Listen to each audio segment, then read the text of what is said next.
swapping. There has been some back and forth on what picks they prioritize over the course of this as well. So I don't know what's going to come out onto the table today. Yeah, and I think a lot of the talk about both of these teams in a lot of ways is meta read. And I think DK has been under the microscope a little bit when it comes to this. I don't think they've quite figured it out. And we're hoping that they find it, because that has been the story for them all year. They brought out these twisted fate compositions. You know, I think everyone can remember that Showmaker has a skin on that champion. He's pretty good. He's all right. They pull it out. They destroy Gen G.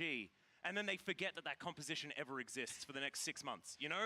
Like, these things have been infuriating for quite a while for this squad, but we know when they get it together, man, it looks good. It's like a symphony. And that's why I want to see them go back towards what has been their style of, hey, let's go for some early game focus. They still want to scrap you at these early Void Grubs, the Rift Heralds, but oftentimes they're putting themselves in positions where they've got a smaller Gabriel, salut Sam, ce salut, Geonața, and they just lack that firepower when they're coming into these early fights. So I immediately joacă T1, nu astăzi, T1 s-au calificat deja mai departe. Azi e ultima zi de elimination din Swiss. O să avem DK cu Weibo, apoi avem G2 cu BLG, iar apoi avem Team Liquid versus Flaghost. Practic toate echipele ce câștigă astăzi se vor califica, echipele ce pierd sunt eliminate. The Skana meta we were seeing unfold yesterday was something that was getting towards problematic territory. Yeah, it's very, very strong, especially into a lot of those dive compositions. Damon e C3 din Coreea, iar Weibo este C4 din China. Totuși, ambele echipe au foarte multă experiență în turnee internaționale, deci ar trebui să fie un meci destul de interesant. Și apoi avem G2. So, that will be a banger. Avem români în Lake, dar nu la Worlds, Andrei.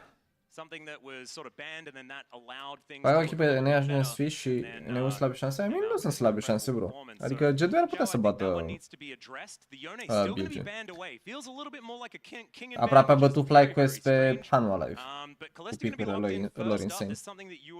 Deci, speranțe sunt. Și sincer, înțeleg narativa asta cum că e puțin unfair pentru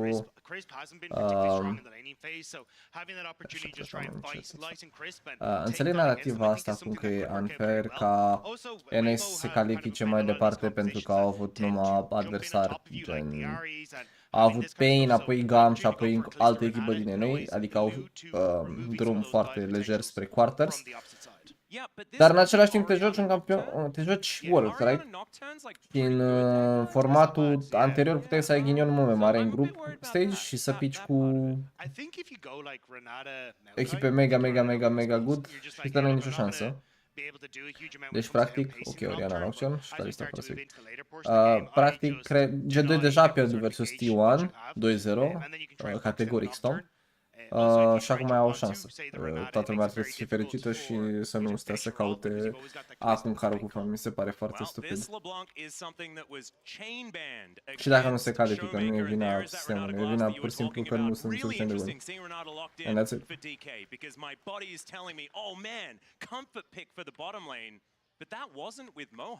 That's not necessarily his style of play. This guy is more of the rel guy, and we'll just have to see. Of course, Kellen was the Renata Glask player. Of course, Moham has played it before, and we'll see how him and Aiming are going to do with such a powerful early game bot duo. I do feel pretty bad for Aiming though, because the Blanc is way more difficult to lock down with the Oriana Nocturne combo. Merg în Anglia la sfârșitul lunii și apoi just says, hey Aiming, have this. You get to have fun with this combo, and I'll just see what I can do. I try and blast someone out of it on the back line, but am joacă versus Crips Live care sunt practic top bot lane în lume, deci pardon, se joacă versus cine la BLG? BLG on? Cred că e on, yeah. On cu BLG. Cine de carry? Elk, și mai rău. E și mai rău decât la cu Chris, mă uitam la ăștia. Deci, probabil o să facă mic 0-3. Deci în Anglia, da. Sau Mihai? Yeah, I still think the Ezreal ban is worth it here for Light. Jax în continuare. Mine ar trebui să baneze tot lumea aici. Gen ar face sens, e deja banat în 2-3. Casante e banat. Dar Casante Renekton ban? Ar avea sens. Poți să bani și un jungler. Ok, Gragas. Gragas, ați văzut ieri l-au luat, nu ieri, alteri l-au luat Jack și practic i-a dat din aia la laning face. This is the pick that I really wanted to see out of Kingen today. And you and I were having a conversation about this before. This is one of Kingen's historically best champions. We saw Zeus go completely ballistic on this pick against the Jax. Something that he's always had in his back pocket and is now removed. So a different option into the Jax is going to have to be employed. And I think it's probably just going to be Rumble, isn't it? Like that's where my expectation is. He's not a bad Rumble player, but I don't know whether it's going to have the same impact as the jolly man on the top side. But now Light going to be locking in his option, an Ezreal, and then saving the counter pick for Crisp seems like a decent idea to me. Yeah, this would be spicy that's though. A Caitlyn. This is, okay, so Light did play this domestically and they were really, really strong with this. So this is exciting to see if you can now just outrange and outpoke your bottom side and just say, hey, we don't really care about this all-in engage. We're just going to instead look to take over the map with this Caitlyn. And I know you probably got your ear burned off you with Ox saying how much you wanted to see the Caitlyn and these type of mini carries going back into the meta for this pushing style. Yes, it's mainly Ziggs when it comes to Ox. I don't really hear much more coming out of him. But that's Lee Sin for Lucid. Okay. This guy, and look, when you talk about especially Korean junglers, everyone's a Lee Sin main. So it doesn't really feel like it doesn't carry very much weight saying that he's a Lee Sin main, but this guy he's the real deal. Some of his best plays this season have been on this champion, and we've been following him throughout Challenger prior to this, and he's looked absolutely exceptional. We'll see what he can do because it's all about getting some advantages in the early game, especially if that Renekton came through, but there's the Rumble. As we predicted before, something that Kingen has oftentimes gone back to. And Caitlyn Lux, this is a no-brainer, and outranging this bottom lane, it's going to be easy now. And that's the kind of worry that I have for DK here. Like, there's no real CC set up for their competition. Sure, you can equalizer, but cred că îi coafează LeBlanc-ul ăsta pe cel, adică e pentru că showmaker e practic unul cel mai bun sau urmează să fie unul cel mai bun din lume, deci practic să-l pui pe un campion tip LeBlanc face foarte, foarte mult sens. Nu știu totuși cât de bun e Lucid pe Lee Sin, pentru că pe Lucid de cel mai multe ori în tot spiritul l-am văzut cu Maokai, Sejuani, Bai. Totuși îmi place ideea asta de Lee, nu știu cât de bine o să funcționeze în Oriana Noxion, pentru că Noxion poate să blocheze kick-ul lejer. Dacă ar fi să aleg un draft preferat, cred că aș alege 99% din timp Weibo, meciul ăsta, pentru că Kalista Renata e un lane foarte agresiv și foarte puternic, dar Lux Caitlyn e ceva ce necesită o execuție foarte, foarte, foarte bună, dar dacă e executat bine și are jungle cover, de cel mai multe ori e foarte, foarte puternic combo.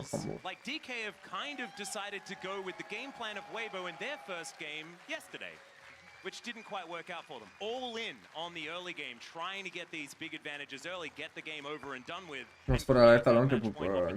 For yourself. I think certainly would be good for taking the pressure off, but can be a bit of a gamble if things go wrong.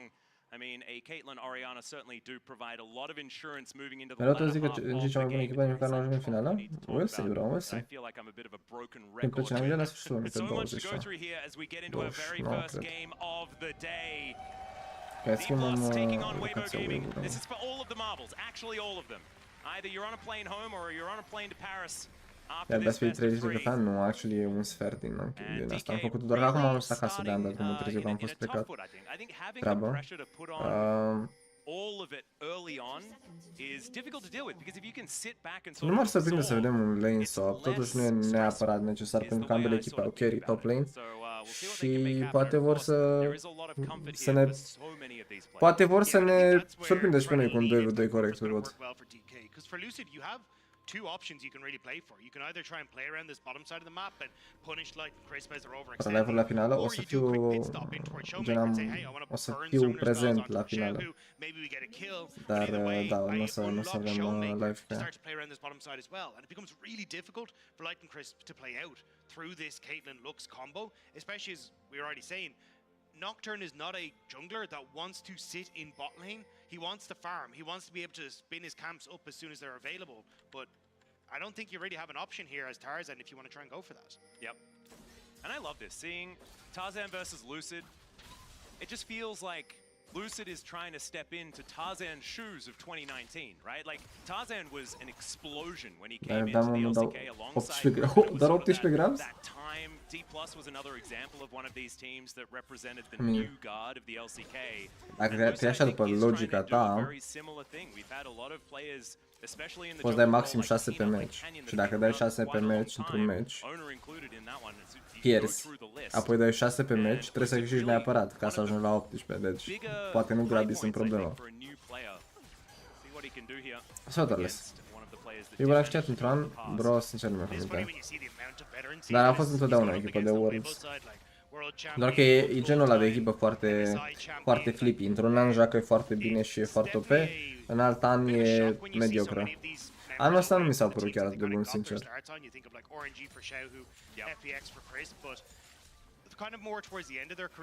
Ok, Jax știe push în early, vă reamintesc.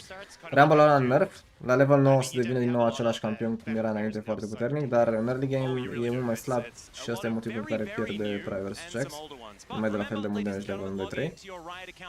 Mamă, ce anume e linia asta de lux. Oi, oi, oi, oi, oi.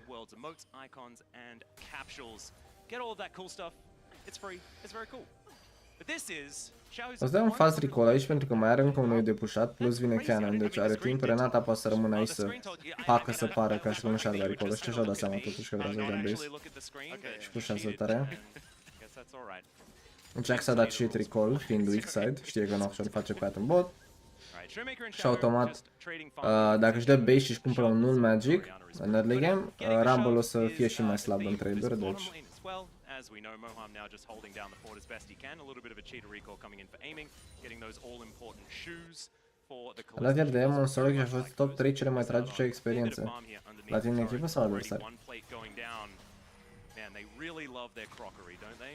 Caitlyn and Lux, very good at collecting it from enemy turrets. Ce nu pot apăsa pe play button, de ieri la clean. More of this Caitlyn Lux was just because of the changes to the towers. The bot lane tower is so weak at the moment. You can pick up a ton of these place knights in early, but this is sick pathing from Lucid. Tarzan moved down to cover the bot lane, but Lucid stuck around. Yeah, and you can see Lucid actually knew because Tarzan just cleared out that ward, and now Moham going to be flashing forward. Everyone misses everything, but Lucid's still in position. Tarzan going to get down. The Tempest, the Q not going to connect, and it's v-am chat, v-am zis că combo ăsta de Lux Caitlyn e un răspuns mega good în calistarea dată. Doar că am impresia că majoritatea le e frică să joace Caitlyn Lux pentru că e foarte volatil. Dacă rămâi în spate devine foarte useless, dar dacă ești în față e foarte opresiv.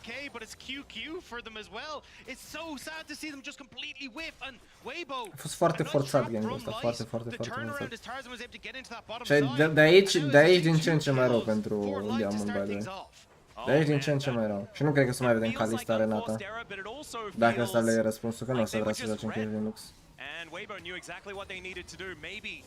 De asta e mai bine că e best of 3 și nu best of 1, dar în același timp, de-aia best of 5 e cel mai bun, că ai timp să te adaptezi în mod constant la ce se întâmplă și de asta e bine că următoarea rotație din quarter o să fie best of 5.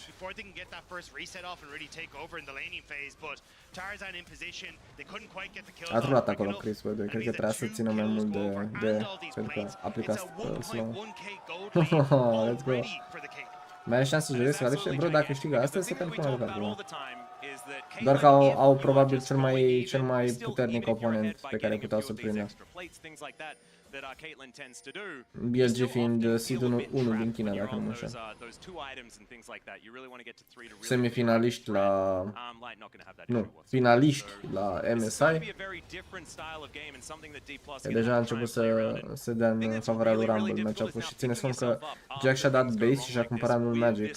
Ceea ce înseamnă că are 20 extra EMR pentru trade-urile astea și tot le pierde atât de tare. Faker joacă de joi, din quarters, bro, pentru că s-au calificat deja. Când i-au bătut pe G2-2-0 s-au calificat. Ok, Xiaohu.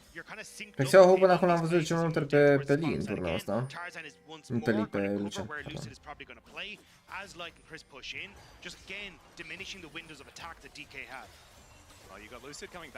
A murit Lux.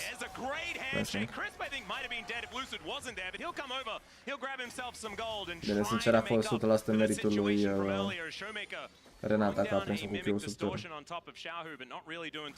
Dar nu contează chiar atât de mult. E un kill pe Lee Sin și Caitlyn în continuare 2-0 sau... Dar dacă ți iei trap sau full combo de Caitlyn, îți iei un shot în între fața.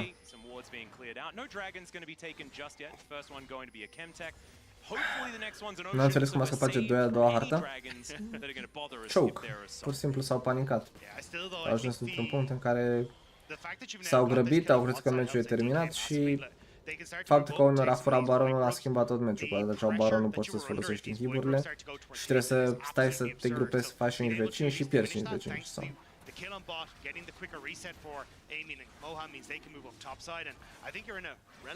De-aia sunt puțin dezamăgit de G2 pentru că au apărut foarte panicați și jucători cu experiența lor n-a trebuit să aibă gafe de genul.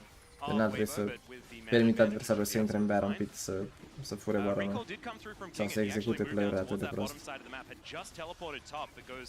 Ok, un trade clasic, Noxian vrea să ia Dragon, vrea să tacheze Dragon, botul e mult mai puternic. Lee Sin vrea să ia grabi, au făcut și swap pentru asta. Cred că nu cred că era necesar, dar nu vor ca ăsta cu Kalista să-și ia bătaie 24/7 de la Caitlyn. Rumble poate să farmeze cu ultă, poate să arunce cu E-uri, vor să ia și Kalista niște gold. Kalista behind e useless.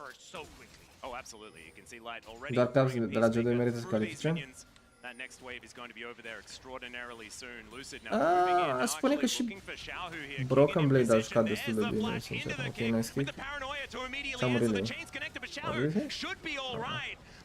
Number advantage cu Rumble.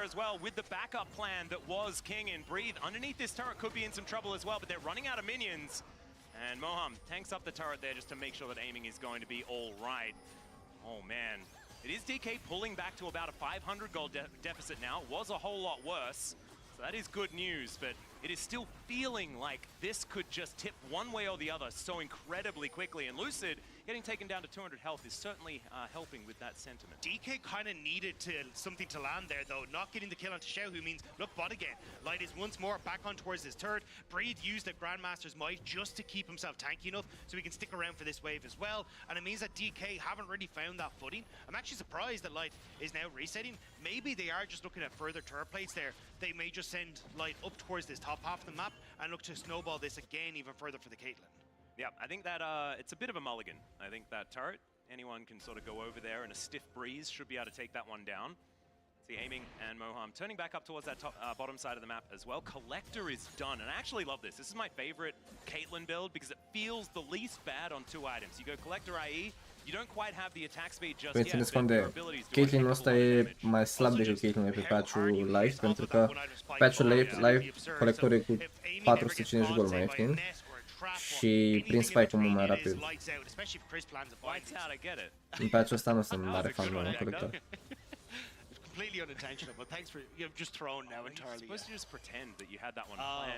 Îmi place deloc Broken Blade, l-aș prefera pe oricum ca din leg. Sunt de acord cu tine, faptul că Odo e foarte bun, dar nu sunt de acord când spui că BB e mai slab ca Odo. Broken Blade e cel... Adică nu toată lumea zice că de Broken Blade e bun, pentru că le plac modul în care arată Broken Blade. Și aveam reticențele mele când a venit din NA de la TSM, a venit să joace în EU din nou. Nu mi se părea prea bun. Mi se părea overhyped, dar a avut meciuri foarte bune și ce joacă foarte bine. Uite cum au trecut doi oameni prin pink, bro. That's mega bad. Din nou, gen common mistakes, right?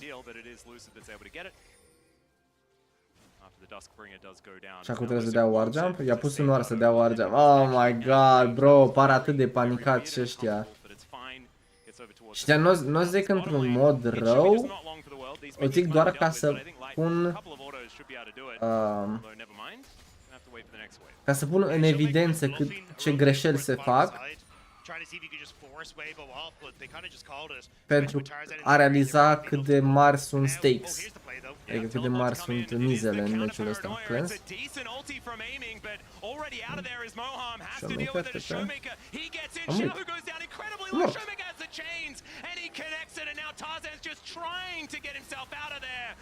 Ei, n-ar bea. Sunt în apă, au reintrat în meci. Și încă n-au luat turul. Vedem. Emarbus 2300 de țeapă mai mare nu există. De acord, sunt mult prea scumpite așa mai aici. S-a furișat. Sunt foarte, foarte scump și nu meriți niciodată să termin boții înainte de al doilea item în momentul de față. Nu să rapid la Dacă ai nevoie de Emar, îți cumperi ăla de 400 și stai pe el și nu termini itemul. Sunt mult prea scump boții. Even getting this cleanse means that he's able to be in a position to flash away, but Xiaohu TPing onto the wave meant he didn't even get his ultimate off. He's just on full retreat the second he gets in here, and DK focus him down incredibly well, even putting the bailout on towards aiming, so if a ton of burst came out of nowhere, he was never going to fall down. I think Showmaker played that about as perfectly as you possibly could. This guy's LeBlanc has been, it was banned all playoffs, basically. Nu există niciun alt jucător din Vest pe care îl poți compara cu Faker în afară de Caps, cu siguranță. Înainte era Reckless, dar Caps l-a depășit. Cel puțin în opinia mea. Deci aici, by the Madline și Scrims, faptul că au făcut 0-17 în scrimuri versus echipe din Asia, da, și nu mă surprinde. Absolut deloc. Pentru că modul în care echipele din Asia joacă și profesionalismul de care dau dovadă e ceva ce echipele din Vest ar trebui doar să viseze, măcar să aspire, să viseze, să ajungă la asemenea nivel. Că New, după 3 meciuri de scrim-uri, zici, mi-e foame, hai să comandăm ceva. Meciul 4 îl joci și pe ăla, dar zici, am mâncat, n-am jucat prea bine. Meciul 5 zici, putem să dăm cancel. Și cam așa funcționează. Sau îl joci, dar e ceva de genul, am pierdut, dar era meciul 5, eram obosiți. Și cam asta e atitudinea în Europa. And even just one Mountain Drake could be pretty good here for these guys. As Showmaker, decent sidestep, but I think he's still going to get caught out, and that Wombo is going to hold him in position for easily long enough. Now Lucid, can he actually get in here and take this one? And he does so.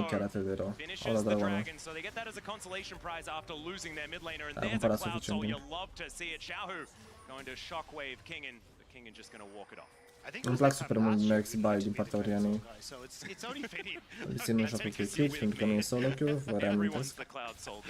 That's just how it goes. Please feel free. Nice job from Lucid though to sneak away the dragon. You can see that Chris was looking for his reset. Weibo weren't really in a position as Light was only coming back into the map. Și Dragon și era. Starting to move up towards this top side. So although Weibo started off as a really nice player on bot side and being able to get a ton of these advantages, DK have actually played at the map state better around a lot of these objectives. Dar în Asia sunt mai bine plătiți și chestii, probabil de a joacă bine? Nu. Dar nicio legătură. It's working out pretty nicely, and now I remember, you're exactly right. You brought the Cloud Souls. Yeah. I need to petition to cast with you every single time. It's for my mental state. It's very, very important that I get as many Cloud Souls as possible. Thank you, Dagda. You're the best. Okay, Showmaker now just clearing out. Adică da, sunt plătiți foarte bine, dar și în Europa și America, mai ales în America, sunt ultra plătiți. Doar că cultura este pur și simplu diferită. Aspectul în care ei își văd jobul e diferit. Well, I think the fact that you have LeBlanc makes things a little bit easier to take them, because Xiaohu does not want to go up against Showmaker in the side lane. This LeBlanc way more threatening. The ability to chip away turrets and that 6 vreau să întreb că tu urmărești foarte mult aspectul competitiv. Cum s-a părut interviul lui Umti de ieri? Am văzut așa un snippet pe Twitter și am rămas șocat. Let's just see. I want to know where Shelly is going to get parked to try and take some money from these structures. Metoda FlyQuest și-a mai bună pentru West. Care e metoda FlyQuest? It is very dangerous for Weibo to get wards onto the map. They have a Lux, and she just does not enter the jungle safely alone. Very much. Does throw out beams like this, as you can see. That works out, you know, try and find some catches, but... Era realist, cred că, bro, m-am cringe-uit atât de tare când am văzut chestia aia, am rămas, eram ceva gen, oh no, he didn't. far as holding on to any control of this map. It doesn't feel like a clunky composition from Weibo Gaming. You can understand how it all works together, but I feel like a lot of these lulls in the game are a little bit more difficult for them to deal with without some of these champions that are good at getting extra vision. Yeah, I think the thing is though, Lucid's done a really good job of creating that lull. Like, this was a game that could have very quickly blown out of control, but he's actually brought it back under reins. And now, as you say, this lull does work out where DK just get to farm up, get this Kalista back into a space where she is relevant. And Lucid's been doing a really good job of, hey, there's a potential where Breeze could maybe play down towards King and all-in. All right, Lucid's just covering. They know Showmaker's never going to die to an all-in. He has Flash, he's a bloody LeBlanc, like, he's going to be fine. So it's more about playing around this top and AD carry, and he's doing a great job. And here comes your Rift Herald. Yep, straight down into that mid lane as well as now Lucid getting into the enemy jungle. They're not actually going to babysit Shelly here.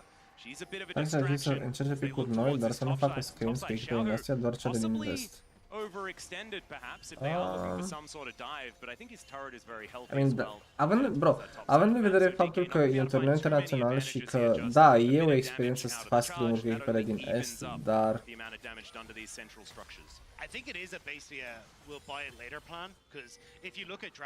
nivelul de informație slash improvement pe care poți să-l vezi în perioada asta poate să fie radical redus de faptul că moralul echipei va intra 5 km sub pământ pierzând fiecare meci.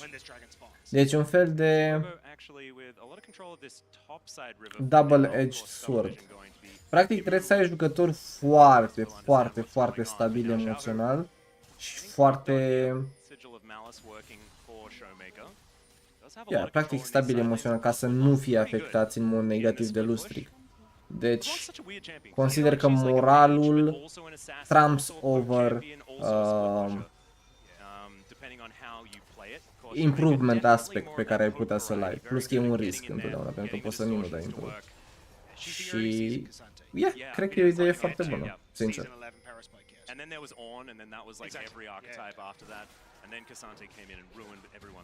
Pentru că aici G2 și pierzi toate meciurile versus Asia și apoi îl pui pe Yike să joace pe scenă, care a pierdut deja 15 meciuri versus jucătorii din Asia și dă EU de Lilia invers și e pierdut pe hartă.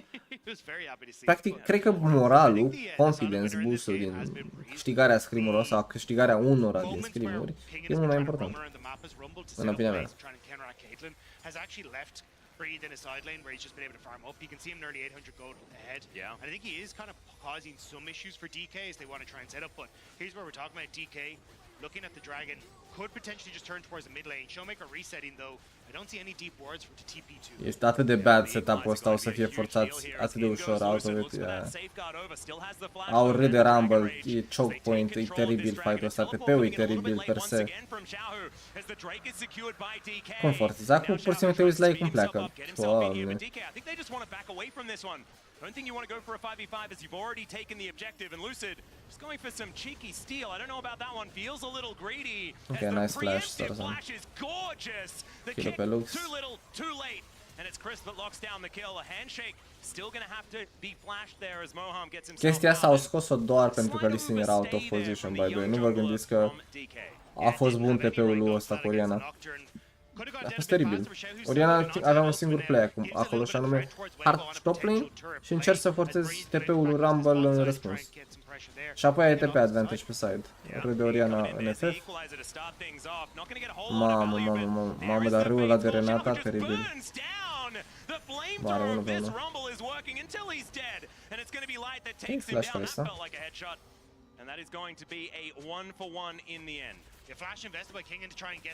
Adică Damon are un comp de teamfight cu Kalista Renata pe Spike. Tu ai un comp cu Nocturne, cu Jax pe side. Practic singurul lucru slash win condition pe care îl are Weibo în momentul de față e să ori să fie pe Dragon încă de la început, să joace cu trapuri de Caitlyn, să mențină poziția, să nu-i lase pe ea să intre, că le frică că și-a lux skill sau ceva. Ori, dacă nu, să încerce să facă pick-uri pe side cu Nocturne. Îți folosesc ultimata de Nocturne pentru a-i permite lui Jack să bată cu Rumble pe long lane. Că au picat deja turnurile. That is a lot of damage, but it was just a little bit later than that. So slight miscoordination Dacă ați văzut cea, dar am pisoi aici. Am un pisoi aici, uite. As there is no teleport from Breathe, and he's going to have to walk all his way up. As the final spark, Chris knows exactly what's going on, but DK, they're committed to this. Down to 50% is Lucid, though. It's starting to get dangerous. Paranoia up and available for Tarzan. Cred că e mega strong. Chiar l-are Infinity Collector. They will stop on the Baron. Yeah, I thought this was to alleviate pressure on Kiggin so we could actually push their bot wave. Simplu Miami, dar... It looks like DK a little uncertain of how they want to approach the game, and now because they forced that Baron, nu cred, nu cred. Cred că Flagger să bată. Flagger s-a bătut deja Team Liquid în finală și a arătat mai bine decât Team Liquid. Actually, not really. No, I take it back. Team Liquid a arătat mai bine decât Flagger. Doar că au avut parcurs mai slab, mai puțin ce au avut pe Loser Bracket, dar în Winner Bracket au avut parcurs mai greu decât Flagger. And then you throw an orb towards the alley-ooping Nocturne that goes in and destroys the backline alongside the Jax. E posibil, Ian, e You can posibil. understand how it's supposed to work, and right now, with the amount of control that they have, with that mid-outer turret falling down, feels slow and steady will win the race here for Weibo if they can make things happen.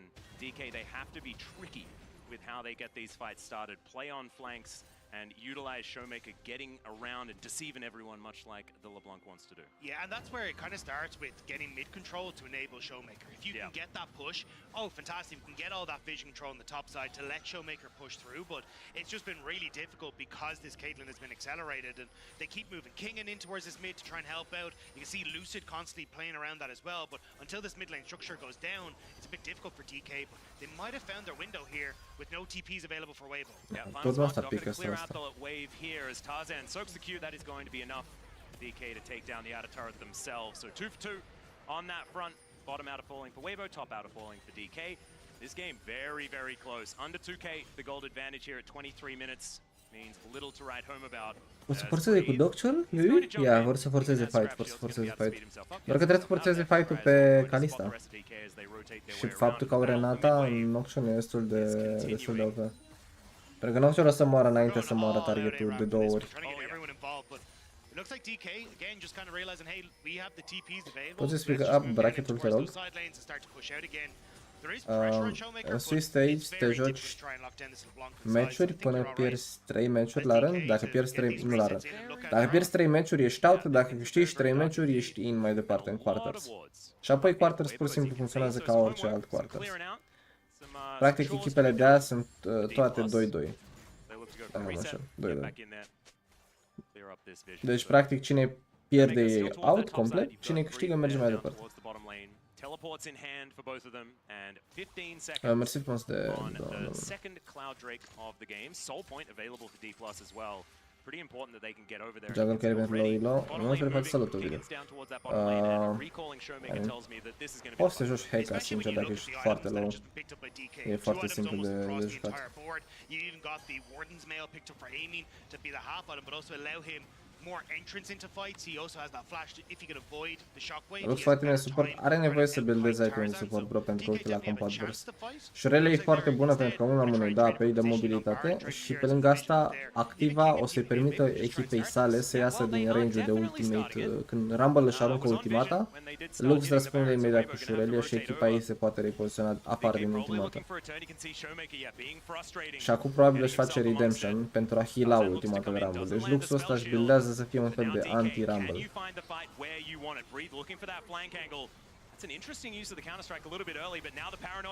Oh, s-a arătat combo, e mort Tarzan. Ok, a luat Baron.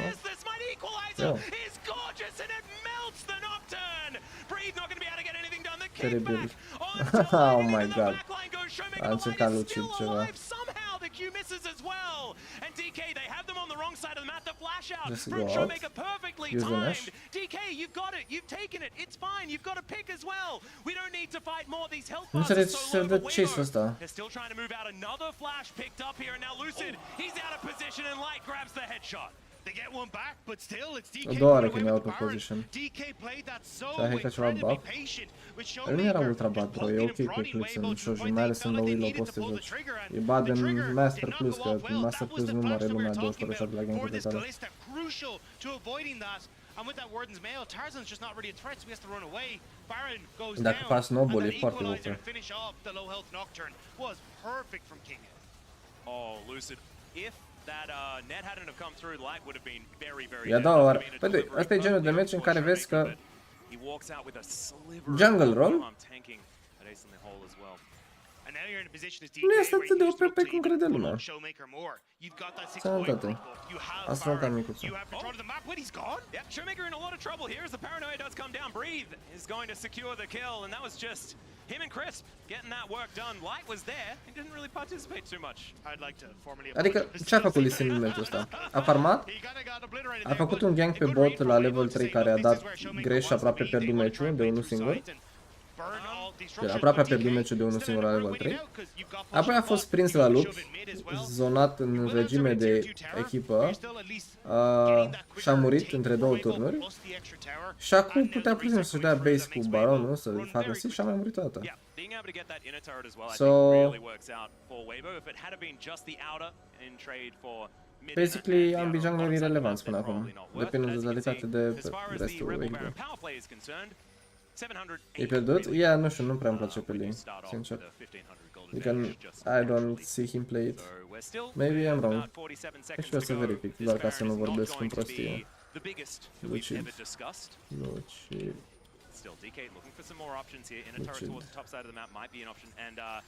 Toată cariera lui s-a jucat. Oh, cel mai jucat campion al lui e Lee. So, vorbesc prostie. E cel mai jucat campion al lui, listen, 63% în el. Ok, my bad. Poate doar un meci prost acum. Vai, second must play, dar apoi Sejoani, Mokai, There's the kick out. Nice little knock up there, but the paranoia was held on to. Gets the activation. Cred că care te-a impresionat până acum? There it is. No bailout for you, my friend, as now King and moving up. The equalizer placed beautifully, and Tarzan will be traded in an instant. Stunned up there, but you can see he's able to go into the stasis. The rest of DK n-a spune o echipă, spune mai degrabă un jucător. Și anume Honor. Honor mi s-a părut sute de mii de ori mai bun decât a fost la MSI. La MSI, dacă te uitai la stream-ul meu în timp ce jucat Ioan, auzeai un singur lucru și anume cât de mult gafează și cât de bad joacă Honor. Iar la Worlds, Honor e alt jucător. E singurul motiv sau principalul motiv pentru care Ioan a avut succes până acum la Worlds.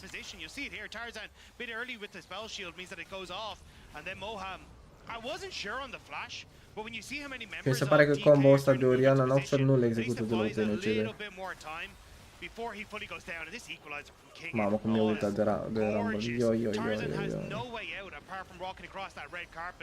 And even here, King, the trap, just a little late from Light, so King gets the flash away, and he will fall, but still Showmaker end up punishing Crisp as he goes for one more. Yeah, and I just want to say, this is exactly what we were expecting out of these two teams. It is fighting for, I don't even know what, I'm sure they do, but the fights look so good. It is just limit testing after limit testing between both of these teams, and this gold advantage has not changed one way or the other for the last 20 minutes. I think you could say. I think the beginning where we saw Weibo get those couple of kills was the largest gold lead that we've seen, which is just kind of nutty when the game has gone for about 30 minutes in. Cel mai neimpresionant jucător european din vest în momentul de față pentru mine e Inspire, care mi se pare puțin underperforming. Cam în toate meciurile. Ok, două inele au fost pe Ivor, deci alea nu se pune, evident mă refer la meciurile cu Amumu și meciul cu Nunu. Deci am fost destul de interesant.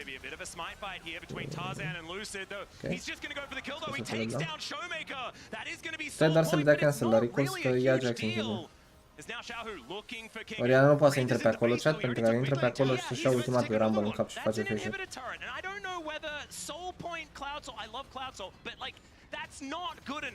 This is an inhibitor taken by Breathe on this Jax, and DK, I don't think this is a trade-up. This is definitely not a trade-up. Great read from Weibo. Breathe moved in initially, I feel like, to match where Kingen was, but as Kingen had moved the entire way around, he's like, cool, there's no one defending this mid lane structure. I can continue to take this. I have TP to get back, and you're kind of shored up as Weibo in that river, so nicely done to get the play back, and DK, They get a dragon for it, but not worth. Yeah, not quite. Still, the game goes on. The gold advantage not end of the world or anything like Bă, that. noi a avut meciuri bune. Alea pe Ione a jucat foarte bine. Cu unele gafe, evident, dar a jucat foarte bine. Mă refer la overall performance. Adică până și în meciul cu Nunu, n-au știut că ăsta a jucat Frankus mai bine meciul cu Nunu sau bla bla bla. Pur și simplu adversarii nu știau să joace versus Nunu. Și echipa a fost overall mai bună și adversarii i-au dat throw în nenumărate rânduri, dar n-a fost wow padding sau mamă ce bine a jucat în side-ul ăsta sau mamă ce pressure a avut. N-am existat. With the fact that the ace in the hole does so much damage, it's more difficult for Showmaker to do this on his own, right? Because as soon as line la finală, da. Dar vreau să surrender în competiție? Nu, bro, nu poți dai surrender în competiție. It's also really difficult to try and move into these, these two choke points just here and here. Like you're in such a difficult spot because there's constant trap usage, there's Tarzan just playing in the front line, and if you ever become overly separated by the rock in the middle. Equalizer looking for light. You can see Lucid looking for a bit of a flank angle. Yeah, looks like a good surrender. There's the paranoia. Nice engage. The flank is gorgeous, but Tarzan is getting focused to counter strike on a 2. He's clean up into Jax. He's going to be able to lock down like Chris. Dar că durează atât de mult să omoare pe Kalista, The bailout doesn't work, but maybe Jax that does not matter because Shahu's on the ground and it's Breathe that has to be the raid boss, but against 3, it ain't going to work. Lucid is just going to hold him in place and Breathe might be able to run them out on a bit of a Merry Goose chase, but there's the 600 goal going over to Lee Sin. That is the ace, and DK have done this. Așteaptă următorul meci. Bro, vezi că ai greșit meciul. They end up getting Lucid into a position where he can find that flank. Showmaker comes in off the back as well, and Moham's ultimate just completely rips through Weibo as well. DK I-a fost pur și simplu, a făcut diferența Renata rău. Beautiful stuff from the LCK seed. A trebuit să caute fight-uri mult mai split up ăștia de la Weibo, nu poți să faci fight în modul ăsta. Also, Kalista are Randuin, motiv pentru care a murit atât de greu la Jax. Și mai formă Ilene Zeca, ai gri, kinda.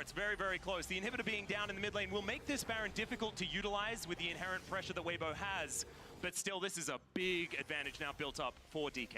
Yeah, and you can see as this fight kicks off, Lucid has actually walked the whole way around towards the back here, and everyone in Weibo doesn't spot him out, so he's in a great position to come through. Also, Weibo jump on towards the wood. Mai ok e să intri pe LeBlanc cu ultima ta. Dar probabil a văzut și pe Jax și a zis că e de extra support. Uite cât de mult ia lui Jax să omoare pe Kalista. Randuinul ăla e super anul. A dat o grămadă de gol totuși. Played that about as well as he could at the same time, because otherwise it could have been even more catastrophic for this team. But man, the coordination between both Showmaker and Lucid is something that we've been talking about all year. I think everyone knows Showmaker and Canyon. You know, when they were broken up, everyone was so sad. It's like, oh, they've been a dynamic duo for so long. This young player and Showmaker really have started to gel together, and that was a beautiful example of what they've been building towards so far here in 2024. Aiming now, pushing this wave out towards this top lane. It's been a very quiet aiming game. He's now finally got a gold advantage of about 120. I only say that because he normally has a gold advantage over everyone in the entire league. And so for him to be behind the majority of this game probably doesn't make our gold king feel all that good. Still, Baron nu se face chiar atât de greu, bro, pentru că au Renata. Renata de foarte mult damage din pasivă pe fiecare auto. He's got a Randuin's. Actually, I like it in this position. Like, as you see, lumea de foarte multe ori subestimează cât de mult damage are Renata în neutral objectives. Mai ales jucătorii de Renata care sunt complet paralel cu jocul și nu vor să dea damage. Preferă să nu facă nimic. I mean, nu e chiar atât de bad. LeBlanc poate să dea record și te pe înapoi. Are red, se regenerează. As Chris not able to find that final spot. Câștigă DK meci aici. This is going down extraordinarily quickly. It's going to be a teleport back in from Showmaker, but that does mean that they have only 4 here. As there's the red carpet down. Chris takes half of his health bar just by existing. That's going to be Shahu knocking this one down. But down to the back line goes Breathe. And he has no friends. No one's going to be there to help him. Chris almost just explodes, and finally they deal with the Jax bailout though. Tot ce vrei dacă ești so Weibo. he'll fall down in trade. Unul pentru unul. And that's Weibo being able to stop this soul from coming in. But somehow Sincer, dacă eram mai bun, nici măcar nu căutam să mă bat pentru dragonul ăsta. Mi se pare mult prea mare riscul și e doar un air soul. Că nu-i teribil, dar... Fight a ieșit mult mai bine decât ar trebui să iasă. Ce-a copiat și cu Nihib. May just give them that window to take Not this. worth. Yeah, with the fact that the trap was procced without him being in headshot range was kind of a big deal because I think Pentru că acum aș vrea să joace cu Baron și e picat inhibul pe bot, ce înseamnă că ai nevoie de mereu de un om pe bot. I think aiming can tank it the best on his whole team, and that says a lot. No, that's actually, I think that's just a fact. Ăsta are și EMR. Oh, TP? Oriana? Oh, bro! This is a crazy TP. It's a double to come through here as now Breathe with the counter strike is able to get a 3 stun, and now Tarzan trying to get himself in. DK being so tricky though. The handshake, fantastic 3-man shockwave. The final strike as well as Wavo. They're trying to find it, not quite doing enough damage though. It's a 1-4, but aiming is going to get hit. The bailout not going to work. And he is going to die. There's the shutdown going over to Light as Showmaker gets himself out and away from Breathe. King and his TP into this top side though, immediately clearing out the wave. The Wavo could look to use to try and close out the game with both AD carry and support gone, but... Au investit foarte multe pentru fight-ul ăsta, double TP. I think D+, that 3-man shockwave, absolutely gorgeous. The fact that Tarzan could get in and support this double TP. We're going all the way back to this dragon fight. Practic, poți face combo din Oriana plus Nocturne Smite în același timp. Și dai burst de la 2K. Deci nu și-a luat de la Oriana, și-a luat de la Tarzan plus Oriana, care au combinat de merge.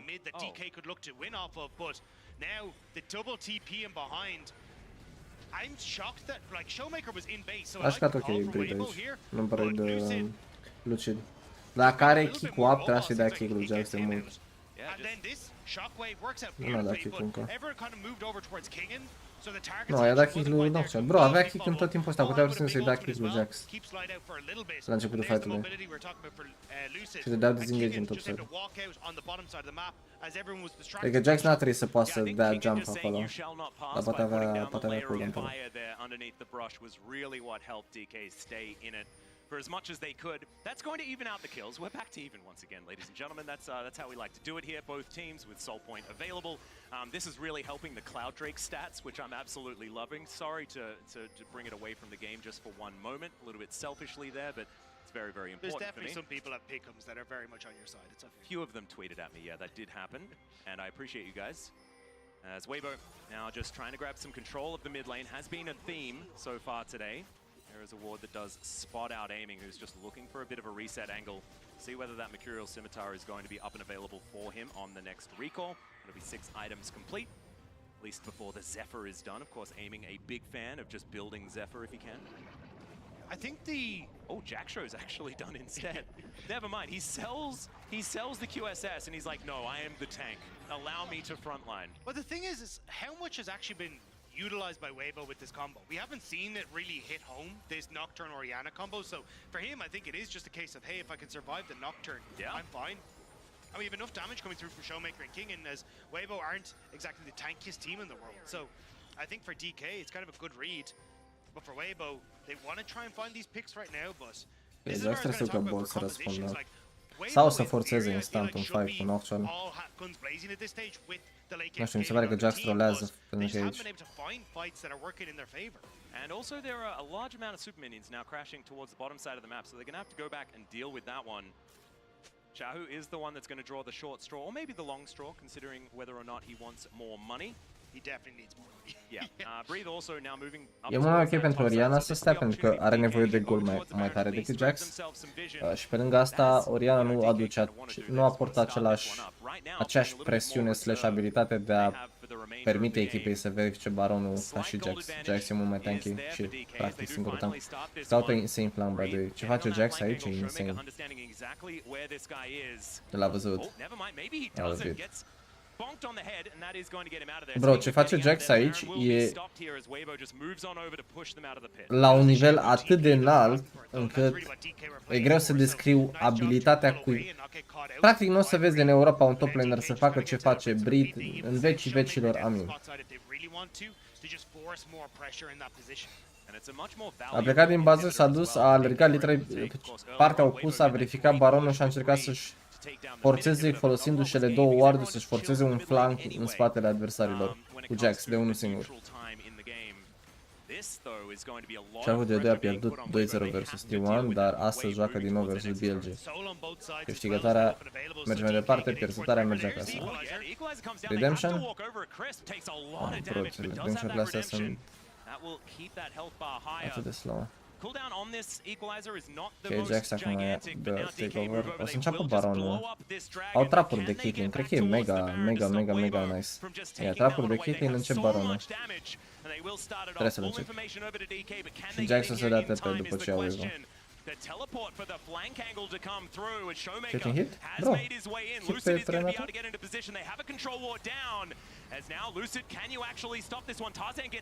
Râde Renata, light, lens. Nice, Oriana ult. Showmaker? I mean, aiming e curăță.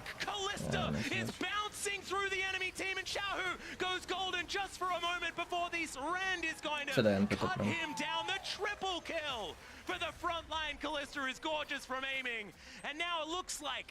A fost majoritatea ultimatelor de Oriana a fost super bune. Nu sunt sigur că îmi place Tarzan Nocturne, dar nu prea vreau să văd asta în meciul 2. DK going to be able to take down this turret at least. Crisp, the last man standing, but we are late into this game. It is 42.5 minutes. And there is 20 seconds on Tarzan, who's going to be the first one up. Crisp not going to do anything to defend these Nexus turrets. And adică Nocturne ăsta e atât de useless încât, sincer, nici măcar n-a trebuit irosite autoatacuri sau spell-uri de LeBlanc pe el. About who the better team is, but that was one heck of a fun game. That was a crazy game, and I think everyone on Weibo, maybe ourselves included, are a little dizzy after that one. Yeah. Are you going to go back and do it again with your tournament lives on the line? Whew. Okay, we're going to need some time here to cool off after that game number 1. It is time for us to head to a short break. Afterwards, though, we got another dose of this. We are so incredibly lucky. We'll see you soon.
Aici dați-mi 5 minute, o să mă să fac un duș pentru că e nevoie.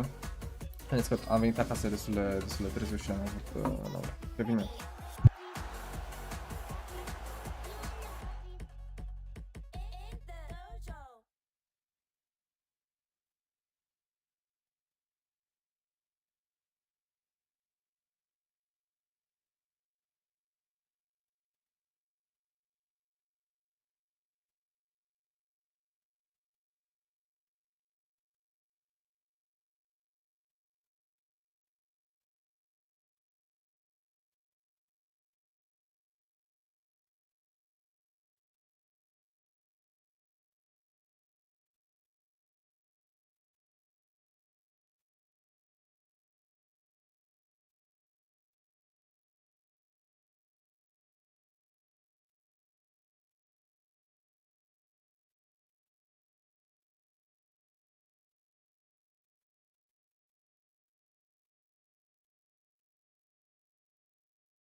get in there? God, Mark is losing his mind, and why wouldn't you? You know, I was promised a roller coaster. I was promised something crazy between these two teams, and I was still caught off guard. You shouldn't. Oh my God! This is exactly what we wanted. Whoa! This is why we were excited about this. Are you excited now? I'm very excited. If I get 3 games of this, I love it when we come out of a and me and Emily, right? Like, having watched these teams, and we're like, this is what they'd want. Yeah. This is both teams. For both teams are like.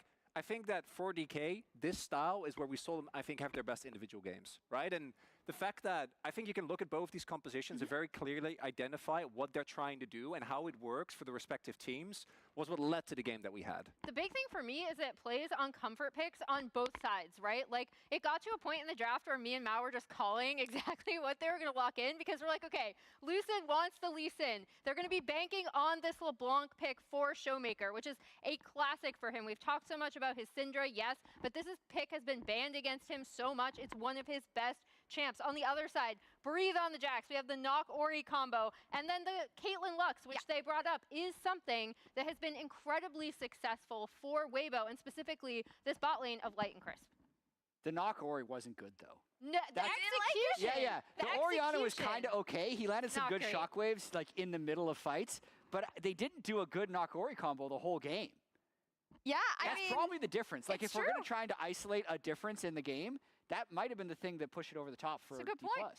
I also think if you're looking at these drafts, DK do have a lot of really good answers for that Knock Ori combo as well, right? Like, I think it's both. I think they had answers, and also the execution was not that great from Weibo. And I want to take a look at the HyperX Reflex replay, specifically the fight for DK, because the reason why I love DK when he plays these type of comms, and this is something that goes back all the way. As we zoom out here, initially the setup here looks a little bit rough for DK. If we can pause here, because the counter engage comes in, right? They are fairly, but look at this angle found here by Lucid, right?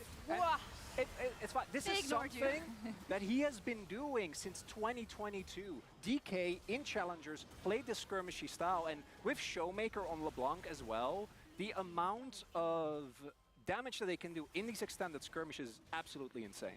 And we talked about what we wanted to see from DK in terms of like, okay, what have they been kind of missing in this tournament that helped them get here? And Lucid's performance is one of those things, right? Like, we've kind of watched him slowly evolve over the year and hadn't been a great performer for them thus far at this tournament, I think. And so for him to come out and have this game together with Showmaker on the LeBlanc, like, this mid-jungle combo is exactly what we want to see. I mean, DK. it was what was lacking, right? The mid-jungle combo when they weren't doing well. And I remember you said it on one of the prep videos. I don't know if it was on Mark's video or what. You said Lucid does have a little bit of young player syndrome. Even in this game. And he's playing Lee Sin, so it's perfect. He died taking wolves after a one play. Like, worth. Oh, no, definitely not worth. And that's to me why I think if you're a DK fan, as much pain as this team has caused you, these are the moments that make it worth it, right? When it does all come together.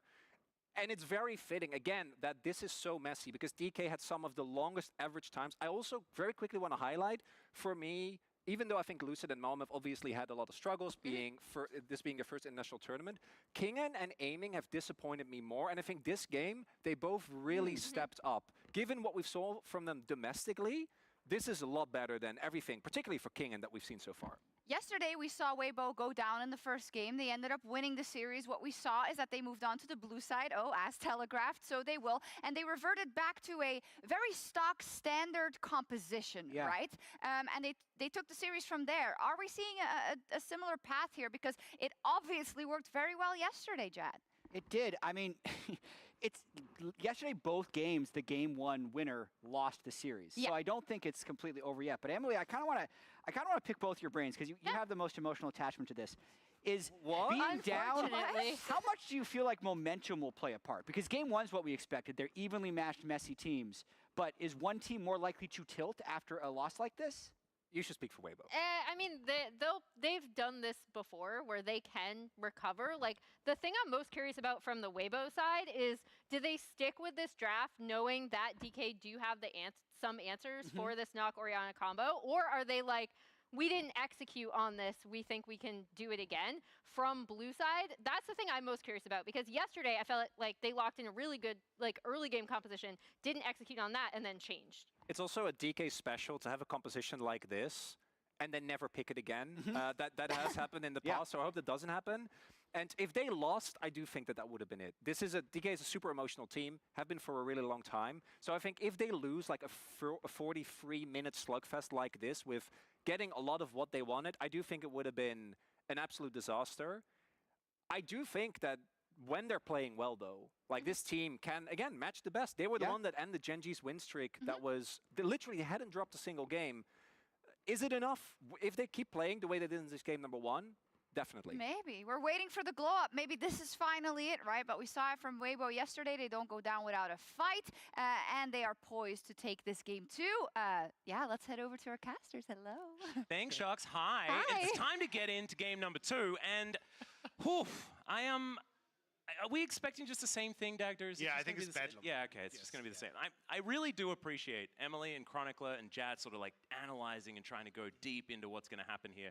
And it's just going to be, we're going to fight a lot, and it's going to be great. That's it. That's the game plan. That's what we're going to see. And it's who has the coolest hands as these skirmishes unfold that's going to be the victor. It's the way League of Legends was supposed to be played. Exactly. We're going back to grassroots. Yeah, exactly. Yeah. And that's what I appreciate about the series.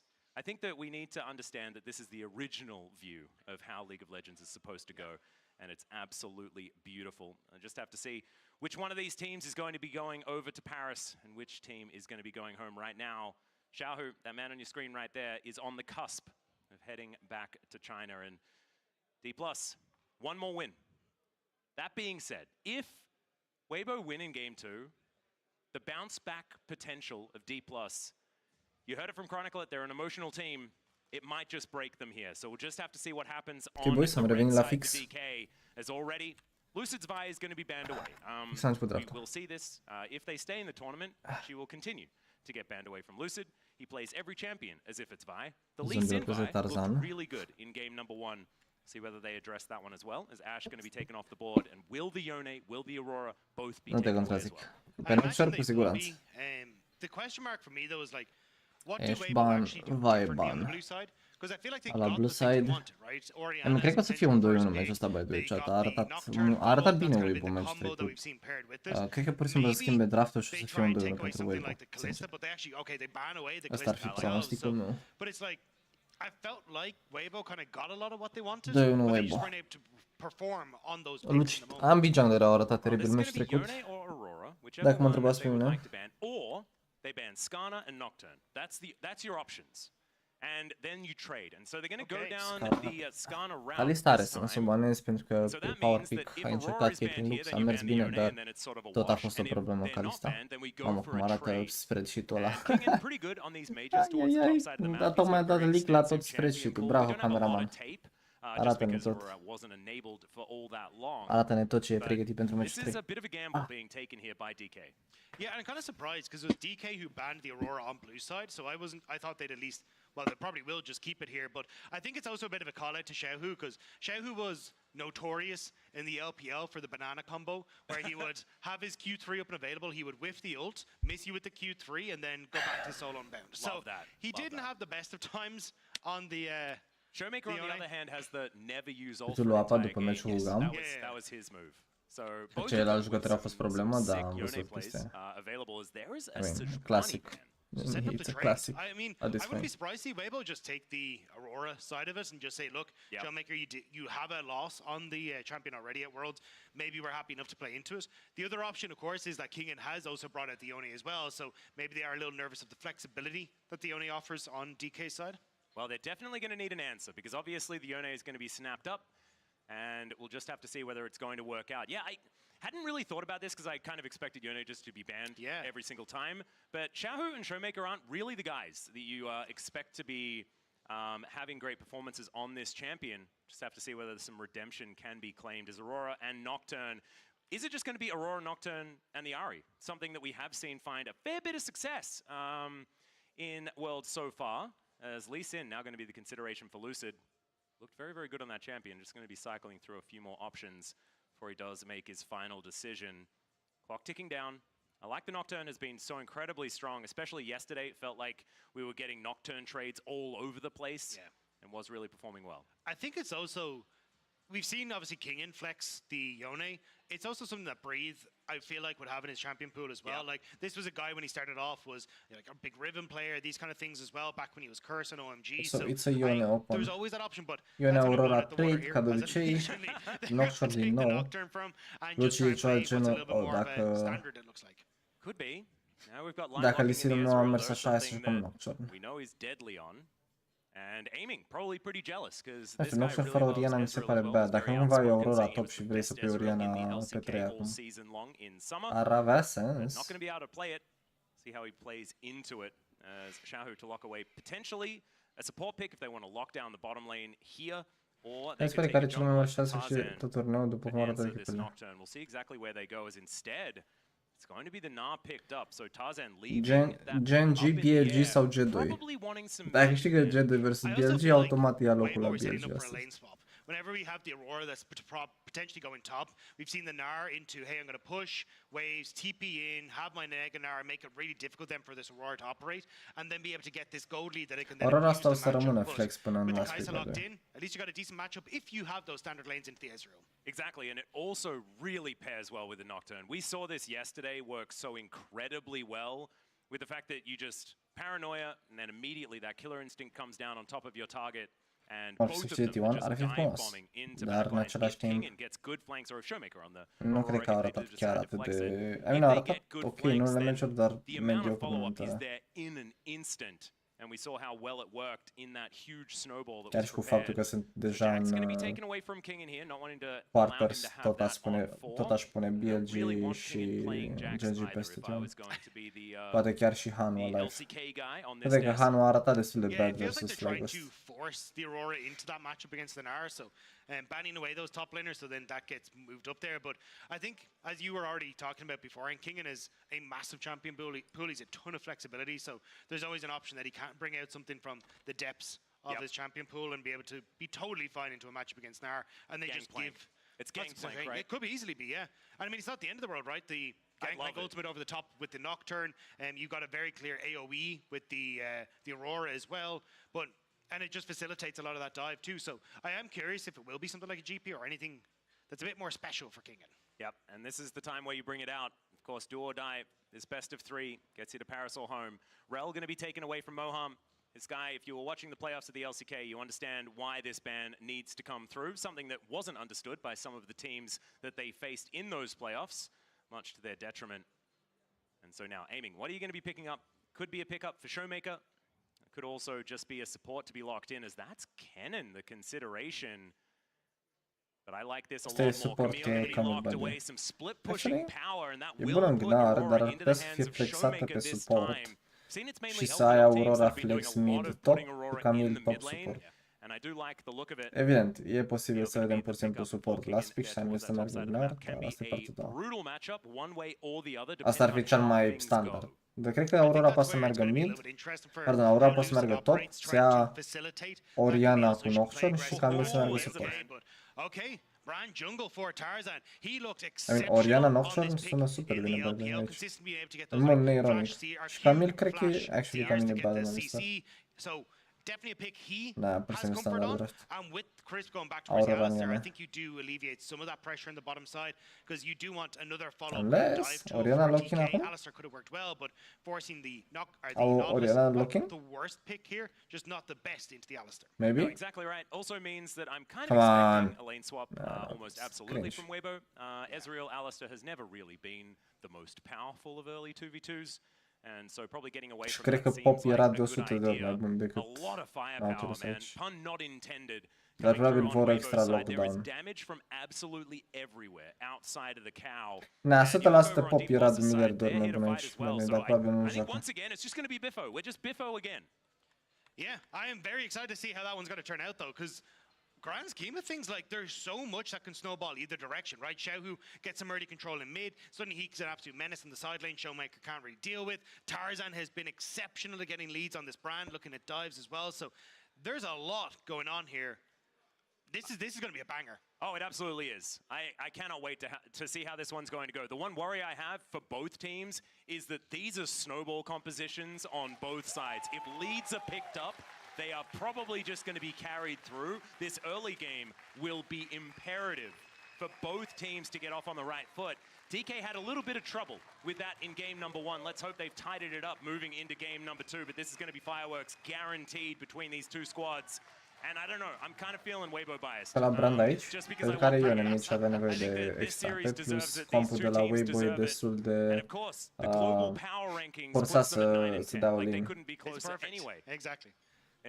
Adică tot compul lor e all-in, Aurora e all-in, Nocturne e all-in și Brand e bun atunci când adversarii vor să vină în tine, pentru că se nimerește ultima ta foarte, foarte ușor și dai foarte mult damage.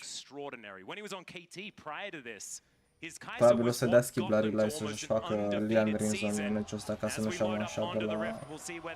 Amazonia are super value în Nocturne ca mult la gen tot compul de la DK e all-in. Brand e campion bun în all-in. Tot e că cometa asta e puțin grețoasă. Asta e free match de Conqueror sau de Electro. Conqueror cel mai probabil. Cometa asta e pur și simplu snake oil, gen așa vândută la mișto. E ok pe Zyra, că pe Zyra o procuși de mai multe ori, dar pe Bron mi se pare pur și simplu bad.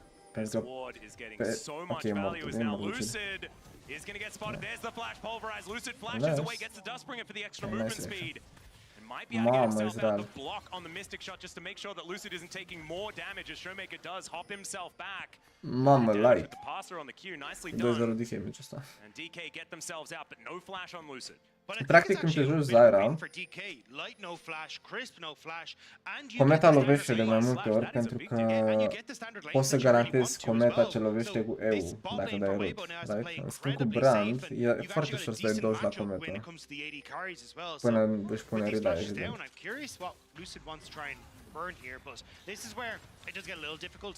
Nautilus is kind of hard to play in towards the Alistair because if you time the pulverize correctly, he's just able to interrupt the hook and move away from that. So maybe that's a little bit of a saving grace for Weibo, but still nice wins for DK just on summoner spells. Șansa de a ieși din turnul. Nu, glumesc. Chiar sunt șanse. Întotdeauna ai șanse dacă ești G2.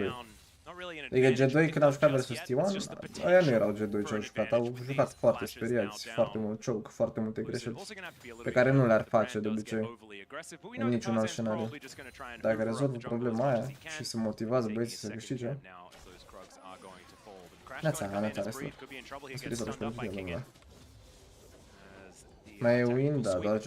O să vedem după meciul ăsta dacă mai e win. Bine, dacă câștigă DK, dacă nu, mai avem un match.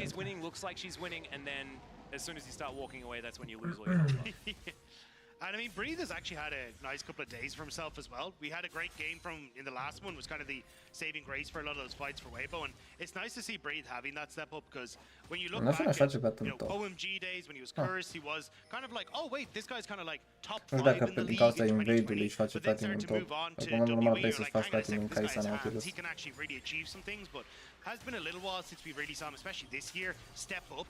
He's been a bit of a liability. Brand a dat skip la loop și blue, ce înseamnă că face gromp în blue, în loop și se întoarce în bot side pentru a face crabul de pe bot. Needs to try and do so again here against DK because they need to win 2 games in a row now if they hope to keep their dreams alive. Well, Kingen still just going to be pressured out here by this mini knot towards the cred că topul e bouncing, dar nu cred că poate să-și ia gank ăsta cu Bar niciodată de la Nocturne. 250, not having the greatest of times into this Aurora from Showmaker, and I feel like Showmaker is one of these players that bro, nu o să moară niciodată în vecii vecilor în ara asta versus Nocturne la Camille, nu are cum. Are flash și double one, gen double jump. Nu că nu-i worth, bro, și dacă-i scos flash, ok, nice juke. Lucid, oh, he's still going to get stunned up by that Seer. There is a stack up of the passive, and Lucid just trying to get himself out of there. Will be able to escape. That cost him so much of his health. Bună cometa, nici măcar nu e merit. Bă, nici măcar n-a damage cometa acolo. A dat acum pe Camille și damage super. has had a little bit of an unfortunate start to this game, but still lucky to get away. Oh, there's another hook. Great Ia, buff sper să there nu avem on Mickey Artic. Xrel, sper să avem Mickey X, Poppy cu Hob Ignite sau Rakan, sincer. Asta e singura speranță. Getting more money in bottom lane. That's what he really likes. It wasn't happening in game number 1, so he was probably a little bit uncomfortable. This is feeling better. Yeah, I mean, look, Light has had great performances on the Ezreal, so we'd definitely like to be getting some of that money as well. And he is someone that can, and for a long time, has been able to step up for teams like LNG when he first started in the league to really snowball out of control, but Aiming is not giving him that chance. You know, Lucid a făcut gank level gen 4 după full clear și aproape a pierdut meciul de unul singur. Yeah, King actually flashing here. Do we have it? Nope. Not quite enough damage as Breathe is able to walk this one off, and Teleport up and available. Not a massive advantage picked up here for King, and as both flashes were traded as well. Păi n-am putea spune că Lucid e un jungler cu impact. Aici în momentul impactul nu este cel dorește. Before 5 minutes first blood, we're already not getting that. We'll have to see where that is going to be drawn. As so far, many advantages being picked up, most of them towards DK with that bottom lane push and with the fact that Showmaker has had so much pressure on Xiaohu, despite the fact that there is not really an advantage to speak of in that mid lane. Yeah, just keep my eyes on Tarzan on the mini-map, because did spot out that Lucid was on the Dragon and trying to put some pressure down. May end up in a bit of a smite fight. Showmaker's starting to roam across. He's just reset. But Xiaohu in the vicinity as well. Man, this Dragon takes so long to kill. Mountain Drake is just very tanky. Crisp in a lot of trouble. That's going to be the steal for Tarzan, but is it going to be first blood going over to DK? No, it is not. And so Weibo, the highway robbery, is going to work out. And it actually isn't a worse time for Chris, because he's just pushed out bot wave. He gets the reset anyway. Was looking for it around this time or anyway. So in the grand scheme of things, Weibo just kind of get to steal that Dragon away and walk out.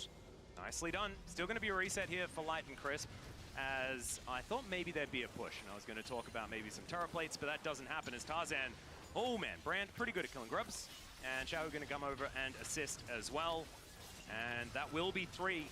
Going over to Weibo to start this one off. So already it feels like their grip on the map is better than what we saw in game number 1, despite the fact that they're not starting off with a 2-0 Caitlyn. Tarzan just trying to help Breathe get a little bit of an advantage off the plates. There's the Demolish proc, they will just move away, but Lucid also very close to level 6, so kind of finding that timing window where they could play aggressive on this top half, but Moham moving up as well. They're going to back away. And then it becomes a question of what happens now the level 6 are hit for both junglers. You've got s-au luat grabs pentru Weibo plus first Drake. And also looking at potential for Light to be caught by this Nocturnal. You have to be so careful. Și Bran nu este neapărat mai strong decât Nocturne, pre 6 bele. Cât avansăm mai mult meci, cu atât o să fie mai puternic Tarzan decât Lucid. Și nu prea văd rostul la Nocturne în meciul ăsta. Adică mi se pare luat așa la... Ia bro, vrei să joci Nocturne, joacă-te Nocturne. Mi se pare complet...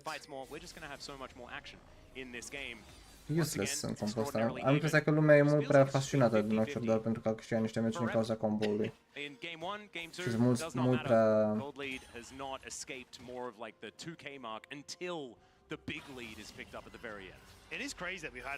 mult prea păcăliți de ideea că Nocturne ar fi broken. Nu este broken. E puternic, e ok, strong, funcționează most comps, dar sunt picuri mult mai bune decât Nocturne.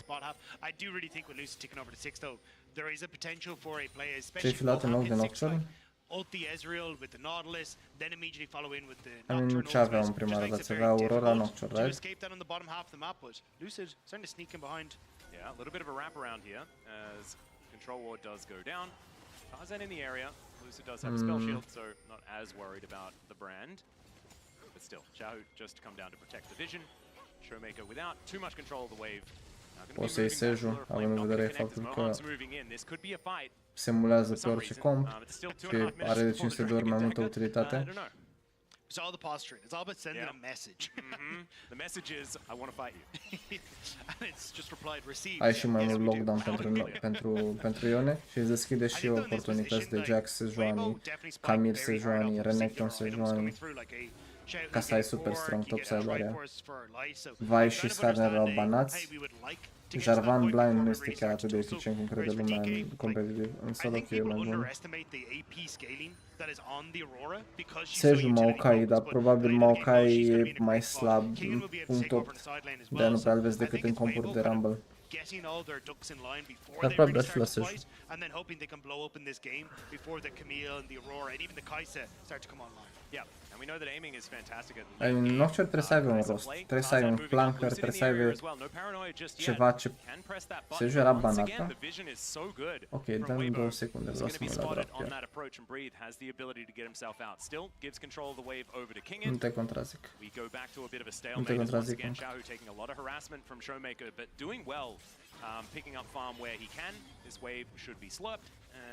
Ia Seju, Skarner banați, vai banat. Melee versus range, I'll up especially you when it's next Showmaker on this Aurora with a lot of harass ability. Pretty good job so far from the little I Tiger. mean, just repeat listen, nu? Poți să repeți picul de listen. Ai Aurora trebuie de geamă, presupun să vrea de geamă. Repetă listen. Ai Lee, ai Viego, ce merg în blind, dar foarte multe persoane, gen foarte multe echipe sunt foarte reticente, n-au jucat Viego, am observat, n-au jucat deloc Viego în world-ul ăsta. Tot de că e campionul tematic pentru world-ul ăsta. Yeah, Viego sau Lee, probabil, better. Pentru că în compul ăsta nu are utilitate. Adică, fii atent, dacă ai Nico, poți să-i oferi Darkness-ul ăla să poată să intre, să nu vadă adversarul, să n-ai cum să reacționeze. Dacă ai Oriana, poți să faci combo. Dacă ai nu știu ce, poți să faci combo. Aurora, nu cred că ai nevoie de Nocturne ca să funcționeze Aurora. Aurora funcționează oricum. Că ok, poate să găsesc un flank, dar pare așa gen stretch, știi? Na, e complet useless rău. Am murit, m-am fost. Și acum trebuie să intre iarăși și o să moară. O să fie forțat să intre și o să moară. Că e rău, da? Dacă nu avea dublu cu apă în secunda aia, murea. Mai moară acum, pentru că e Nocturne și e useless. Da, e unul meciat. Mergi să văd Neko jungle, momentan jucam un seara jungle, dar știu deja 2 AP, da.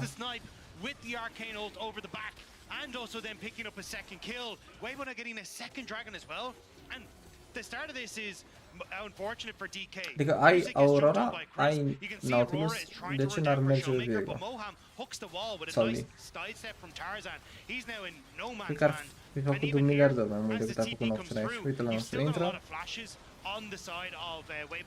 Piru se sparge, deci sau nu l-a dat pe alistar.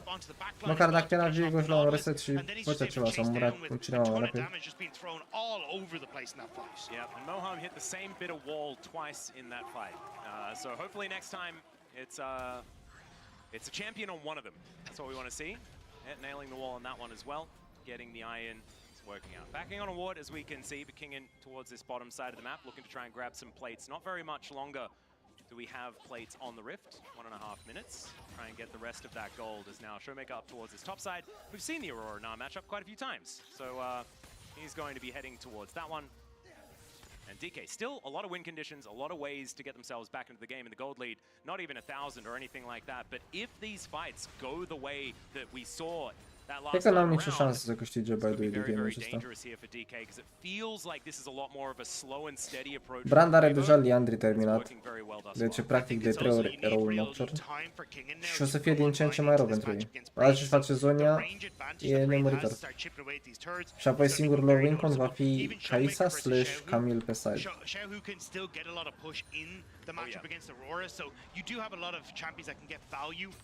From this 6 Void group buff, and Weibo, you can see already, definitely taking full advantage of that. Yep, Breathe should be able to at least grab some plates from this one. Him and Light, gold leaders at this point in time.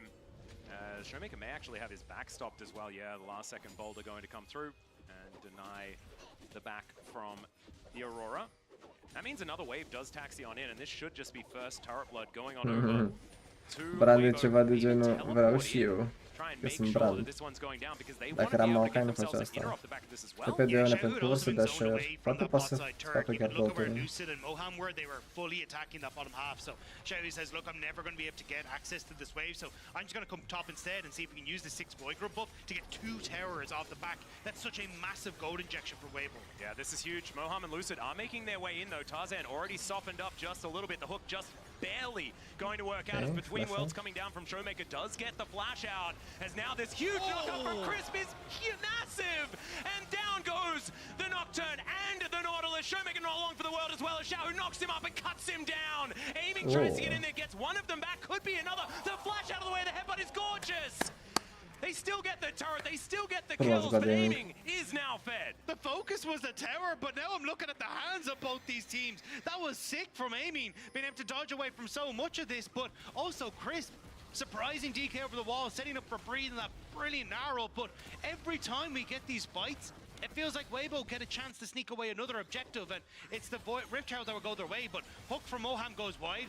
The Between Worlds, Shehu flashes away, but Crisp with a Hex Flash over the wall gets on towards Lucid and Moham, knocks Lucid back immediately into the Mega Gnar. So both Moham go down thanks to that extra little bit of damage from the Ezreal, and Showmaker's just kind of left alone for Shehu to finish off. But aiming here, this was gorgeous. Finishes off one, flashes the headbutt pulverize from Crisp, uses the Void Missile, so doesn't even need vision in the brush, and manages to finish off. Thank you. Thank you.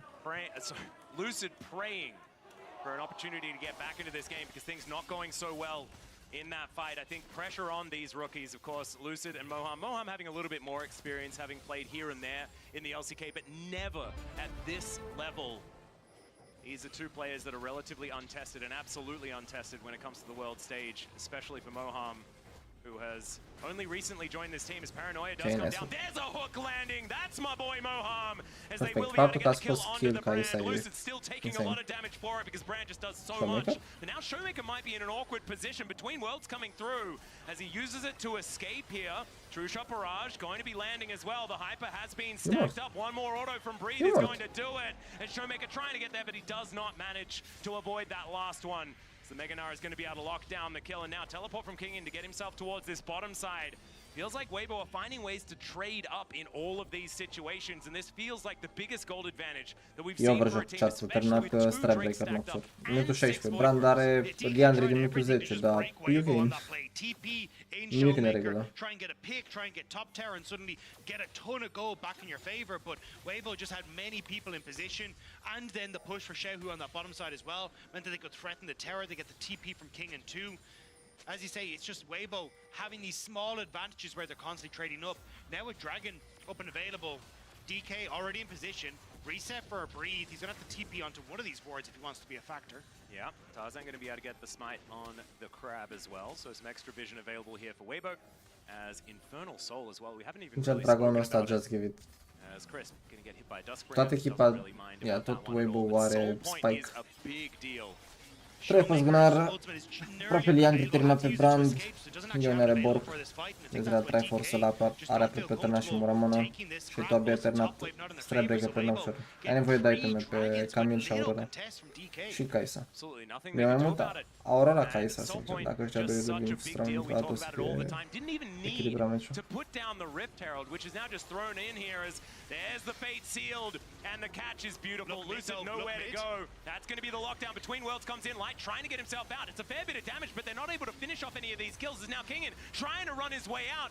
Decent mitigation of some of it, but that X-Tech ultimatum is one that they're happy to take any day of the week. They'll take down the Camille, and DK are floundering now. Weibo are just catching DK as they try to set up these plays. There was a great flank coming through from King and started to move in at the back of Dragon Pit, but Lucid gets caught. He goes for the all-in anyway, and there's just too many health bars and gold on the members of Weibo to really distract them. Depth charge DK au 5 sweepere, by the way. Au sweeper până și pe Nocturne care n-are nevoie de sweeper.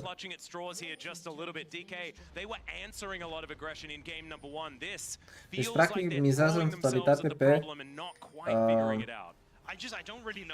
mizează în totalitate pe viziunea pusă de Nautilus. Practic au doar 3 warduri pe hartă simultan. Nu niciodată mai multe.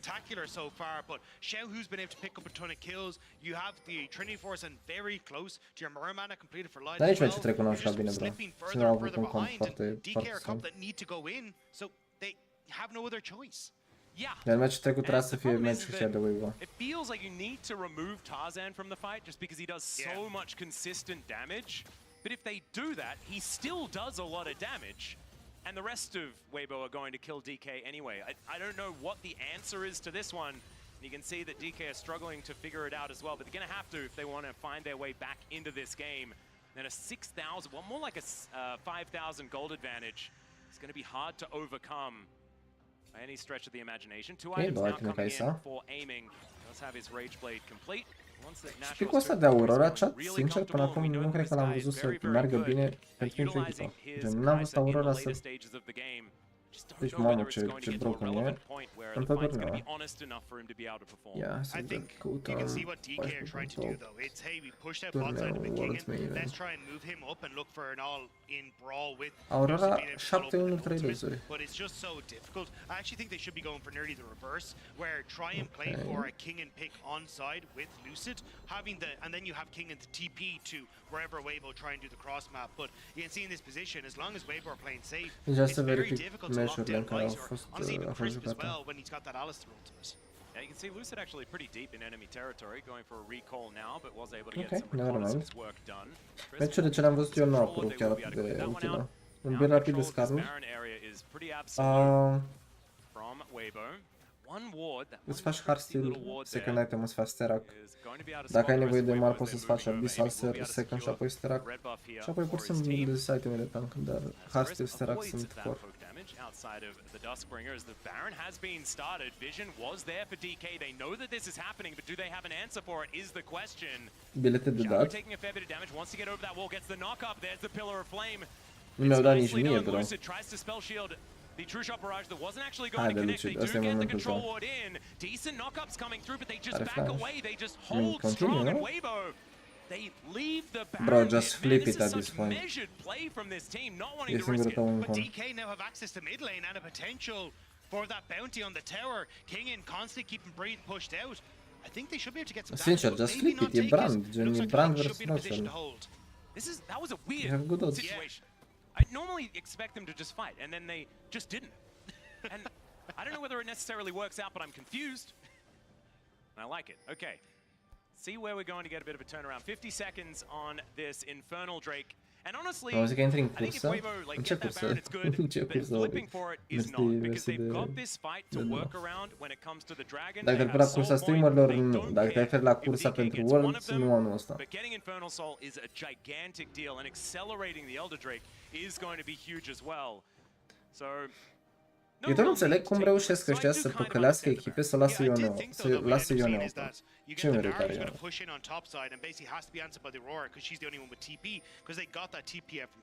Ione în tot turneul are 72% merit.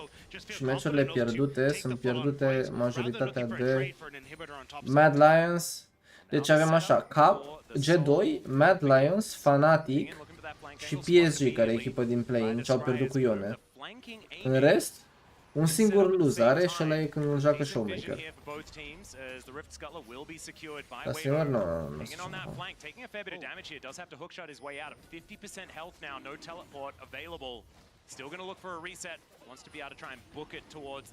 Și tot eu, plan, gen, lumea se păcălește în continuare că dăm 3 de Ione pentru Aurora, dar nu e niciodată bun. Yeah, Kingen actually completed the recall, so this Hai, could be Lucid, actually a flank opportunity, perhaps, but there is vision here for Weibo. They'll know what's going on. The Void Seeker's starting to breathe on a ward, but the Nabard's good, and that is going to be the Infernal Soul picked up, showing over the wall. Lucid, nothing he can do, he's just cut down where he stands. Still managed to get the light switch before he did die, but Moham has to flash his way out. Is he going to survive? The answer is yes, but on about 0 health, and now Kingen is just going to be dived after. Might survive as well. So they do hold on to their lives, but the damage has been done. That's Infernal Soul. And potentially Baron. Weibo have already got pushed. They're still healthy. And maybe looking to stop the resets. Won't quite get it, but no jungler available. Weibo just get Baron off the back as well. Yeah. It's a disaster here, and with Lucid down for another 10 seconds, there was no way they were going to contest. And so on top of the fact that they get Infernal Soul, they'll also be able to augment it with the purple buff, and now we're going to move towards a gigantic advantage as far as the money is concerned. Weibo are going to look like a freight train. But that's the thing, this is so much more controlled from Weibo. You look at the last game, it was Mist Orianna combos with that Nocturnal. Nobody really seemed on the same page. They couldn't figure out how to play through light strength, but this is so much more measured. Sure, it was a bit of a flip on the take, but Weibo knew they'd have the team fight afterwards, especially as the Camille had to reset. Lucid goes down. nearly getting this great ultimate, but it was flashed away from aiming for the breathe, but finishing off the Baron and now Soul, this has gotta be the end for DK. It should be, even though there were these miraculous escapes. Doesn't stop the fact that Weibo are just picking up every single objective on this map. They got 6 grubs, they got the Herald, they got every dragon, and now they've got the Baron. DK, like that list beneath the gold number is very short. We've lost King. Okay, he's back. No, but yeah, I think this is where you kind of are scratching for anything. Like, again, though, I think you're running out of options. The moment where you could have tried to make some sort of play around King in is kind of gone now, especially against someone like Xiaohu. He's just way too strong. And if you ever do, the ability for Weibo to just tear through your structures is so insane. Oh, it's ridiculous. That is going to be some bounty gold going over, so maybe a silver lining there, but you can see here, after that does fall, the Rebel Baron power play does dip for a second and now goes back up to 2k as that inner turret is taken. Aiming takes most of his health bar from one True Shot barrage and is denied a recall, so the base is going to get broken open. Just looks like DK have no real response to what's going on here.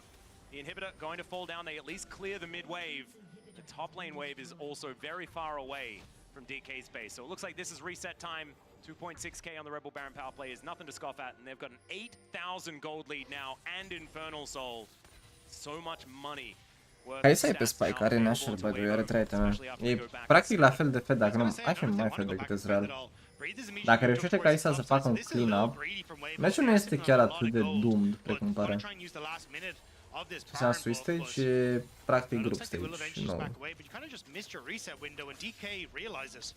Yeah, Voidseeker is going to come through, just barely missing the backside of the Alistar.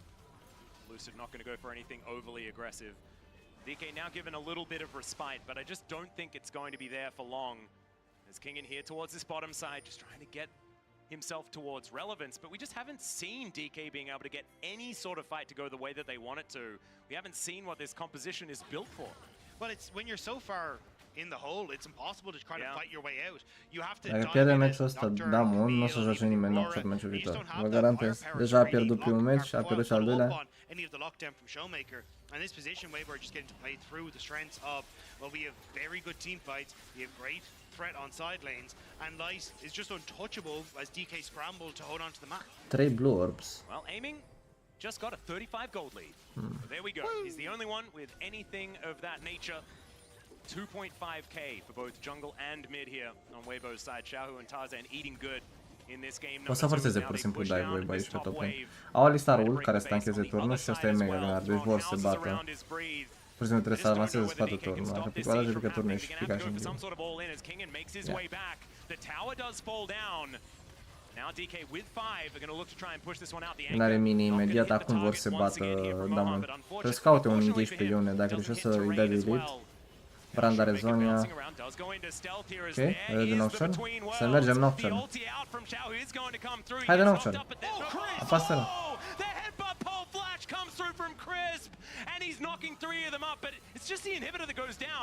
This is almost too measured from Weibo. They only want objectives. They're like, stay alive, DK, and just watch your Nexus fall. I don't know what sort of shellacking they got in the back.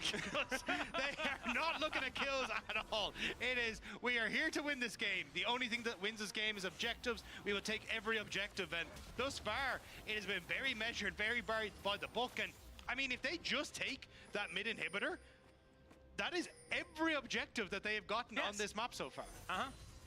And when was the last kill that they picked Nocturne up? I feel like it's been 10-4. Nu, a luat Nocturne în blind, nu l-a luat în brand. A luat Nocturne în prima rotație, cu Aurora. Nici măcar cu Oriana. It does feel a little bit like a distant memory at this point in time. There have been fights. Adversarii au luat Ione first pick și el a zis Nocturne. I mean, sincer, poate să fie și ideea că coachul poate l-a văzut că nu a fost fantastic cu Lee Sin meciul trecut și a zis să-l pună pe ceva mai ușor de executat. Dar Maokai era open.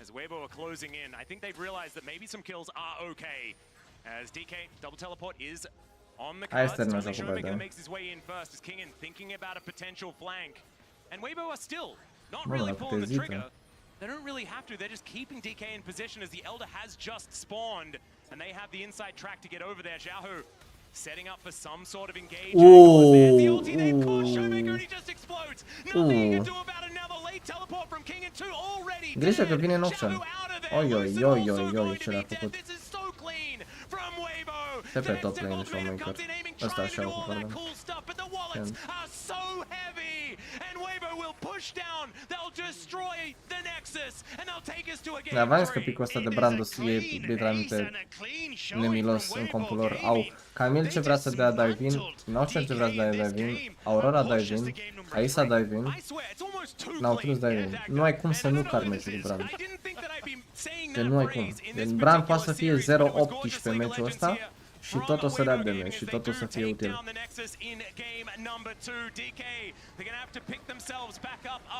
Asta înseamnă că Brand e broken, înseamnă, pur și simplu, ca draftul celor de la... Da, mă, a fost teribil. I mean, every so often, you just kind of get these games from Weibo.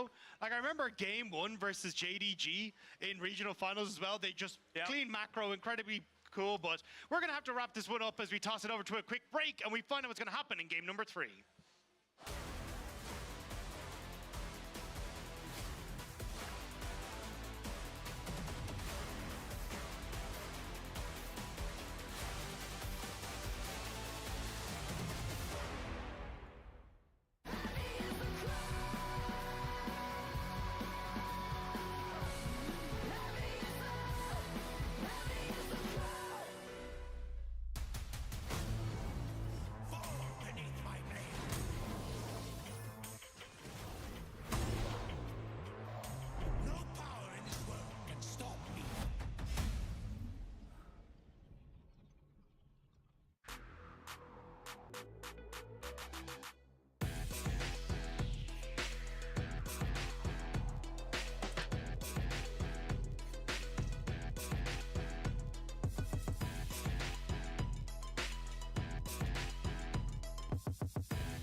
Na, nu ușor în Assassin ar fi prea broken, bro.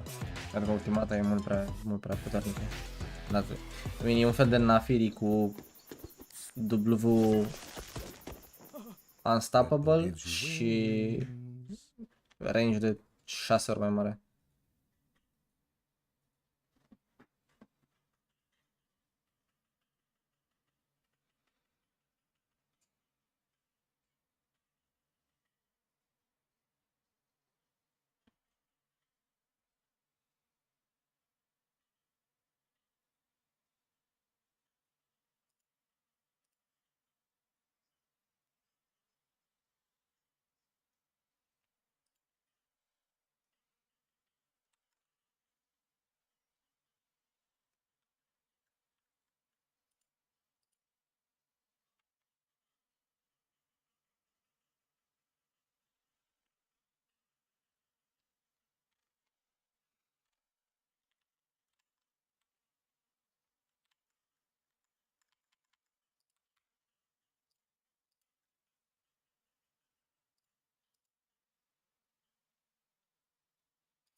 Zici de GDBLG? Tu ce zici de acest individ care s-a cățărat pe mine și doarme ca un porunc?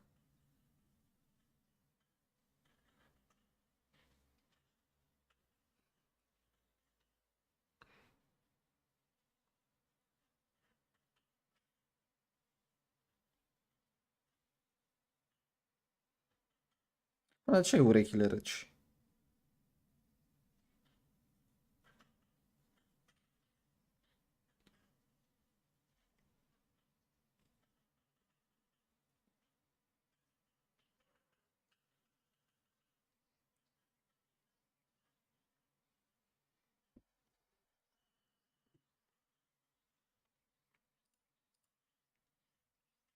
El e BLG și tu e G2, pretty much.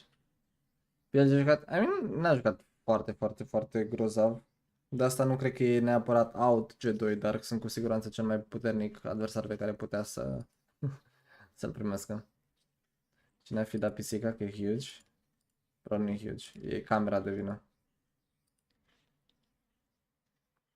Au!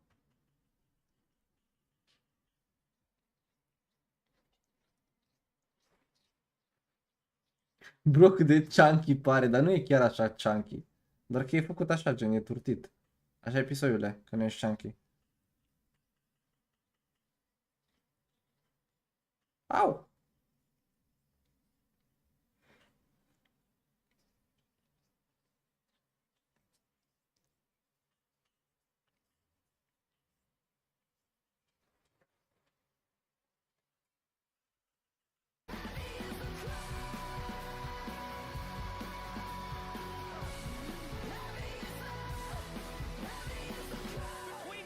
Showmaker is doing so much work. He takes down first blood, but Kingen is also going to fall alongside his support. Queen World's coming down from Showmaker, does get the flash out, as now this huge knockup from Crisp is massive.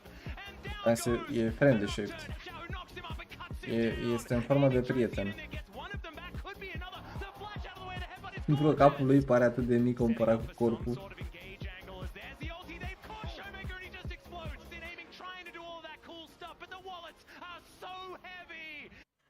It was never going to go any other way than into a Evident că game trebuie să 3 te muți pe between partea these two cealaltă. teams. I see that Caps is that Oricum, chat, eu Michael v-am is spus să fie already 2-1 pentru, ready and primed pentru for the Weibo. next best of 3, V-am but hey, anunțat there's înainte another să termine game meciul. of this one, Emily. Pardon, Yeah, înainte I să think înceapă the meciul. big thing for me as we look at this like post-game breakdown here, the big thing for me is two things. One, actually insanely clean game from Weibo, right? Smooth. This is not a typical LPL gold graph. And then the other big thing I want to point out, Light on Ezreal, because we talked about Light being kind of a stable force for them, even when the team was collapsing around and they weren't doing super well in LPL. Ezreal is one of those picks, as we point out, top of day, he is going to excel on. And even though he didn't necessarily pop off with like a ton of insane kills, he consistently was able to get in and do so much damage in these fights. Yeah, I Terminat. absolutely feel like he was controlling the game, even if his scoreline didn't say so. And these are some of the highlights from game 1, unfortunately. But in this game number 2 on Ezreal, here now we have the clip from this last game. Once he got a little bit of gold, he was always marking Camille on the backside of fights. He was never really in danger, but you could see all of DK's team composition was about trying to reach the Ezreal, and he played that range so expertly. And I really like not only seeing Weibo play, I think did a very similar pivot to what they did yesterday against Fnatic, where game number 1 didn't go their way, and they really pulled it back and were very, very disciplined, which against DK I think is a good call. And we also saw, unfortunately, a lot more in line with the rest of the tournament performance from, I think, Mom in particular, but also Lucid really not having a good time on that Nocturne. Yeah, I mean, I want you to tell me more about that, but I did want to say, because you mentioned Weibo. Weibo last year, by the way, they played and lost a close game in the best of ones versus G2. They still ended up in the 2-2 pool. They played Fnatic, where they lost the first game but won the 2 thereafter. They qualified to the quarterfinals. And the rest is history. I'm just saying, you know, if there is ever any synchronicity, Can we not? Can we not? Because you don't want to see it. So I want to relay it back to you and give you the opportunity to talk about, you know, in this game 3, then for DK, what do you not want to see from game 2? So Moam individually needs to step it up. There's obviously a built-in. This is a guy that was called up very late, that is playing his first initial tournament. But even taking that into account, that Nautilus game was not okay, right? There were a lot of moments where a hook could have made a difference early on. Wasn't the case. You watch Mickey Xbox? That wasn't me.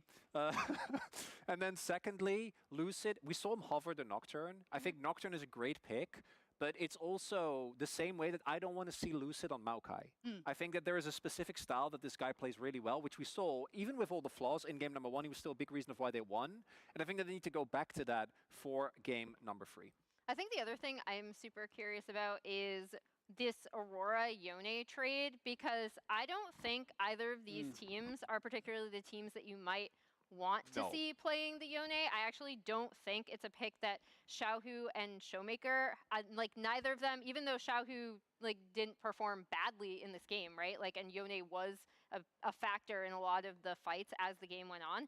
I don't necessarily see it, even as strong as it is, as a pick where these two teams want to go for it. So it's interesting to see that trade go through.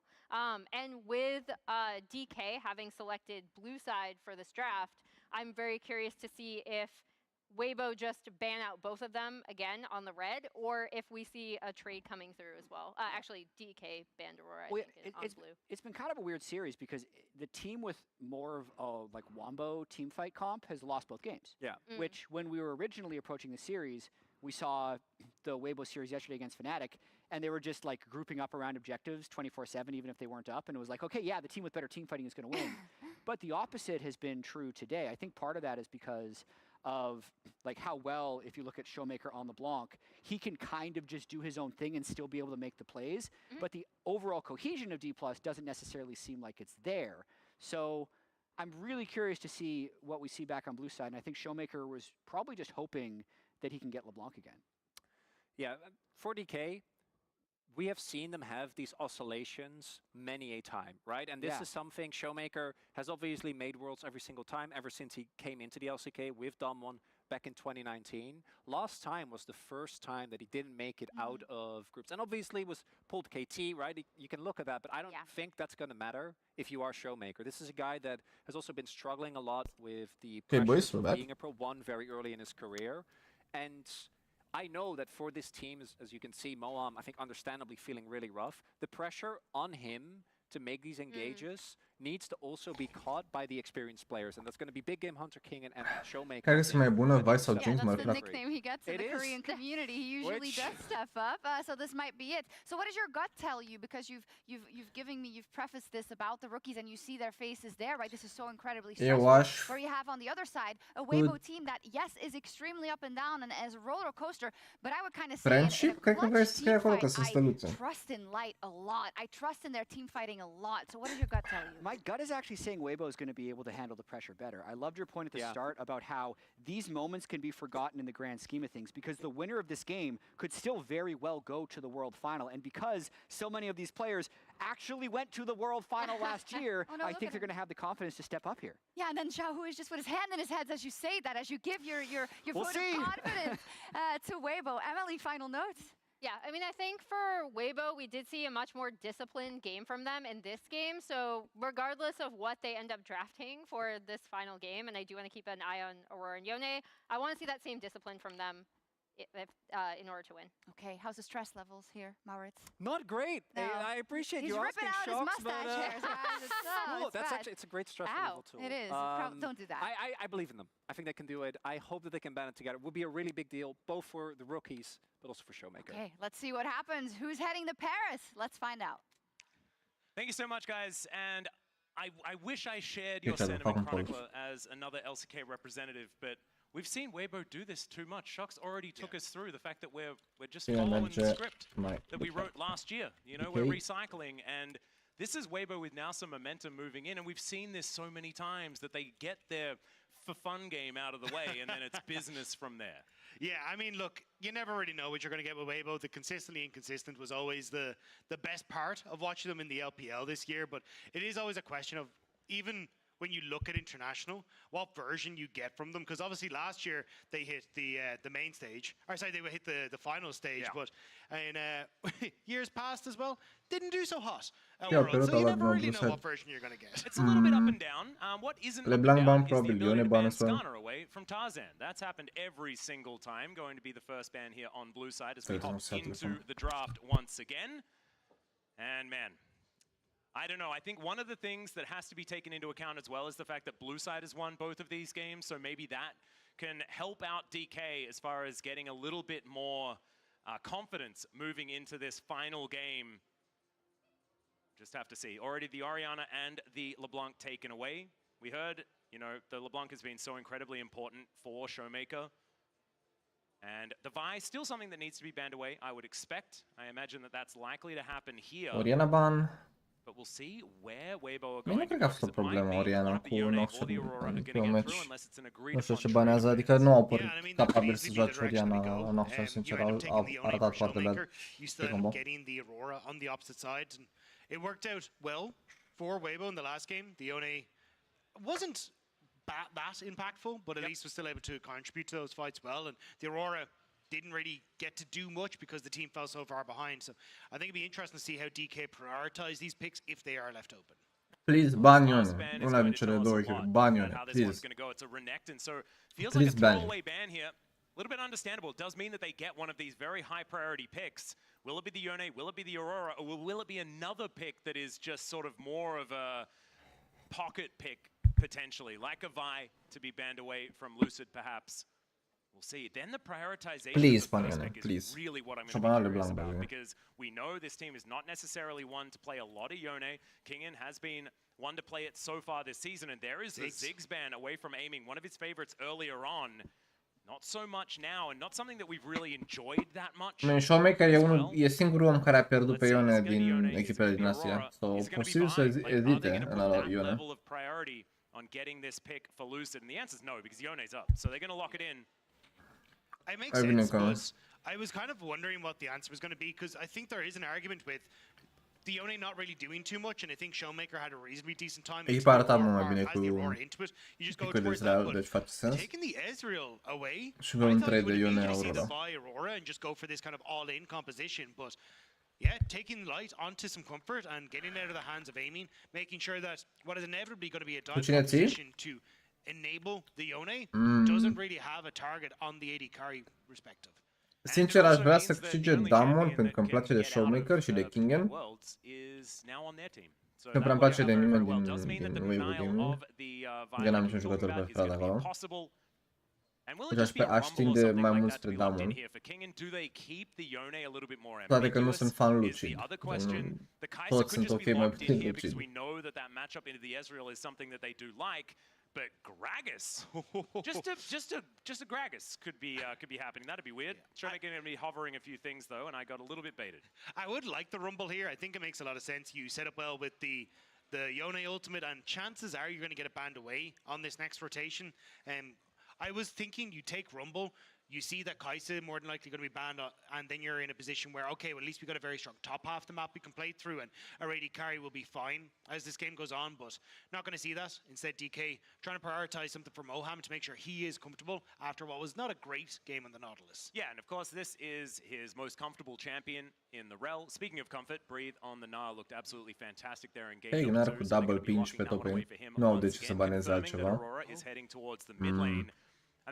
Mă întreb dacă vrei să banezi Rumble din moment ce au nevoie de AP source undeva și Rumble vai mai văd. So I think the reason DK haven't really shown their hand properly here by taking the Rumble or anything like that is they're trying to keep this flexibility for King and Open. Kenan e de asemenea decent ban by the way. Move the Ione up there. We already saw King and play and have a win on this Ione in the top side. So now it could easily be a case of, well, you start to ban away or you put pressure on towards the mid lane, with Showmaker being able to get a potential counter pick depending on what wants to happen. But I imagine you will just take an answer for Crisp here on this next rotation, depending on what the bans are. Like Leona probably going to be gone, probably going to get the Alistar taken away from Crisp as well. Yeah, I wouldn't mind that at all. I think that it's still likely that Weibo take away something like a Rumble, because we expected that could have been the thing that comes in. Sincer, nu știu, dar Lucid e cu siguranță mult mai confortabil pe Vi decât orice altceva. So, yeah, I'm not sure, because the Poppy is decent into the Cred că până la urmă vrei să-l pui pe Lucid pe ceva care e confort. Și cu Vi ești mereu useful în diferență. Crisp does flex into, but it's not a bad shout in this position, but I imagine you'll still get the Leona ban on this next rotation as well. And then Crisp is fine to play the defensive side of the matchup on an Alistar, especially as we saw in the last game. He actually played quite well on it, but there is that Rumble ban that we're talking about already for Weibo. I think it's almost guaranteed that we're going to see an Ahri locked in. For Showmaker, I agree with you. I think that flexing the Ione towards the top side, Kingen has a lot of experience. Am găsit cel mai OP combo, by the way. De ce nu m-am dimineața? Doar că am încercat coconut milk cu croissant și e absolut insane. Și am obișnuit să mănânc chestia asta în fiecare dimineață. Ca să întreba ce mânc acum. Have to show their hand as far as the rest of the picks. Aiming still thinking about what he is going to play. Is Kai'Sa being taken away, I think, is a very big deal. But still a lot of things left up on the table. And Morgana. So I always get shivers. I see a Morgana locked in by an LPL team. Martin Lucid, Mohan, Nautilus, Velodit. Nautilus a fost pur și simplu bad pick, bro. Morgana junglă by 2 e super insane. Morgana support pardon, Morgana jungle în Vi e super insane și bună și în rel. In these fights to not just get completely womboed out of existence by DK, but the wombo wants to continue here, it looks like, with the misfortune, giving good push on that bottom side, at least giving Lucid an opportunity to play around that bottom lane, especially as he does hit that level 6. Yeah, misfortune going to be the lock-in. This is where we're going to get that information as to what is going to be played. Yani Morgana jungle 100%, pentru că Morgana este rally absolut vomidabil. Dar îmi place mai mult compul de la DK, sincer. Chiar și cu Morgana jungle counter. Doesn't really fit what I was expecting for the lane allocation here. Maybe King and not that confident in the Yone. Yeah, match-ul ăsta trebuie să fie 2-1 pentru Damon. Is where he wants to go. A giggle comes through from Lucid. This guy's Gragas is absolutely fantastic. We've seen Zeus already be so good on this pick. And I think what they're thinking here for DK is, hey, if I can get a cask onto a black shield in the later portion of the game, I immediately remove the black shield and suddenly enable Lucid to be that wombo setup once more. So I think you've got a lot of kind of layers upon layers of magic damage that will become very interesting to track. Cred că Aurora Morgana trebuie să fie cel mai slab combo din existența combo-urilor min jungle. It does mean you're kind of reliant on this Aurora or even a good dark binding to start. Cred că mergi pe premiza că Aurora îi blochează pe toți, nu poate să iasă și Morgana intră cu ultimata, dar asta e doar într-un scenariu de vis în care nu și-au one-shot amândoi înainte să înceapă fight. Jungle, it is where she's most often been seen, but there was a little bit of a chance that it could have been heading towards the bottom side of the map in support role as well. Does mean that Crisp on a melee champion feels very, very good for him as well. We'll be able to mitigate this bullet time quite effectively at the same time. Also one of the greatest answers into casts as well, especially with the change in the interaction, with the fact that it just kind of pops instead of the Braum being knocked around. Just feels absolutely terrible to play the Gragas into it. So a lot of mitigation, a lot of opportunities, but I think that this draft from DK has a lot more upward momentum and movement and opportunity in this game than what we saw in game number 2, even if there is some kerfuffles early on. I think it's a composition that just has fighting power throughout the game, which is kind of something that has been missing from DK, not only in parts of this series, but definitely earlier on as well in the tournament. So I'm excited to see DK almost feed into what is, I thought, going to be their game plan of fight early, fight often, find these early leads, and then run away with the game through that. And especially when you've got a wombo setup like this, it feels so easy if you can get that lead to capitalize on it further. Man, Tarzan on a power farmer as well once again, this time in the Morgana. Something that we haven't necessarily seen as much of, but she's been sprinkled throughout this year in a lot of these metas. All comes down to this. Kingen on full comfort. Lucid on his most comfortable champion that we've ever seen. He is a Vi player, as we've mentioned many, many times before. Aiming on the Misfortune has had great games on it so far this season as well. And Moham, his rel is exactly it. As far as the rookies, as far as the young players on DK are concerned, Rel and Vi are exactly what they wanted. It's just whether the answers from Weibo are going to be good enough that we're going to be looking out for. And just a fun fact, it's the first Morgana that we've seen in the jungle here at Worlds ever. Wow. The last international appearance was, of course, MSI 2021. We all remember that because that was every game. Yeah, did reasonably all right, but Weibo getting at least into the bot side jungle here. I don't really think they're going to do too much more. I think it's just trying to figure out exactly if there's any sort of swaps or anything weird going on. Ce vor să facă aici Braum și Ezreal, practic, vor să dea threat în general de late invade, plus de cele mai multe ori uite vs Morgana, Lilia sau picuri de genul, sunt șanse mari ca picul respectiv să înceapă la raptorii tăi și se așteptau ca Damon să meargă să pună un ward în apropierea riverului pentru a detecta Morgana intrând în 25 să fure raptorii. Da, Braum avea sweeper și stătea în baș și nu l-au văzut intrând în baș destul de sigur de asta. Și dacă punea ward-ul ar fi scos ward-ul imediat amândoi. Și ar fost expuși. Motiv pentru care ward-ul n-a fost pus în river, a fost pus fix pe Raptor Camp. Deci vede doar Raptor Camp și e pus într-o zonă în care Ezreal Braum nu au cum să ajungă. Doar pentru a detecta în caz că se face invade. Deci foarte bine jucat de ambele echipe.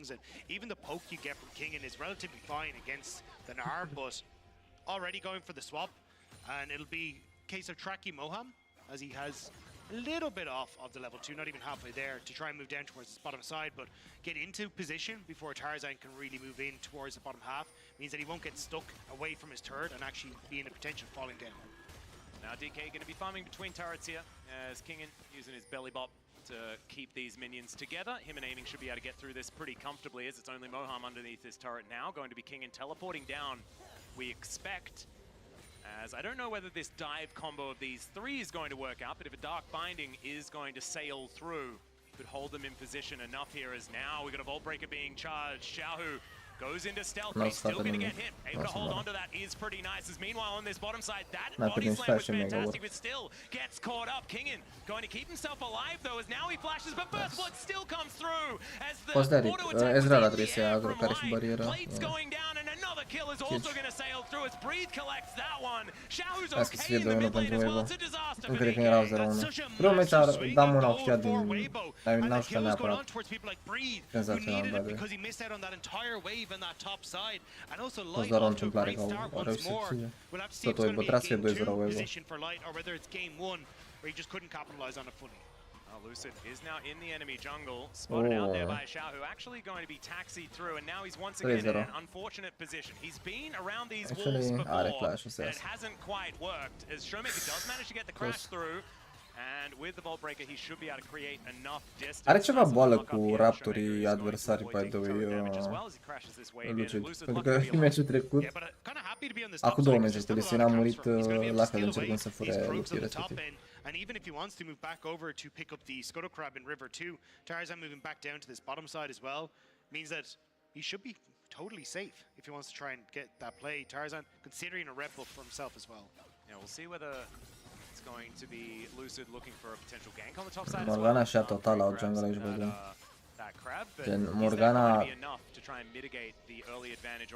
Morgana a pierdut atât de mult, bro, are literalmente 4 campuri, 3 campuri și ceva, 3 campuri și niște creep din linii, cred.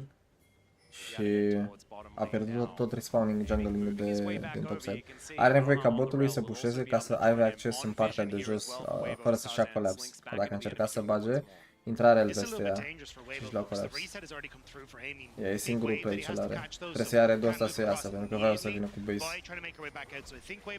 Îți de base. Oh no, this is very dangerous. Ăsta a rămas. Showmaker doesn't have his ultimate available. I think maybe could have looked O să închide gura de DK până ăsta. Bro, a sperat să câștige DK. M-a întrebat cineva mai devreme cine aș vrea să câștige. Am zis DK, dar pentru că are și comp mai bun. Adică e posibil să câștige DK, dar la cum a început meciul ăsta, now has to stay in lane. So if I was DK, I'd try and transition this to a potential dragon just off the back. adică compul de la DK e de 100 de ori mai bun decât compul de la Weibo. Looks like they focus more on the void grubs, as you can see. Hai Morgana, Aurora din jungle. Yeah, and Tarzan is moving back down, just trying to babysit, making sure that Light can push this wave out. Crisp still hovering. Might be able to find himself a Winter's Bite here as the Make It Rain does come down. Moham, a potential target here now.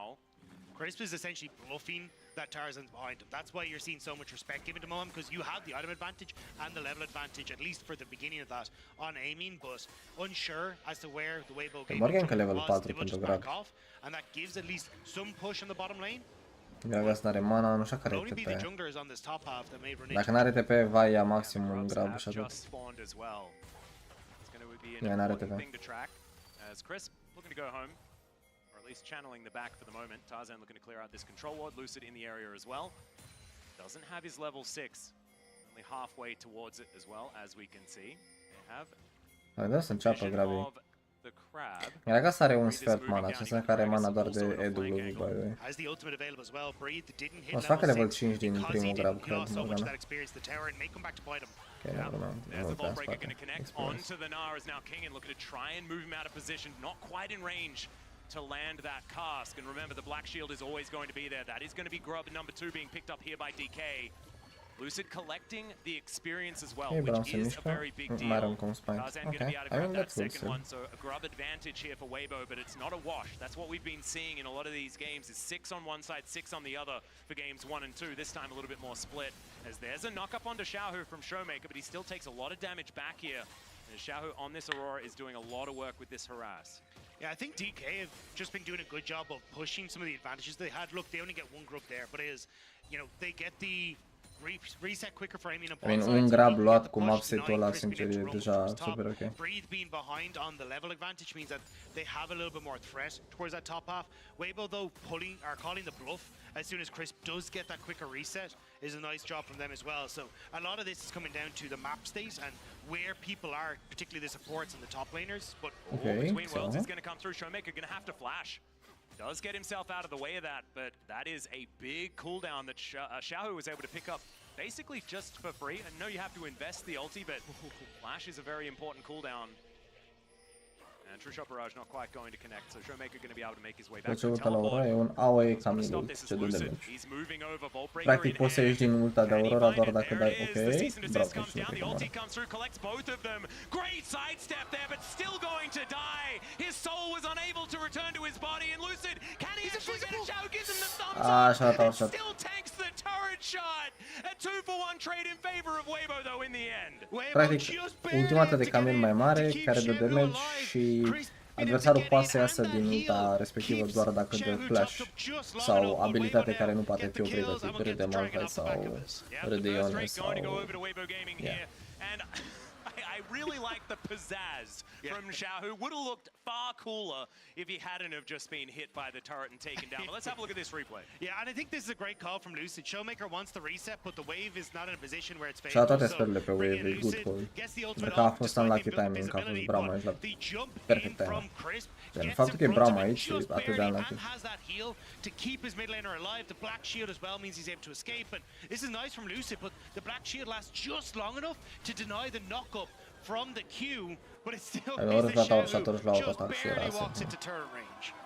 And you can see DK coaching stuff not exactly psyched about it, as Xiaohu as well is like, maybe I shouldn't have given the thumbs up, now I feel a little bit silly, but still, it's a great trade for Weibo. Și golii tot de doar 1000, nu e a little bit more on top of it here for Weibo in this early game. Haven't really paid too much attention here towards his top side, as Lucid is the next avenue of attack. Sau Vainare as Medina now back up. Certainly a point of attack potential. It is going to be Lucid just moving away, and Breathe doing the same thing. Crisp, can he find an avenue here? Good sidestep there from aiming. The Winter's Bite's going to be connecting down here. And otherwise it is just going to be a little bit of picking up as much farm as we can. Not too much fighting for the next little while. Xiaohu certainly doing pretty well on this Aurora, at least in the lane, despite the fact that Showmaker is very far ahead in farm. How did that happen? I think it's just with how much there's been happening around this mid lane, but I think it'd be heartbreaking for Showmaker if he can't get the best of Xiaohu in this series, because even you look back at like MSI 2021 finals, lost to RNG, lost to Xiaohu, and I think Showmaker has been pretty open about how he wants to try and get back into Worlds and really showcase what he's capable of, but now sitting behind Xiaohu once again after losing that 2v1 in the mid lane, or 3v2 even I should say, it's got to be at least bringing back some memories of that. I would agree. I think as well, one item spikes, you mentioned it for game number 2. That's happening once again here, as that Blade of the Rock is going to be very important here for Showmaker.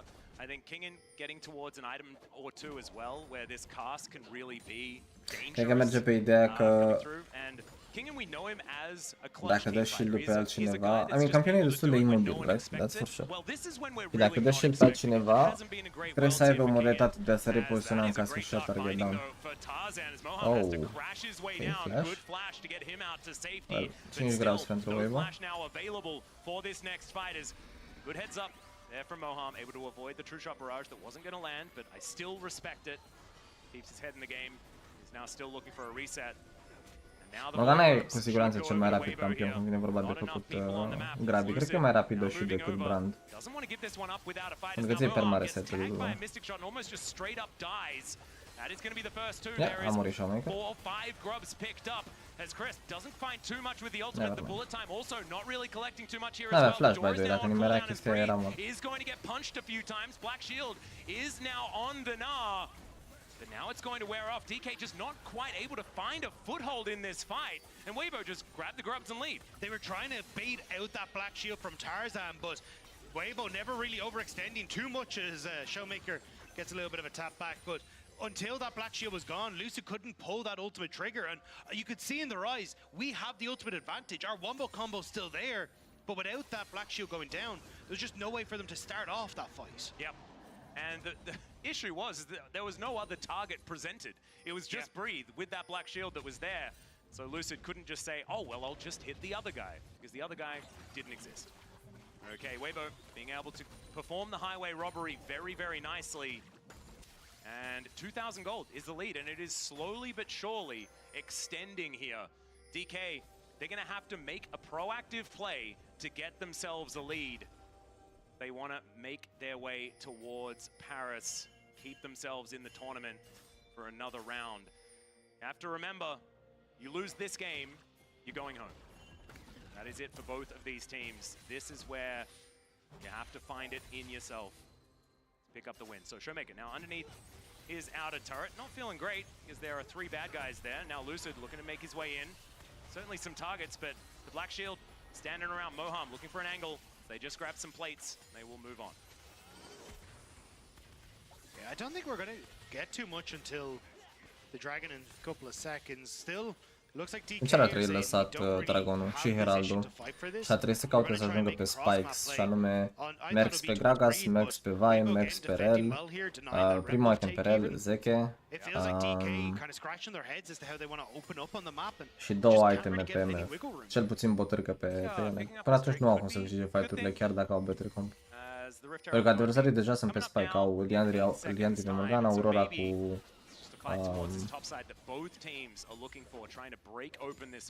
cum se numește itemul ăsta? Malignance și Ezreal cu Triforce. Mereu uit, nu știu, am probleme cu itemul ăsta. Adică știu ce face, știu cât AP dă, știu câtă mana dă, știu cât iarbă, cât magic damage dă din pasiva, nu știu cum se numește. Ce se trebuie?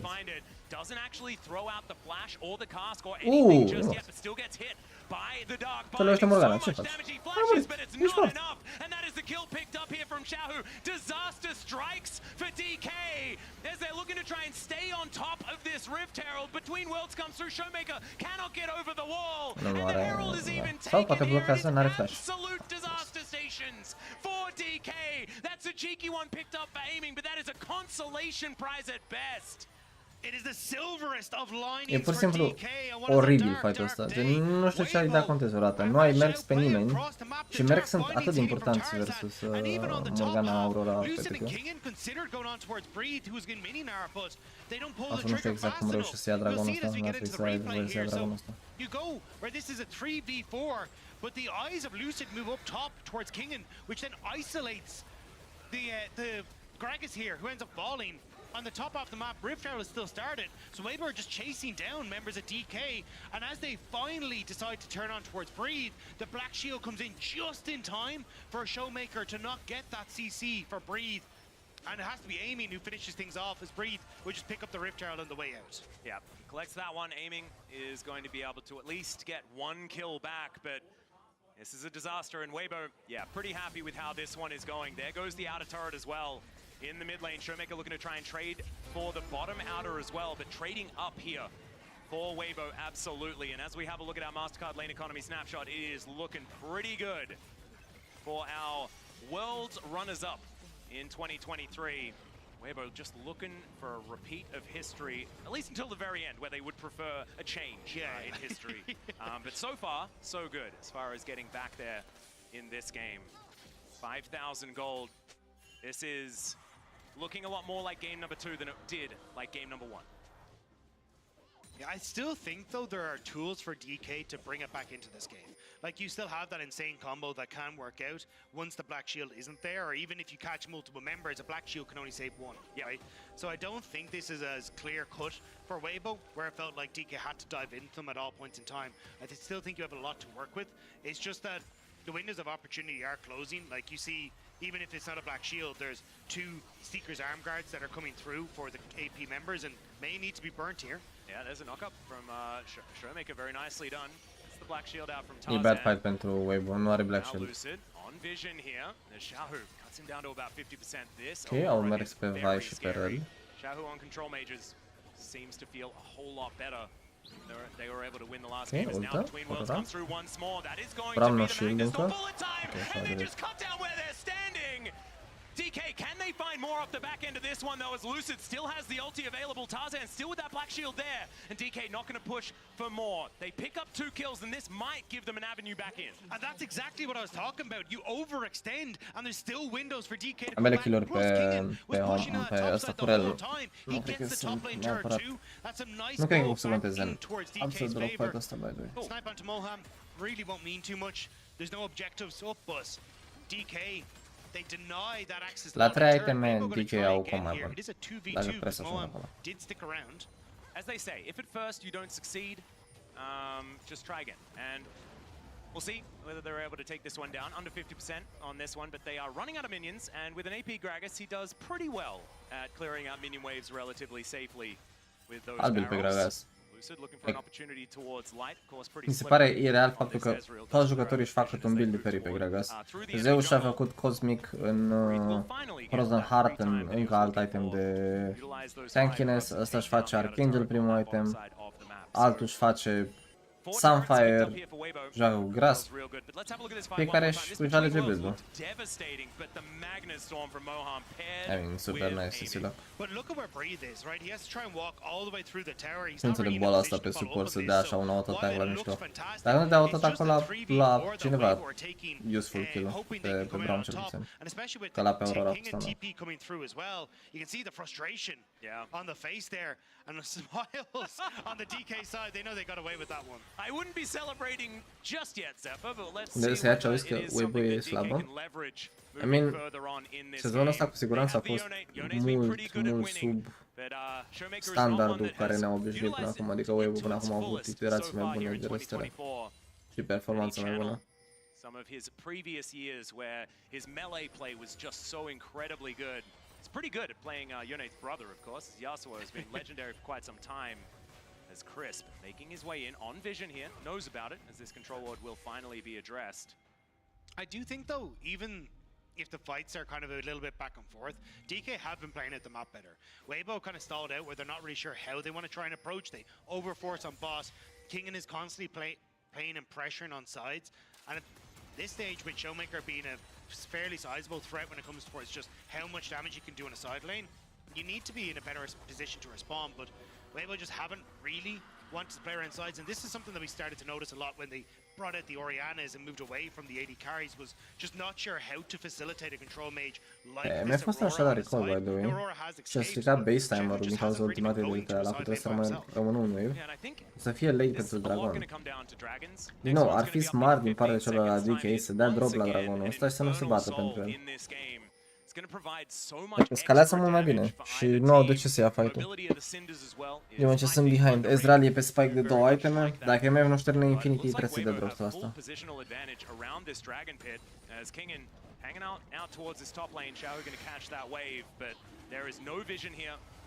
Bine să dea drop, doar că nu se ia nimic pe top. MF avea Infinity. You can see DK trying to get vision on this top side in return for that Baron area. As Light takes a couple pop shots. There's moments where you can still find picks here as DK, but I think if you do end up just letting Weibo slowly but surely take these objectives, they're just going to be in a great spot. Their team fight is exceptional. The ability for DK to start fights is really tough unless Weibo overextend like that again. So that's where DK, I can understand trying to trade the Dragon for vision, but now I need to see them play heavily around this mid lane, force light off of the wave, and then look for some sort of pick inside, or even try and force on this mid wave. Even if Lucid dies, for the engage, just getting that pick onto a potential turret take opens up the map so much for DK.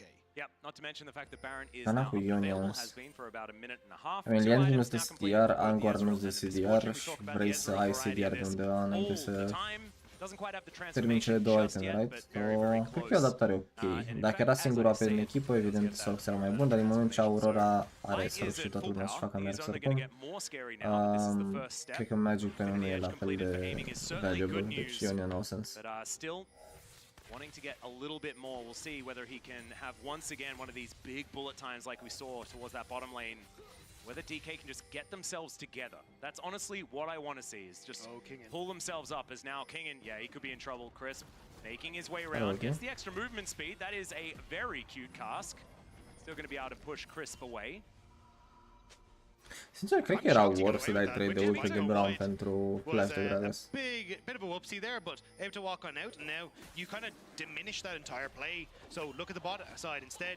DK get to take control. Pentru care comentă n-are face să mega și cum poate să-și trebuie să fugă de round, right? This is where if Weibo can get those plays to work, it's great.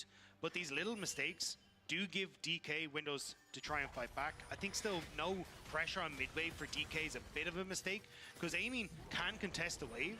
It's just that he doesn't have the help from Lucid right now to really force on mid wave to open up a play on these sides. Rabadon third, maybe, Randy interdinar. This wave towards the bottom side of the map. Dacă Gragas nu joacă full AP, practic sunt cam... Slowly but surely, it's a closing of the gap instead of an extension here. So DK pulling themselves back in. Expuși la potențialul că ăștia să stacheze prea mult armură. N-are Randy deja 2 armguard-uri. Bravo să facă și-l armură, Israel poate să facă și-l Frozen Heart, deci face sens că asta cu Gragas să-și buildeze full AP.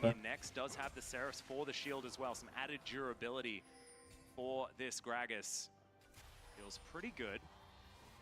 DK, can you actually approach? That is the question. This battle for vision is just ongoing between these two squads.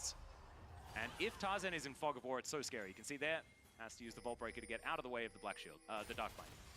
Showmaker has just hit his second item though, which is pretty nice for an upcoming fight. I'd say the Dragon... Luci se joacă cu focul dacă și-a un binding sau tagat de absolut orice, au pierdut baronul.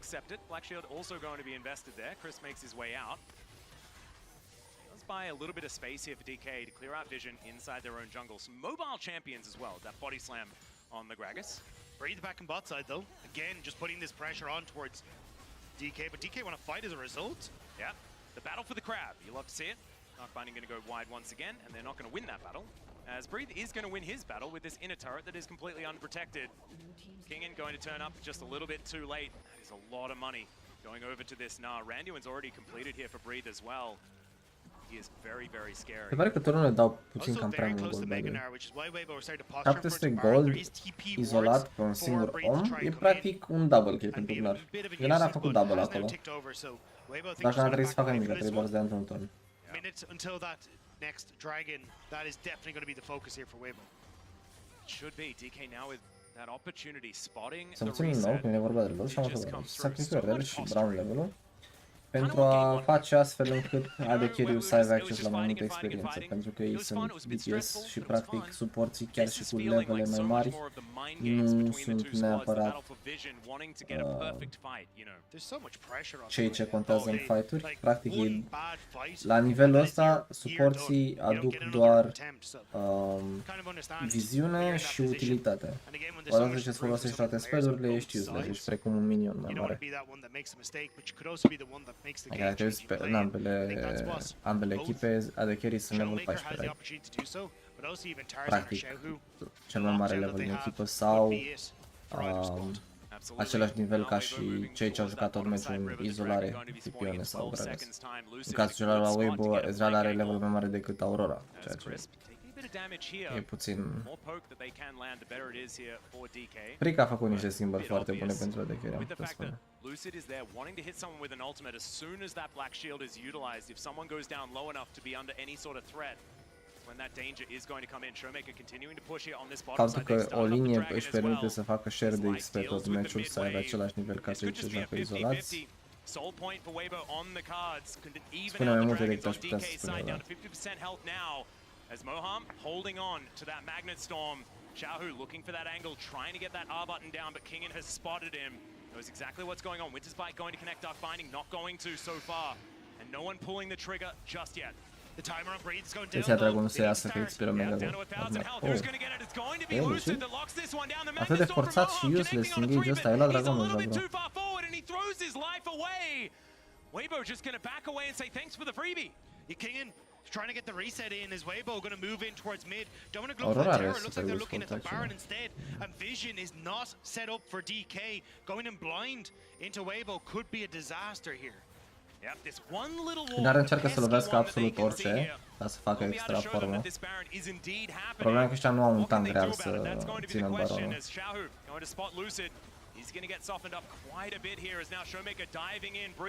Na, e bad pentru Weibo, e bad, nu vrei să faceți freeze de baron. Sau, maybe Aurora can zone? Where is the smite? Can they get into Bro. the pit? The answer is going to be no. The Voltbreaker gets forward, but it's Tarzan who That's locks down the insane. Baron, and now it is just disengage, Bro, that's insane. Modul în care Gnar, Braum au jucat în față să zoneze, absolut insane. Pentru că ți-e frică, dacă ești vai și te apropii prea mult, o să te ia Gnar, te aruncă în perete, ți-i banii de Morgana și rămâi acolo sau de aură. Plus că nu vezi ce se întâmplă în pit. Uite că MF are Blue Orb. MF nu era în fight-ul ăsta sau de ce n-a folosit Blue Orb? Crezi în G2 azi? Am citit întrebarea și am uitat să răspund. Yeah, and I think this was unfortunate for Moham because they are basically trying to wait out Breed's Narbar to go down. Creierul îmi spune nicio șansă, inima îmi spune orice e posibil. Moham thinks with Breed about to go mini-nar, he can go for the play, but Amin isn't really in a position to follow up thanks to a great block by Crisp on that Unbreakable. And now, Weibo Gaming set up with the Baron, Breed on bot side. A lot of the damage already done to these tier 2 structures. Yep.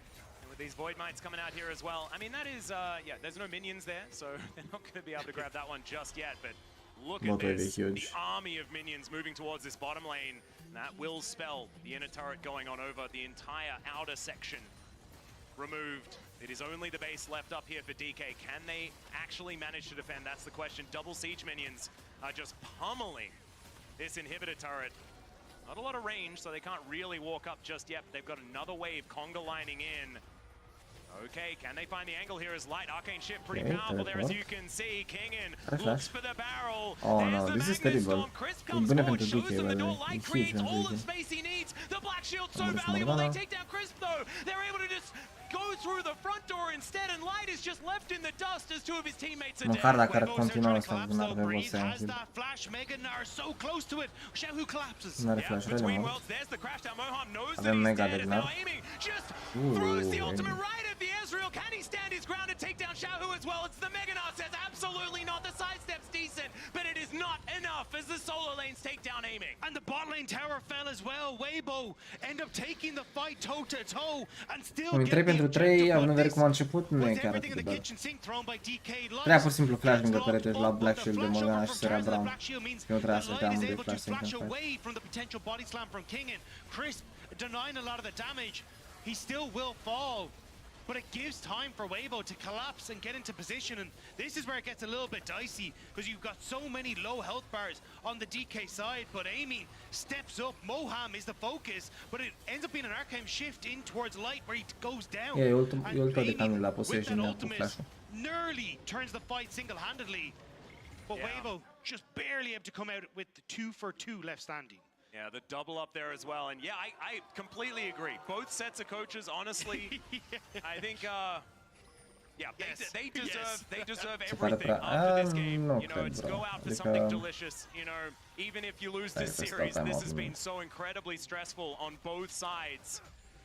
Otherwise, it's preparation for the quarterfinals. This feels like a fight. It's just so incredibly close between these teams. Outside of the gold, which Weibo has in spades, these fights still seem to be something. Evident că te uiți în retrospectivă și te gândești la support din LCK tip Keria sau Le Hands.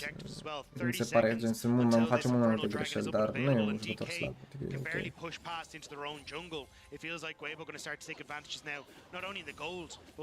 În Europa avem jucători mult mai slabi. I don't know if they can try and get that repeatedly here to bring themselves back into this game. De asemenea, poți să dai ultimată de Malphite, în general, ultimatele ce te fac unstoppable, poți să le dai out of Aurora-ul, dar nu poți să mergi în afara ultimatei. E ca un wall de Anivia, doar că dash-urile nu merg, merge doar flash-ul. Secret Agent trying to get in behind Weibo. The dragon will be taken. It is going to be given, but I think Lucid is essentially just going to sit here and hope that someone overextends on mid-wave and they can immediately go for the crash down with Moham, but Amin isn't there to try and follow up. O să moară asta cu Vai și o să piardă baronul, by the way. I'm a little bit worried.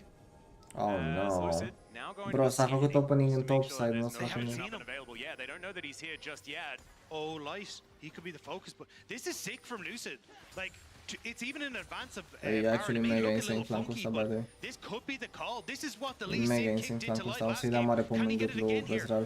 Yeah, he's channeling now. There's Ah, the da shield Morgana, ball, champion, and a lot of trouble, man. but he just gets shielded up, and Ideea a it's fost gonna be atât de A-okay. bună. There goes Lucid. They threw the kitchen sink at him, but it did not work out. The Between Worlds is gorgeous. Moham's dead, and there's the Ideea a ult fost out bună, from dar cred că trebuie să dea Showmaker. switch de They target. cannot Să do dea pe anything right now, and Morgana. Weibo, they just had all the N-a avut nici answers. follow-up They ca lumea. tried everything there. That was the Hail Mary play from DK.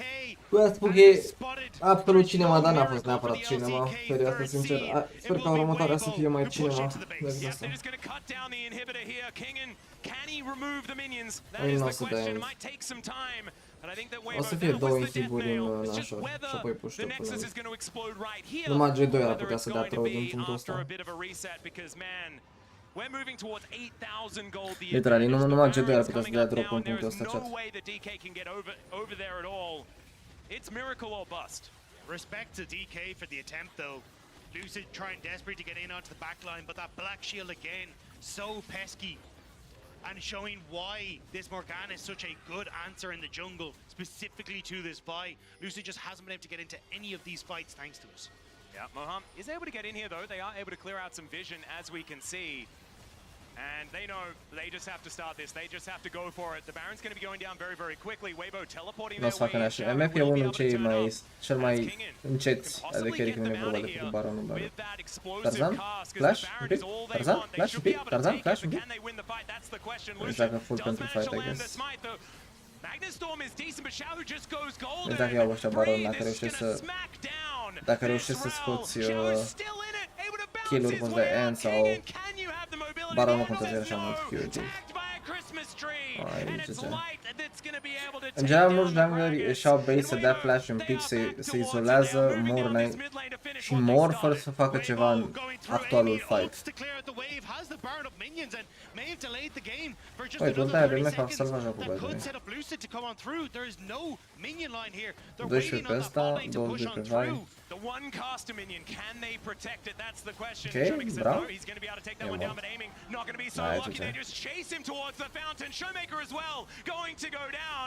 Breathe might just be dead. And remember, these are only Void Mites. There are no minions because that caster minion, the hero, did actually fall. And so now missing a bunch of health bars. Poate să dea lider vai useless The scenariul super ăsta. minions are going to crash, and Weibo, I think they've got enough damage. I think they're going to be able to do it here. This is their ticket to Paris. One last Nexus turret in front. Lucid, can he do it alone? The answer is absolutely not. Unlucky pentru Shopmaker, sincer. Dar e singurul jucător care a pierdut 2 meciuri pe Ione. Și în caz că n-ați văzut și-a făcut uiță în meciul ăsta, am o să-și facă și el botard. Pentru că a vrut tenacitate, dar în punctul ăla doar fă-ți uiță. Ăsta doar fă-ți shield pe 2 și dai damage. Slow push in the end, but Weibo come out on top.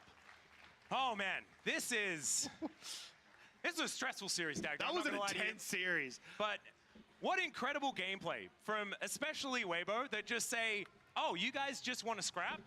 No. Yeah. And they just did it. And they just played better macro League of Legends. They also played extraordinary counter pick. Like the tech choices here, the Morgana, so good here from Tarzan. A deserved spot over at Paris. But now, we'll hear from Tarzan right after this break. Don't go anywhere.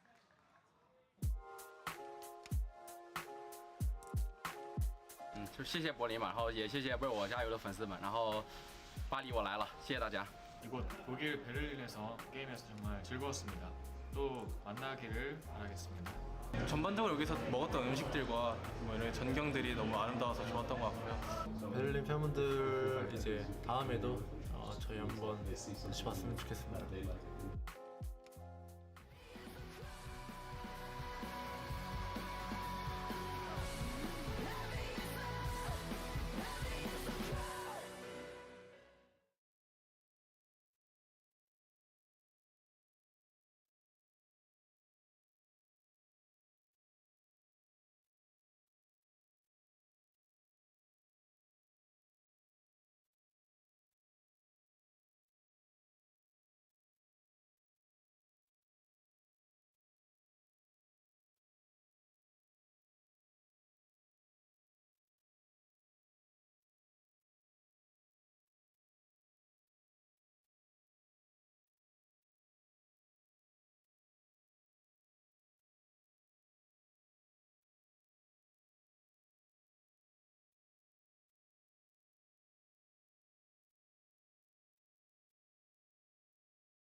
welcome back to the stage as Weibo Gaming saved the world's run. And Tarzan, thank you so much for joining me after this one. Wendy, thank you so much to assist me with the translation. I want to talk about that last game because you picked Morgana in an elimination series. What made you think it was the right plan and that overall you had the draft that was going to bring you the victory? 那首先恭喜你们获得这场比赛的胜利，你们的世界赛之旅还在继续。同时也想问一下，你们在生死局的选择，当时背水一战的情况之下，选出了莫甘娜的打野，所以说想问一下，当时为什么会觉得这是一个正确的选择？同时，你觉得你们的这个阵容为什么会是那条可以让你们通往胜利的道路呢？首先莫尔甘娜英雄的话，我们其实已经提前准备好的英雄，然后教练就给我很有自信了，我的莫尔甘娜就。很厉害，所以我选出来了吧。So to be honest, I must say that Morgana pick, we have already made the well preparation for the pick, and also our coaching staff gave me the enough trust and enough belief for the Morgana. I'm very confident with this champion, so that's why we like to just give this champion a try in the elimination match. Confidence and a well-thought plan. Now, Tarzan, I remember that a few days ago, you told me that you were the last Griffin who was not yet qualified to quarterfinals. Now that you made it, how does it feel?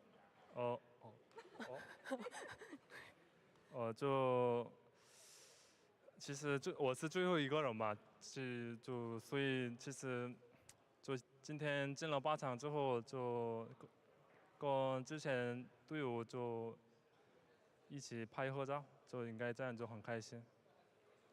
Yeah, I'm the last one be able to qualify to the quarterfinals as a former Griffin player. And also, maybe in the future, if all 5 of us, we can just take a photo together, that would be great. Reunion in Paris. We have the date now. Last question for you. Swiss stage was a bit difficult. What can we wish you for the rest of the tournament? What do you guys want to improve upon? 那可能对于你们来讲，瑞士轮到目前为止整个的过程可能有点艰辛，但是你觉得我们可以从你们身上期待一些什么？觉得哪些部分还可以做得更好，能够让你们未来走得更远呢？就是前面比赛的我们其实配合上和就 BP 的里面我们就没有做好吧，然后我们就大家一起一直努力，然后教练也一直努力了，所以我们就现在变了很好了吧。So maybe from the very beginning, in terms of the synergy and also the ban pick, we have some issues around those parts. But definitely under the effort put in by all the players and also the coaching staff, I think we have made some improvements on already, and we're going to try our best to do better. Wishing you the best in quarterfinals because you made it to Paris. Sheshe, thank you so much for the interview. Wendy, thank you so much for the translation. And Weibo Gaming advances to the next round. Shades of 2023, where Weibo again, after 3 games, make it into the next round, and they make it into the plane to go to Paris, where DK unfortunately has to go back to Korea and will not make it for the 2nd year in a row. But up next, though, it is our featured matchup presented by Mercedes-Benz, G2 versus BLG.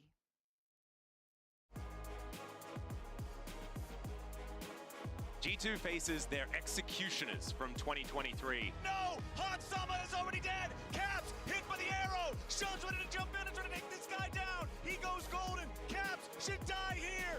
The last vestige of the LEC is wiped from Worlds 2023! Will they overcome history? Or will BLG rise again? There we go. Woo! We found ourselves in this exact position last year, if you all remember. It was for G2 after they dropped the ball, fumbled the bag in the biggest way beaten, possible. fair and square. By NRG, who beat them fair and square indeed in a 2-0, mind you. And then they had to play BLG, where they lost that series 2-1. And I feel like living in the past is tricky for both of these teams because this is a different BLG from their regular season, but also from their current form. And this is definitely not a 2019 G2 that we should expect to easily favor in a matchup like this. This is hard. Where do we start? Yeah. Pick something. Okay. The things that G2 does that to me make them exceptional. Okay. I feel like there are some commonalities there. I feel like even if I look back to 2019 G2 and compare them to the G2 we saw at MSI, they had incredible level 1s, they really cooked in the draft phase, and they had world-class macro.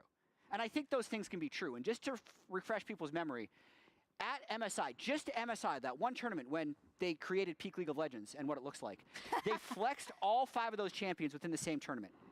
At MSI, they were the only team to play Leona, Lilia, Bel'Veth, Yasuo, Jinx, only team to win with Rek'Sai, and they had 2 wins with Zac. The rest of the tournament only had 1 win with Zac and had 7 losses. Even at this tournament, they cooked a little bit. They flexed Poppy in game 1 against HLE, looked pretty good, almost won, and they counterpicked the Rumble top with Galio. They didn't cook as much as I would like for them to cook against T1, and still had like a triple inhib game and had Baron stolen on them in that game too. So I actually think these 2 teams are closer than we think. Than I might perceive. Also, T1 just put like a whole vat of salt in that by picking the Gragas and distorting their comp, let's not forget. So yeah, I think for G2, they are the first seed coming out of the LEC. Their entire 600-plus day run, right, has been building up to this, because they've never gotten the result that they wanted. Emily, let's contrast that with a BLG, a first seed out of the LPL with tremendous pressure. This was supposed to be the team we were not supposed to worry about. Yeah, first seeds from the LPL, you know, it's been a little bit of a coin flip as to how they're going to do over the years. I think the most stunning thing for me about this BLG team is, like you prefaced, they were not supposed to be the team that we were going to worry about, right? They looked by far and away the strongest team in LPL.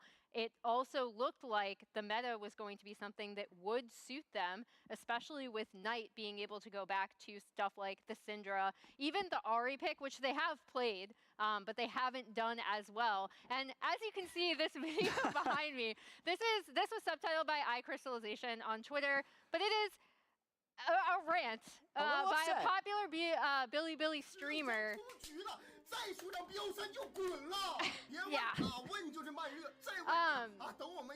And they are mad. My favorite line comes after, where it's basically like, don't tell us that you're going to evolve. Like, if you lose here, you need to go down and evolve in the Demacia Cup. But I think the reason why I pulled this is actually not only because it's funny, but because it illustrates how much pressure this team is under, right? Number 1 seed from the LPL, coming in, expected to be a favorite to win this tournament, and has performed incredibly poorly compared to what we know this team is capable of. And now you would be the only LPL team not to make it out. Yeah, and we have seen, I think, out of the other LPL teams, Weibo in particular, I actually rated pretty highly coming in, but LNG having the glow up that they did, I think is also a large part of why BLG was so thrown off. And I do think that particularly if you're a first seed, the teams that they lost to, I don't think there's any shame in losing. But if it happens when you feel like you're the favorite, the fact that they're swapping away from their jungle is, I think, telling in that regard as well. Oh yeah, I know Shun is starting again in this series, and I know they've not been playing up to par in BLG, but I have such a hard time. I'm so incredibly stressed about putting that hope into G2, just because they need to hit a standard now that they haven't hit yet in 2 years, and I'm... You have some trepidations. Yeah. And listen, I actually think pentru că feed-ul nu e de pe un stream, bro, nu e cu calitate. Gen, asta e calitatea feed-ului, nu pot să dau mai mult.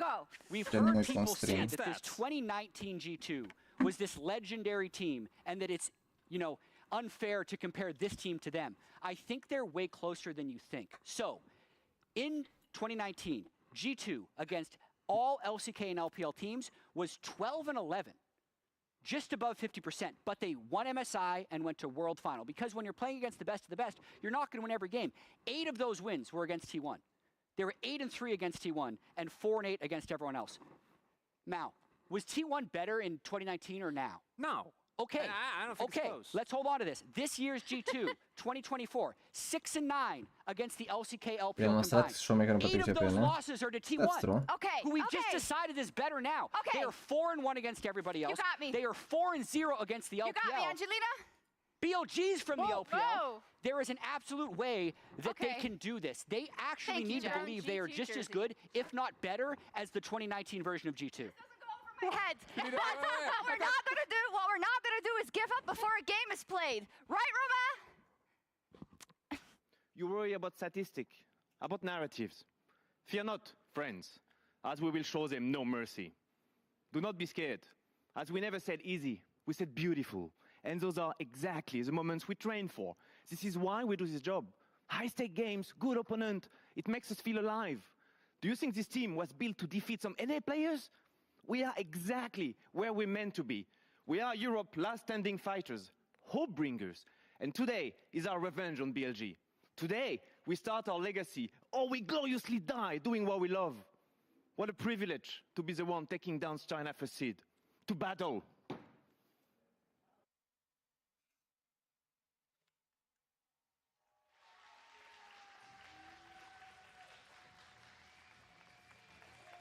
And I don't know how to follow that. I love the passion. The battle, Daniel. I love the hype. Valhalla shining in chrome. Maybe it's going to be some Mad Max stuff in the draft. I mean, pressure's on for both of these organizations. First seeds for the LPL and the LEC. As Flowers said last year, the last vestige of hope for Europe. Ei, boys, ăsta e momentul. Ăsta e momentul în care nu draftăm Jax pentru Broken Blade și îl punem pe Gnar. Ăsta e momentul. Ăsta e momentul în care Caps trebuie să joace ceva, să rupă gura târgului, cum se spune. Să lase pe toți cu gura cască. Azi ăsta a mers Nulă versus Hanwha. Trebuie să ne jucăm tot așa, ceva inovativ, ceva nou. To fall short on that international goal would be a devastating, not just to them, but now as the sole hope, the sole remaining contender for the region, for the entire region. And the truth is, this World Switch stage has shown strengths and weaknesses for both sides. For BLG, their early games at the start of the tournament were promising, but then against PSG, they got dominated in game one. They almost lost that game. Knight are excelent record cu Ahi și Xun e foarte bun pe vai. Ash ban pentru el, makes sense. Ione ban, Aurora ban. Ok, au scos ambele picuri, nu vor să facă trade. Nu vor nici să lase unul cele două între doi. Nu vreau să văd Aurora Pop din partea Broken Blade, sincer. Asta e singura mea cerință pentru BO3 ăsta. Să nu vedem Broken Blade pe Aurora. Oriana Nocturne has been the name of the game. This is a combo that's been talked about by every single team, but G2 consistently prioritizing it. The Nico. Michi și aici cel mai bune meciuri în cariera lor. Pro și eu îmi doresc asta. It does look like G2 setting themselves up for the Oriana once more. We'll see what the priority pick will be as BLG round out their band. Dar care e diferența mai mare, crezi? Să fie băieții ăștia doi cele mai bune meciuri din viața lor? Sau să fie Caps și Broken Blade cele mai bune meciuri? Sau Caps, Hansama cele mai bune meciuri din viața lor? Secures lane prio. If you don't have enough sustained damage, you see those Randuin's builds where she just becomes unkillable. Oriana will be the option. Ok, ori first pick, poate să ia Nocturne. Dacă ia Nocturne, Way poate să joace Vi, dar este Yike și Yike nu o să joace Vi. Cred că ăsta e mai mult takeaway Oriana. Ok, o să vedem Gnar sau Renekton la Renekton. Nu m-a deranjat nici Sejuani cu Rene, by the way. Skarner. Why Nico ban? I mean, can you really contend with it? We saw last year in the Elimination Series, Ben got the better of BB in just about every single game, and now you've given him his comfort. Well, G2 will likely answer it with something like a Gnar or the Poppy. So far, Broken Blade has played 5 different champions across the Swiss stage. I wonder if we'll bring out something new today, but instead, as you rightly said, Nocturne is the expected jungle pick here. They could also go for something like the Vi, but it looks like they're going to stick with the approach that they brought against T1. In Game 2 is where we saw them finding great fights, big advantages, opportunities to turn the game in their favor. Sincer, îmi place mai mult Rene decât Gnar în Skarner Jax, pentru că te joci Gnar și foarte ușor de divat. Foarte ușor de divat. Și Skarner joacă, de cele mai multe ori Skarner preferă să joace în top side. 17-9. Nocturne are un rate low, dar cu Oriana combinat e ok, plus că G2 a arătat destul de bine când a jucat Oriana Nocturne, sincer. Și Jax e open? De ce să bani?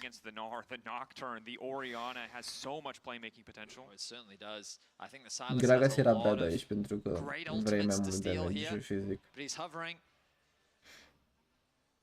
And it's going to be the LeBlanc. We look at his career all-time. LeBlanc Ăsta a fost și is răspunsul definitely de one of his most Showmaker. played with 36 games, only hovering Dar around cred a că e 55% win rate, skill matchup which mid puțin în favoarea how Orianei. many incredible win rates he has. Și Merc sunt super OP Sidra pentru and Ari Rage. is a little surprising to see.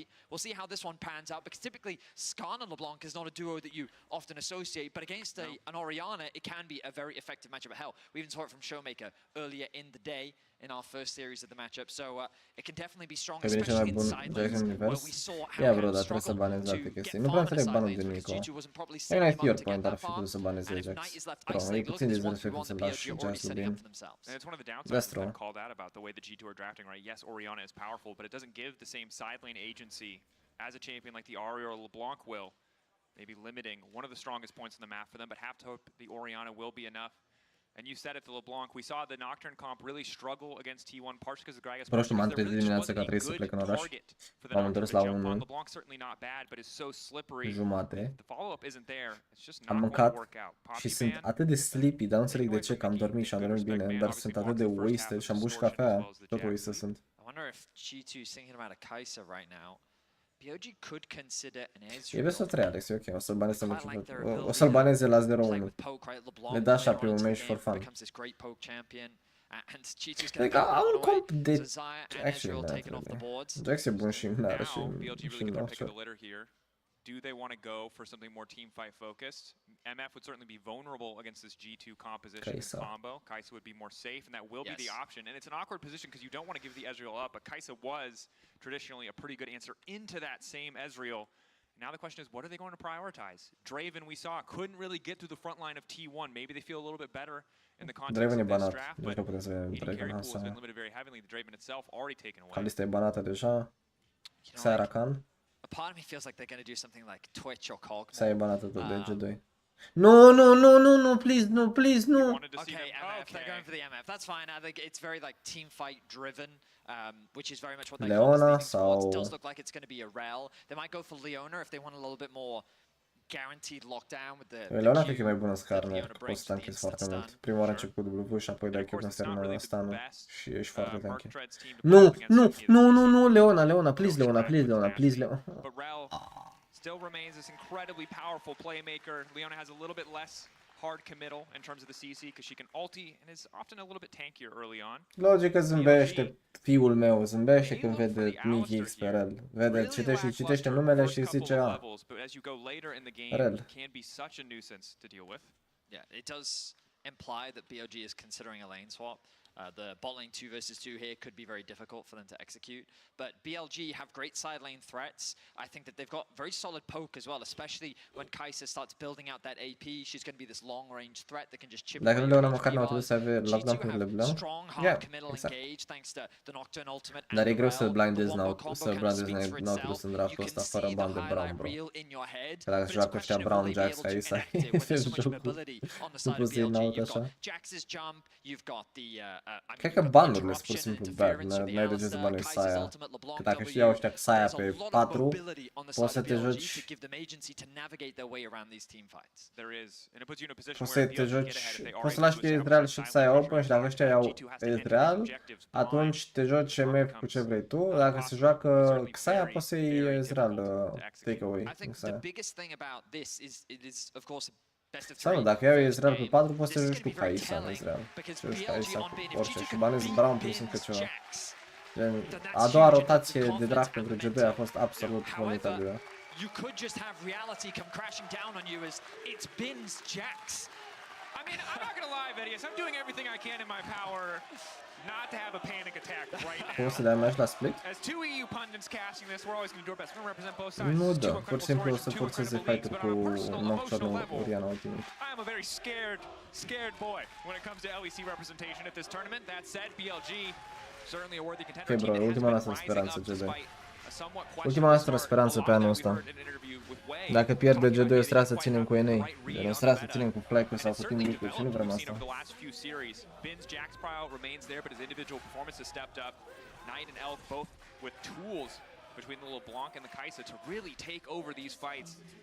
Știți cum era scena aia din Dragon Ball, când ridicau ea mâinile așa spre cer și dădeau puterea lor lui Goku.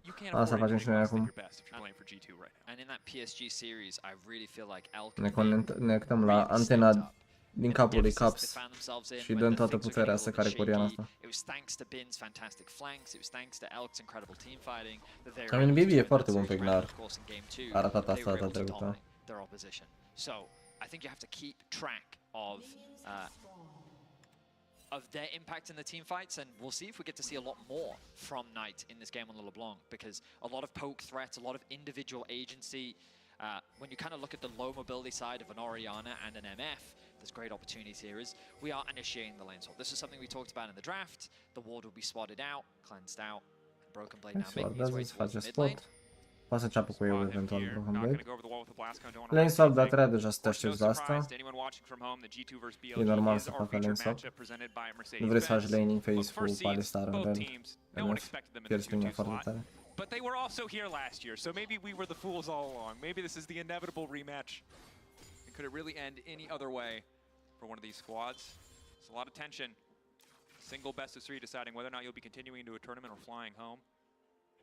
I mean, the fact that BLG spent the entire summer finding success with Wei, and then they brought out Shun here halfway through the Swiss stage. Cred că a trolat Broken Blade aici. Nu există niciun univers în care ăla dă W în față cu LeBlanc și nu și-a un autoatac minim de Gnar. Pentru că e range, Jax e ok să nu dea damage în LeBlanc, pentru că nu are cum să ajungă la ea, pardon, în Orianna. Dar faptul că Gnar n-a dat damage deloc, acolo e puțin cringe, sincer. Ok, nice, Sansama.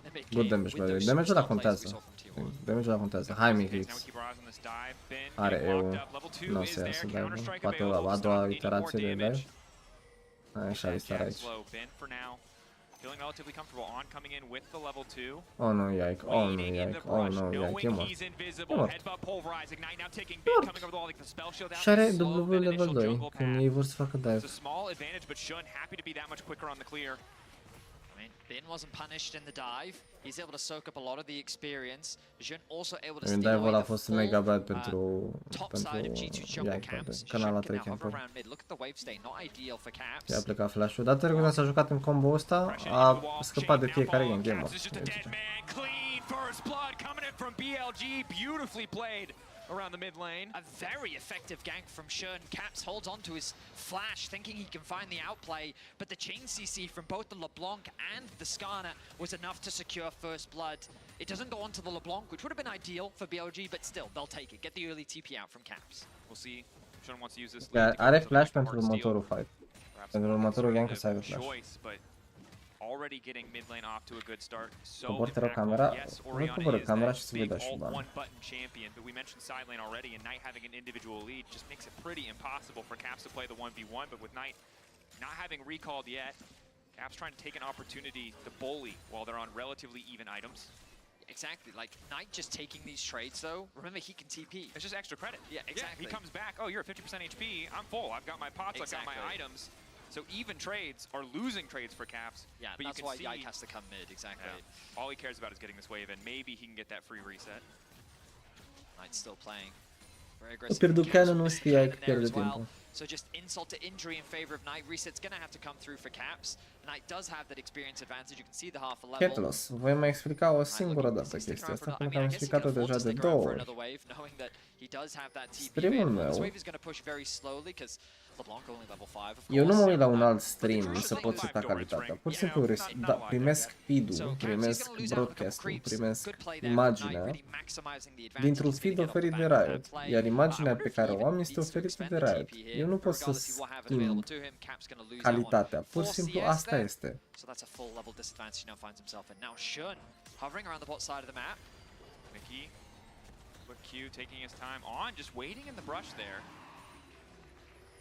The swaps have come back through as well, so Elk now back on the bot side of the map. One Hansama, nice knock up onto the initial engage coming from Mickey. 5 stacks on the plasma, instantaneous shattering strike onto 2 from Mickey, but he's going to go down as well. Flashed in from Elk to finish. BLG, 2 kills on the board, only 5 minutes into this game. Look at the wave state as well. Hansama in dire straits as Elk and On can allow this wave to push in. Hansama can't afford to farm, and Mickey gets punished in the play. Great stuff from Shun already in this early game, taking quick leads for BLG.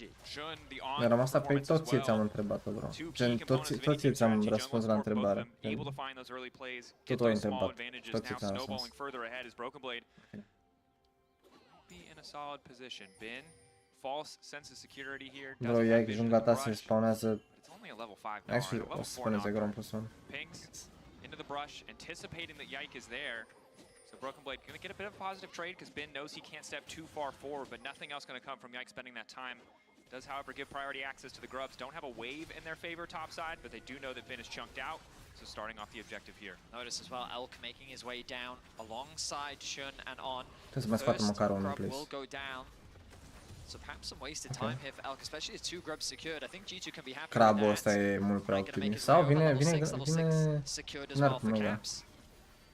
G2 trying to back up, make sure that BLG can't get any exit kills. Unfortunate that they can't grab the crab, but good recognition from Yike and G2 Man, to atât de realize, hey, sperios, BLG pentru că are ăla on cu the move, Scar we a cannot shot stick EU around deja. for the third Și dacă Alistar își dă quarter. flash combo pe tine, îți dai flash away la flash combo. Și e 3 de flash. Bot wave is a bit awkward for Bin. He's not going to Nu get știu, there in time. But mă prea speriat. Crabul ăla nu trebuia să-l pierdem. Knight can now set up a nice freeze around mid as well. This bot wave, Salut, sorry, this Ionuț. top wave rather, will push towards Hans Summer and Mickey, so they should be able to catch that one out. But you just look at the bottom of your screen and you can see advantages across the crucial carries for BLG. Knight has about a half a level S-a advantage pus mega still. bun. Trebuie să pușeze mid și să meargă spre top lane ca să-l asigure pe Caps că nu și-a dat. Mie e 2-0, dar nu contează chiar atât de mult. Că diferența în gol nu e chiar atât de mare. Importantly, it stopped Knight from recalling. They were able to interrupt the recall and then forcing the wave in. Does mean that he's a little bit behind in terms of presence on the map. Shouldn't matter too much as Bin is already pushing that bot wave in, so really tough for G2 to potentially contest the Drake at this point. Both teams probably a bit more focused about the 3-minute second grub spawn that is just around the corner. Alo, ce mănânci? Yeah, I mean, it looks like that both teams heavily prioritizing those grubs, as you mentioned, and the respawns are going to be super important. But because they're a ways away, right now it just seems like the goal of each team is to just catch these waves, continue to farm up, get those crucial core items. Yike now ticking over to level 6. Obviously the moment where Nocturne really feels like he comes online.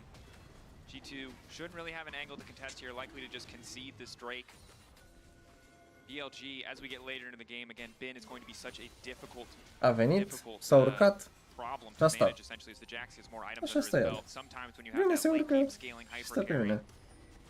deal with this champion. But Hansama on the MF, pretty hard to just 1v1 a Jax in any given fight.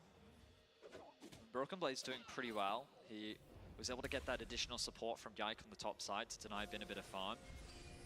I like what On has been doing in the laning phase though, like his early plays on the bot side, 2 versus 2, working with Shun to deny Hansama a lot of farm. Now again in the top side, every time he goes missing, he puts that pressure down.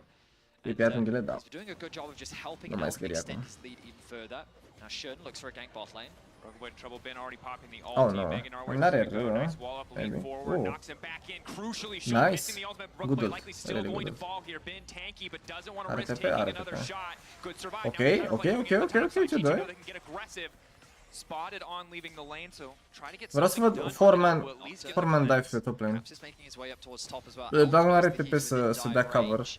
Bin will be able Jax to nu get poate să maybe a ajute, second trebuie să one. pornească ultimata de Oriana cu ultimata de Nocturne. Pe că sa, instant. Goes back to base with no TP. Elk is going to be Bro, denied de one ce farm, așa so a good pasiv? trade from Hans and Mickey gives that advantage, meaning that Elk will be denied some CS.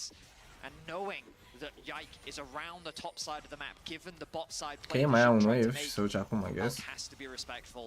On though with the level 6 De should be able to delușule. provide that peel. Mickey very close to level 6. He'd love to get this before his base, but he's not going to. O să joace pentru următorii grabs și dau base și joacă tot grabs. Și o să țină... Ideea e că dacă fac dive-ul ăla, practic nu o să aibă ultă de Nocturne, ultă de Oriana pentru grabs și trebuie să-i dea pe toți. Sau preferă să joace pentru 5 grabs.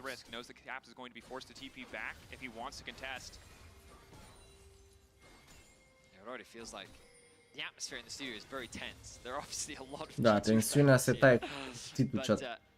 We know that Tensiunea the se taie cu advantage cuțitul. BLG have gotten, it hasn't snowballed out of control just yet. We talked a lot about how they have these two great side lane threats. Knight already on the roam. Mickey can be spotted level 5. To level 9 of the LeBlanc, he's going to lose a lot of health just for walking into river there. At least knows that BLG have committed lots of members in the area. Primit 16, dar nu suficient. Still on level 6, as you mentioned, Dracos. He needs to get some experience. That midwave is going to disappear, though. Și Alistar e 6 și Rally încă 5. So it really just is about level discrepancies. Ultimate Ce bine. cooldowns.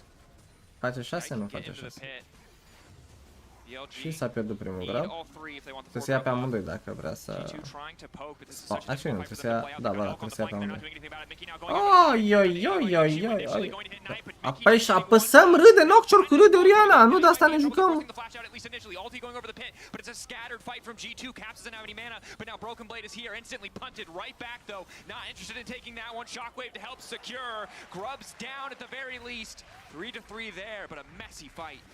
Ultimately, it ends up being a 1-for-1. Caps is going to TP bot to catch that wave as Bin was able to secure himself another plate. But you called it, Dracos. Messy, uncoordinated. Mickey not being level 6 there was so crucial because you see him engage, and if the Rel ultimate was available, then yeah, they could have done some serious damage. That could have been the painful to watch, bro. But again, painful keep to watch. eyes on Mickey. He's going to be the initiator here. The MF hasn't quite gotten into position yet. It's R de Yike. he loses a lot of HP. Apasă R-ul ăsta de Nocturne pe oricine să dea Oriana ult. Și tot nu dăm Oriana ult. That mobility is gone. They try to get the chain CC. He flashes away. The ultimates are kind of mismatched as Shun is inside the pit. He's forced to disengage. But Alklo expending that flash to avoid the shockwave means that he ends up losing his life, resulting in a 1-for-1 and an even trade of grubs. G2 happy not to concede the fourth grub. About a 1,000 gold difference between these two teams. A little bit more now in the favor of BLG as Knight and Elk really taking over there in terms of total gold. Knight already becoming that threat on the sideline. His companion completed. This is where it gets hard, right? You saw how much damage he did to Mickey. Broken Blade stepping up. Crucially, the chains don't connect. And it's tricky for G2 to navigate, right? They have the wombo combo. They've got the flashes off the major carries. So for the next 3 to 4 minutes, they have a good angle if they can find a fight. But Bin's been doing a great job on a side lane, right? Like, he has just been permanently playing for plates. He hasn't been overdrawn into fights. Broken Blade spent a lot of time. On. Aftershock proc. Shun coming over the wall. Sama crucially pinned. Ulti fall up there, leaving him for dead. They know there's nothing left. BLG. Just make it look so effortless. It's an easy pick once again for BLG. They're fighting over a control ward. It's like a 3 versus 4 because Knight had prio in the river. He was able to move first, and even though he wasn't really involved in the play, the fact that numbers advantage forced that G2 to retreat, allowing BLG to find an easy pick. They're TPing bot. They set the sights on Caps. Îi trebuie tabi să match-up izolat. Scară semne full AD. Nice shockwave back, but Elk is there to follow up. Good flash out from Caps. But BLG have moved from top to mid to bot, moving with pressure constantly across the map. Broken Blade is looking for N-au ulte, trebuie să bată G2. Dragonul ăsta trebuie să-l luăm noi. Gen, dragonul ăsta trebuie să-l luăm neapărat. It's just so hard for G2 to find a fight on their terms. Mickey is that source of engage. Want to get aggressive here. Counter-strike okay, there. Mickey not now bad. pulling the back. It's a clean combo to kick things off. Knight snapping back, nice. But he's still in the MF ulti. Yike. Finding the kill, crucially, for G2. A nice combo there from Mickey, expecting the W to come through from Knight. He waits before committing the stun, and then fully engages, knowing that the MF ult is right behind him. Shun now sets his sights on mid. The pace Shun is playing at in this game, his CS is good, but I feel like I have not seen him hit a jungle camp in 5 minutes. He's been everywhere on the map. Yeah, rarely do we see Skarners this active in the early game, but Shun is constantly looking for these ganks, looking for these plays, and he'll secure his team a Rift Herald as the Dragon goes in favor of G2. About a 1.3k gold lead in favor of BLG, and crucially, it is coming from the mid laner and the AD carry of BLG. G2 trying to get some pressure back on the bottom side of the map. Oh, ce bine, Mickey e ahead of goal, by the way. Damning indication of the early game thus far for G2. Not the most massive individual leads, but we'll keep an eye on those item completions. G2 will knock down bot lane tier 1. Se primul turn din match? Mid will be the center of attention for BLG, given the access to the map it gives them with that Herald. But we'll see where they decide to use it. I was going to say, the Broken Blade has TP. Maybe if they wanted to defend top, that they could, but instead they're going to concede it. They're going to allow Broken Blade to push in another wave on the bot side. He is almost a full level up over Bin. But of course, Bin being able to catch this wave will close that a little bit. But again, Broken Blade doing a good job off in the side lane. As we kind of reset back onto the map. First items being completed across the board. Trinity Force getting closer and closer for Bin. Dragon 4 minutes away, these neutral objectives quite a ways away, which means that these teams likely setting their sights on the cross maps, on the side lanes. You can see BLG already pinging that bot side of the map. They've collectively brought both Knight and Elk into the mid lane, get that mid push. This will allow them to move into the bot side jungle, take full vision control, and set up for this objective. Mickey, in response, is now making his way down to try and contest, but I think BLG is too late. Knock up, quick Alistair combo. Broken Blade gonna try to double hop out of safety, but Shun already waiting, and Knight grabs the kill. BLG, this was the team people expected to see at the start of the Swiss stage, but here they are, they've finally arrived. They're playing the map beautifully. And it's so efficient in terms of what they do when they come back out onto the map. They don't bother wasting time sending anyone to the top side. They bring 2 into mid, grab that mid prio, and then immediately from mid move into the bot jungle and then commit onto Broken Blade, who's overstayed. He pushed that extra wave in bot, he stuck around hitting that bot tower for a little longer than he should, and BLG in that small window were able to find themselves another kill and a tower, and G2 can't cross map anywhere because they tried to defend the play rather than get something elsewhere on the map. Another advantage gained for BLG. And it's tricky as we get deeper into this game because Corner's getting tanky fast. Early Warden's Mail, such a fantastic purchase against a triple AD comp effectively, as once again now Mickey has been locked up, likely to fall. Crashdown buys him a bit of space, caps in the area. Will just cost him the flash in exchange for Shun's ultimate, but a positive trade for BLG. But it's similar to what we saw in the series versus T1. G2 members just keep getting caught. Prior to objectives, randomly in side lanes. Again, it's BLG that have good setup on the map. They've pushed out top. BBU is catching the bot wave. And so while G2 are scattered, what do BLG do? Put pressure into the mid lane, the weakest point of G2, where they then can't be punished. He's going to be able to get away on the Rift Herald as well. Escort that one to safety. He's just using it as an escape tool. Oare n-ar fi mai smart să iei Heraldul să-l duci pe o linie în care nu se răspunde, să lasă moară la minioni? Gen, putea să-l ducă până pe bot și moară la minioni și nu le dea nici XP, nici gold. G2 are getting back what they can, trading even where they can, but we know how terrifying Ben will be. He feels like a ticking clock stacked against G2. Now though, the setup for G2, pushing the bot wave. Ben, I don't think powerful enough in the 1v1 yet, especially with Broken Blade having red buff, but does at least feel like he can step up and push this wave. Instead, just keeping it here, knowing that it's Broken Blade who has to risk something to walk forward. Exactly, and so you can see how it's kind of awkward for G2 now. Caps has set up a bit of a freeze on the top side of the map, knowing that there's no objectives to play for, so it's Knight, who in theory is being starved of experience and gold. But the same thing's happening on the bot side of the map. This wave is ever so slowly pushing towards Broken Blade because Bin is getting those last hits, but Broken Blade has to overextend, and both supports now have to come because On is threatening a gank, whereas Mickey has to provide peel. On just continues to walk up, completely unafraid, knowing his team is closer, advantage of having Elk on the Kai'Sa. But look at mid lane right now. You'll see Knight wandering around the map because there's not much that he can do. But there's a big difference between a LeBlanc wandering around and an Orianna because of your ability to set up a potential play. And also, once you knock down that tier 1, look how much of the enemy jungle just belongs to Knight. Anytime mid-wave is in a decent state, he can walk in so freely, so effortlessly, to just threaten. Nocturne out now going in, TP coming into the midst of G2 as well. They're finally going to spot it. Looks like they're going to try to catch out Knight, looking to punish, but On an excellent use of disruption. Should now trying to get involved in the fight. Bin waiting over the wall. Jack, keep your eyes on that counter strike right into 2. Quick flash out from Cap. Holding on for now. Ulti coming in from Onsama, but it's just not connecting the way that they need it to. Shockwave from Caps doing a bit of damage. Mickey taken down. G2, do they want to keep taking this fight? Shun on the run. Health bars low. Knight forced back. A messy exchange overall, but Mickey Nu e mult mai close decât mă așteptam fight-ul, dar s-au ratat multe multe. Ends up becoming a winning play. They find a kill onto Mickey. They're able to get out without really expending anything. Look, flash available still for Elk, Knight, Shun, Au ratat ultă de Orianna, au ratat ultă de... G2 realize that they can't contest this dragon. They've just committed all their ultimates. Min de rel, kinda, chiar dacă am nimerit 2 target-uri, Blanc a ieșit instant cu because the WFR. idea is to punish the TP that gets invested. They interrupt On here, but they know if they hard commit, the Alistair of course has ultimate. But in this situation, BLG's disconnected. They're isolated away from Knight, so they try to lock him down. A good ultimate from Mickey, but Knight's able to get away. And then look at Shun and Bin on the flank. They actually zone away this backside, splitting the fountain to a really nice shockwave on the Ulta front. de MF e teribil aici. Faptul că Jax i-a zonat 4 oameni și a pierdut 10 HP, în timp ce toți ceilalți s-au repoziționat, e absolut teribil. Dacă MF era poziționat în red pit și de-aia râd pe toți aia în choke acolo, scotea minim 2. 2-0? I'm not sure, bro.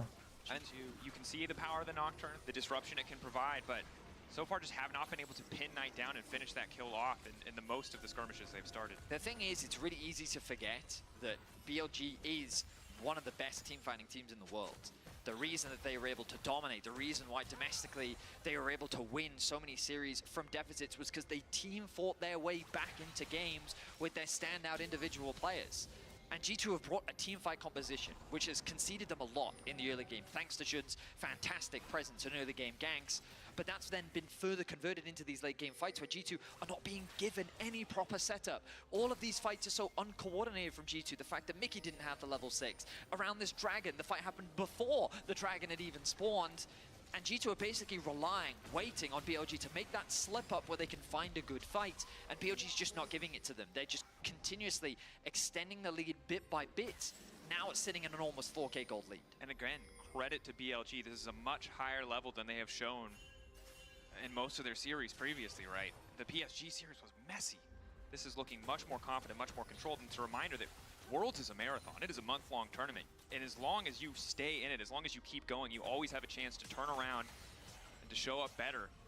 Finally being able to showcase some of what made them so dominant in LPL. And for G2, still trying to find that same footing, trying to find that same form. They saw some success at MSI, but they're running out of time quickly. They can't afford any more miscoordinated team fights or loose engages, because you talked about it. You have the team fight power. You gave up a couple thousand gold to get the team fight power, but now you have to execute better. And that's a tall task for anyone. Well, the Baron is alive. Dragon is still 2.5 minutes away.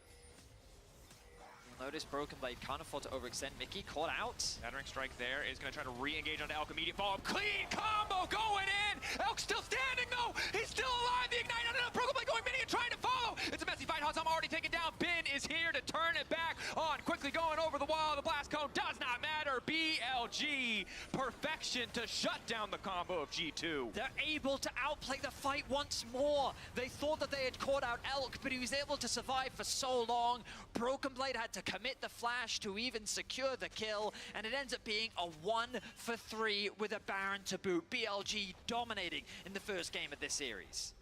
Cavs can't even knock down the tier 1 in return. This is devastating. You saw it. They got the combo together. They tried to turn around. They're going to wait for Elk to respawn so that all 5 members secured the Baron. BLG Baron pe 5 oameni. With once again a Golii de dominant team fight. 6K deja. And you'll notice the patient play that comes out from PLG. They don't panic. They realize that the collapse is coming through. And G2, it's another one of those situations where they're not setting up the objective. They just see an opportunity. Mickey looks like he's getting caught out here. They get the cleanse out from the Kaiser, so they think we can engage on this. The shockwave comes Nu e un engage bun. Caps nu poate să dea damage de unde, MF nu e nici măcar aproape de fight și nu-i dai one shot. Gen, nu ai damage să-i dai one shot. Și dacă îi dai one shot ăla cu Kaisa, tot pierzi fight-ul. Da, Caps, da, te simt, gen, și eu simt la fel. They were able to win the fight. But G2 want to up the pace, want to keep Hey, this is good. This is good. De ce? Pentru că poate să lovească și MF și Oriana. Tot o să piardă fight, evident că sunt mult prea în spate, dar totuși. Faptul că au scos 2 kill-uri când iau Baron și le dă din aia la Baron play.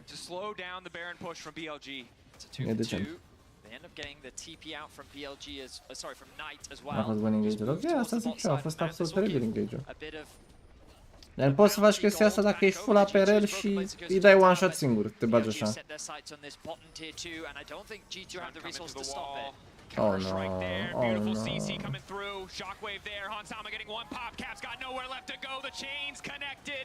Bro, ăsta cu LeBlanc să mor are chain după chain după chain după chain după chain după chain după chain, că n-am văzut atâtea chain în toată viața mea, de viața când am avut LeBlanc în solo, în competitiv oriunde am avut, n-am avut niciodată atât de multe chain-uri. Which means that BLG can set their sights on the bot lane tier 3. Am putea spune că Knight e dezbăntuit în meciul ăsta. Că n-a ratat un spell. Not wanting to concede anything else. Spot the Scryer's Bloom, know that Mickey is behind them. Calls in the Berlin studio for G2. Adică nu înțeleg de ce optăm întotdeauna a juca wombo combo-uri când putem pur și simplu să jucăm ceva ce... Gen G2 arăta mult mai bine în compurile alea cu Ione în care Caps face split și Caps joacă pentru el. De când am jucat mage mid pentru echipă, echipa a jucat așa. Broken Blade can't join the fight, which means that immediately it becomes a situation where now that Bin and Knight Like, have what's the point? regrouped in the 3v3, Draftează Gnar în continuare că e ok. Draftează un jungler useful care, nu știu, pune frate pe Graves, să joace Graves. N-a jucat nimeni Graves tot turneul, dă-i Graves. Banează mizeria asta de Skarner și nu mai bana Nico, că e evident că n-avem niciun răspuns versus Skarner. Banezi Skarner, te joci carry jungler cu Gnar și mid lane îl pui pe caps pe ceva playmaker champion, Ahri, LeBlanc, whatever. Și bot lane te joci orice în afară de rel. Literalmente, orice în afară de rel. Orice campion în afară de rel vreau să văd pe bot.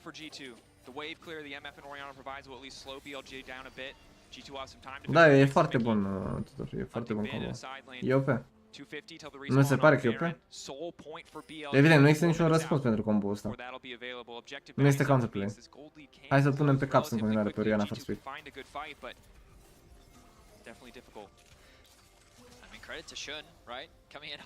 Pe Oriana mid versus Skarner LeBlanc. Skarner LeBlanc. Cum scapi de Skarner LeBlanc? Îți dai flash odată. Și apoi 5 minute nu poți să treci mai mult de un sfert de linie de la turnul tău. Nu poți să mergi mai sus. Și pe level 6 e unplayable. Și side lane e unplayable. Și tot e unplayable. Pe bot Poppy... Au câștigat cu Poppy. Luați Poppy, flexați-o top. Flexează Poppy top junglă support. Chiar dacă Yag nu o să joace niciodată utility. Fantastic game one. Yeah, and I mean, so much criticism levied towards On so far in this tournament, given that he has been Yike, most played. Viego, Maokai, Xingzao, Vai, Kha'Zix, Lilia, Jarvan. And now it's just a matter of closing things out. Baron is still about a minute 40 away. Dă-i Viego. Dă-i Viego în meciul următor. Joacă-te Viego cap să joace un Sejuani. Jucați-vă Sejuani, Viego cap Sejuani mid. În mod neironic. Sejuani cu second wind, revitalize Doran Shield, mănânci damage 24/7, dar ești literalmente... S-au jucat înainte, gen cap s-a jucat Sejuani. Joacă-te ceva inovativ, nu te juca standard versus ăștia, pentru că o să te bată de fiecare dată. De fiecare dată o să te bată.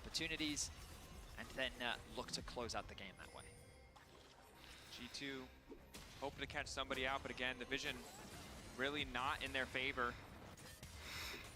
Makes it so difficult for them to find those angles. You mentioned it very early on in the game, Betty, but the poke. LeBlanc at this point in the game, very free to just throw a combo down. The same is true from Elk with these long-range Ws. I was Shun's ulti there, but it doesn't matter. Elk will still get the mid-tier 2. This is exactly what you want to see from BLG. E literalmente cea mai bună comparație pe care o pot face e tu ești eu, ok, cu corpul ăsta, da? Corpul ăsta al meu.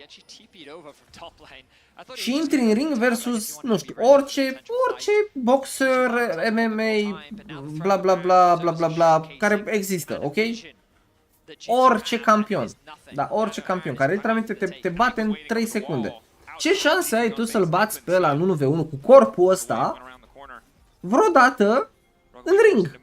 Zero. De-aia trebuie să iei, să arunci, să-i dai cu nisip în ochi, să te pitești, să îl iei din spate, trebuie să inventezi ceva, trebuie să scoți ceva din capul ăla, să scoți un pic care să surprindă, să nu știe ce să facă. Că dacă joci 1-1 cu el, te bate de fiecare dată. Nu o să-i dai out macro lui BLG. Dă-mi rece corpul tău, dacă îți dau corpul meu, bro, îți ia terul ăsta și spiritul. În anime-uri orice e posibil? Evident, toți din G2 se uită la anime-uri, asta știm deja. Fiecare interviu sau content creation ce l-au, ce face referință la The Boys sau la... nu se numește chestia altă. Ce anime-uri le place mai mult, literalmente, fiecare piece of content. Bravo, chat, bravo, ați găsit soluția.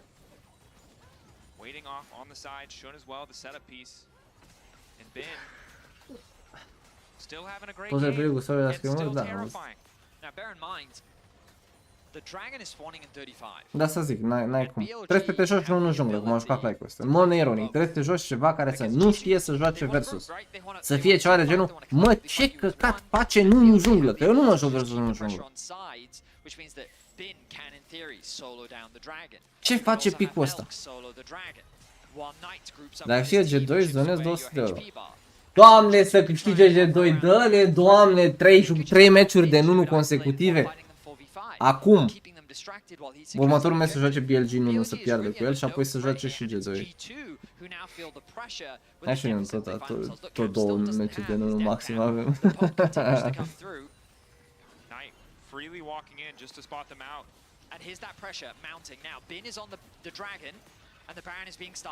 Joacă-te Shyvana, joacă-te ceva. Mama, pe până facem baronul ăsta, bro, cade barba și mai crește odată. Cum faci baronul ăsta cu MF? E, practic vrei să dai FF la primul meci dacă începi așa.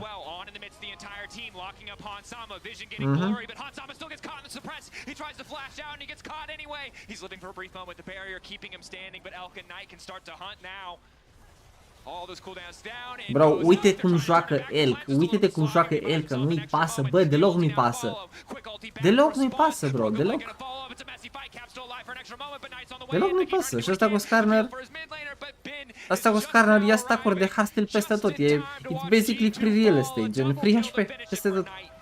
BLG play it the way they're supposed to. Elk, that was a very ambitious play, but at the end of the day, it still works out. And BLG do exactly what we were just talking about. Create this 2 points of pressure, force G2 to have to make a decision, and they end up demonstrating beautifully how to use their poke. G2 is forced to ulti onto Jun and on the. Și nu e ca și cum sunt bad team sau bad players, G2 sunt good team, good players, doar că nu funcționează, gen dacă nu funcționează joci standard, joacă frate ceva nou, plus că ești caps, right? Ești cunoscut pentru că te gândești, Dylan, alegem Vayne aici în Gallium, o să mă joc Vayne. Ia-mi Vayne mid lane. Nu a jucat nimeni în toată istoria LoL-ului Vayne mid, s-a jucat caps Vayne mid și a spart. Evident, nu poți să iei Vayne mid la mișto, dar poți să te joci, nu știu, poți să te joci un Singe pe top sau pe support sau pe mid. Poți să te joci un Tam Kench pe top. Foarte cheesy, foarte slinos, foarte demure. Poți să te joci un... Ce poți să mai joci? Se joacă mid, după cum am spus, Shyvana junglă poți să te joci. Udyr mid, Udyr top. Na, asta e kind of meta, lumea ce se joace mid. Un Akshan? Un Akshan mid lane putem să ne jucăm. Putem să ne întoarcem pe meta-ul de jungla AP cu brand bla bla bla și să ne jucăm Corki mid lane, Tristana mid lane. Rengar top? Nu prea îl văd eu pe Broken Base așa. Dar gata cu fotosinteza, gata cu scaling picks, gata cu smolder. Oriana Nocturne. Sunt două opțiuni, ori creăm ceva la pauză și ne întoarcem cu un draft de la blană, ori ne întoarcem de la pauză și zice Hansama, băi, ți-am văzut eu animeul ăsta aseară, băi, și era un caracter de ăsta cu lasso și vreau să mă joc Nila, fraților. Coach, dăm Nila, îi sparg, n-au o șansă și o să avem un Senna Mickey X, Nila de carry Hansama și se dă în 18 minute.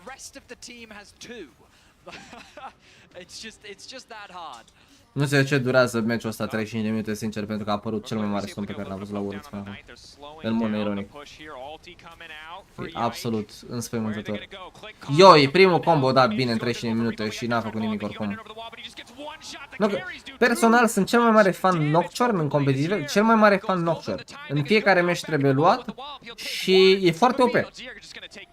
Astăzi până acum Nocturne are o rație de câștig de 0% din 3 meciuri.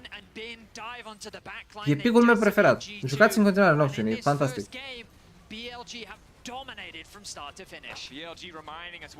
Nila Zilean, da. Ori ne la pauză, facem check-in la bilete, bro. Au restat Heroic Cred că spectatorii din Europa au rezistat eroic la acest meci. Gen, cei ce s-au uitat la meci au rezistat. Sunteți niște eroi, prieteni, sunteți niște eroi. Fapt, suntem niște eroi. Trebuie ban Skarner. Like, please ban Skarner.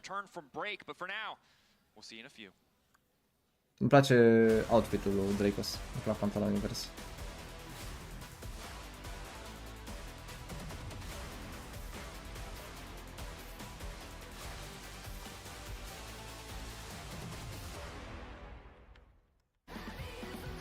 E grea coroana, chat.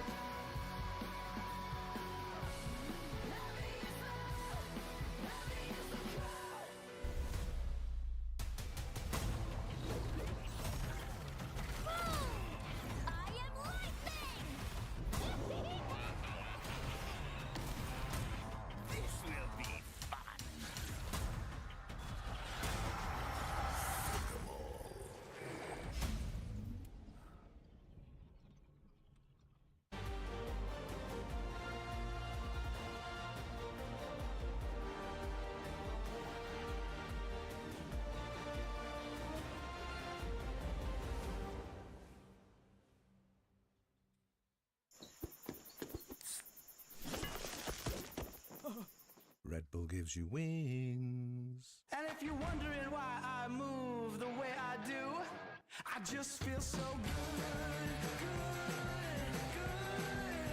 I just feel so good, good. I just feel so good.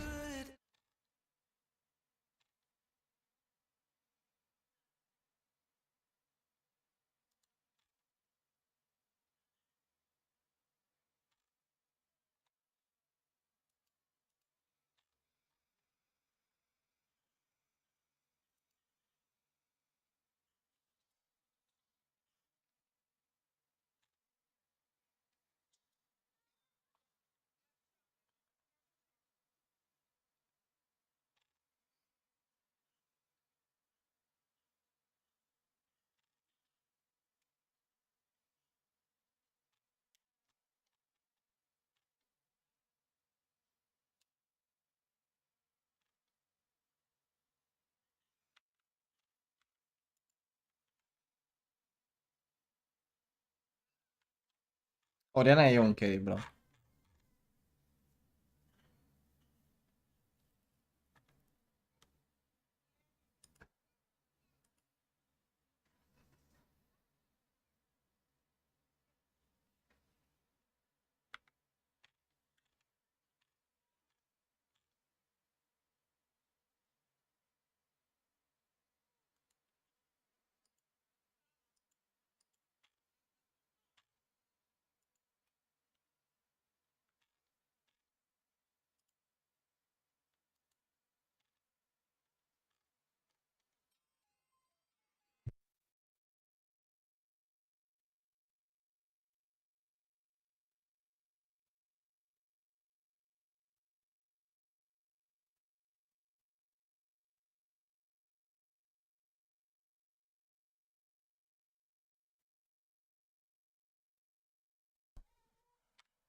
Hai să fie Associate, Diana Jungle Easy Win.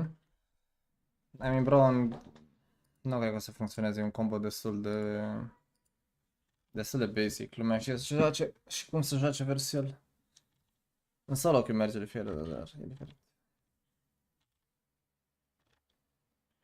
Vreau să-l văd pe Yike ceva confortabil și nu Nocturne. Vreau să joace Viego sau să joace ceva carry. Nu Lilia. Vreau ca Yike să joace unul din astea. Să joace Brand, Viego, Zyra. De ce nu Zyra? Why not Zyra? Just start playing Zyra again. Viego, Xin, Zyra. What else? Kiana. Orice, bro. Elise. Orice. Actually, Elise nu. Trebuie bana Skarner neapărat.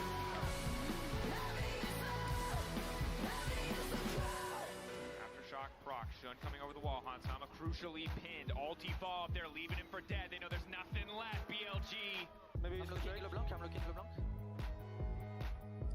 I'm ulting. Nice.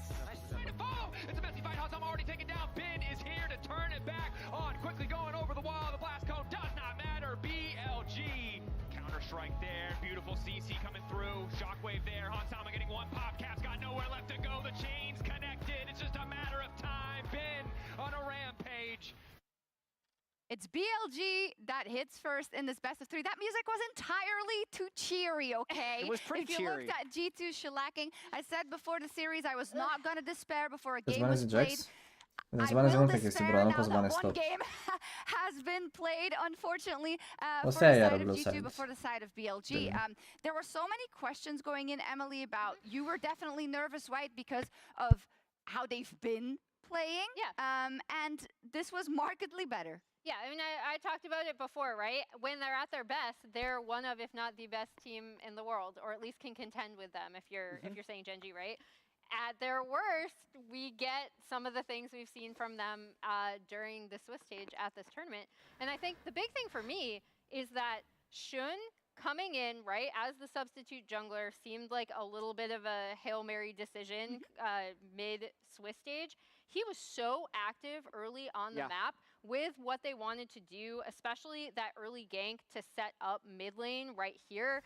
You see him coming in on the Skarner, and this immediately sets Knight in a great position to be able to take over the game on LeBlanc. Yeah, look at these stats, by the way. Skarner average at Worlds, 2.6 kills plus assist at 14.4 in this one. Team proximity at 14, usually at 44.5%.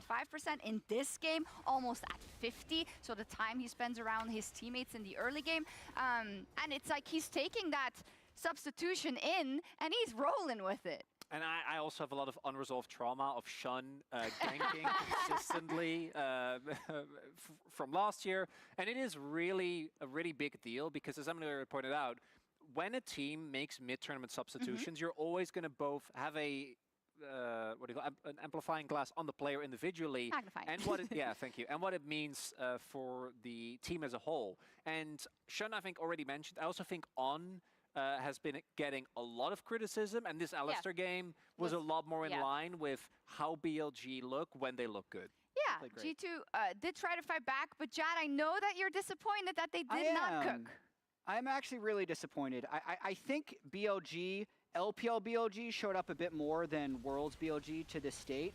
And you can see G2 had a couple near misses. They had a couple fairly good engages with Nocturne Rel, or there was one really nice one in bot lane when they were already down like 8,000 gold, where they got 2 kills in a 4v5. But overall, this is the engage I was talking about. This is actually a really nice play. This is the 4th game in a row that they played Nocturne North. Yeah. Which is insane when you consider on the year, this team played 20 or more unique champions per role. They're one of the most diverse teams in the world. BB has played 30 unique champions. And we see a Gnar run back. Not that any of these specific champions were necessarily the lone culprit, but I feel like when they're this diverse, when they're this crazy with what they can actually pull out, to not leverage that at the World Championship with their backs against the wall would be a tragedy. Red herring, right? And like it could be that it is Caps vor motivat, Mickey e cioè genul episod nou din anime-ul meu preferat. Hai să terminăm repede? Vreau să mă uit. Confidence in some of the other things you have practiced that you need to bring out in games like this specifically. Chat 1-2. You think that you're not completely on point, so you're going back to comfort. It's totally understandable. It's just that this might be your last game. 100%. Additionally, going into the next game, this is a lot more high-level stuff. There's also a lot of plays where Dylan Falco a pregătit ceva bun pentru mine. Dylan Falco a pregătit ceva foarte, foarte, foarte bun. Things a lot harder, but I do think that there is, if you're the coaching stuff as well, a lot of situations where you can point, guys, just use the summoner, we'll play around it, but at least it keeps the game playable for longer. Yeah, and I think for the side of BLG, the things I'd commend them for, again, recognizing where they want. They brought out a composition that they were comfortable on, and they also recognized where they wanted to allocate that gold. Shun was so active early, especially again, getting gold onto Knight, and Knight is a player at this tournament we've talked about. Lilia, că Lilia am văzut deja cum au Stuff jucat-o like și the nu. Ahri, which he is incredibly good Cactus. at. Nu Their Nidale, compositions for and their sure nu gameplay have not Nidale. been able to facilitate Nidale... a lot of carry performances. G2 Nidale nu In mi-a this plăcut game, niciodată. Bin Nici când and juca ea am Elk fost were all niciodată. major threats in teamfights to the point where when one of them went down, On was able to peel enough that the other two carries could get it done. Yeah. And hey, maybe game one is overrated. The whole day it's been. The last 3 series. The last 3 series. It's a stupid thing to Dig say a that the început 1-0 game one și a winner of pierdut the last 1-2. 3 series has lost the series, but it's a reminder to not overreact. Yeah.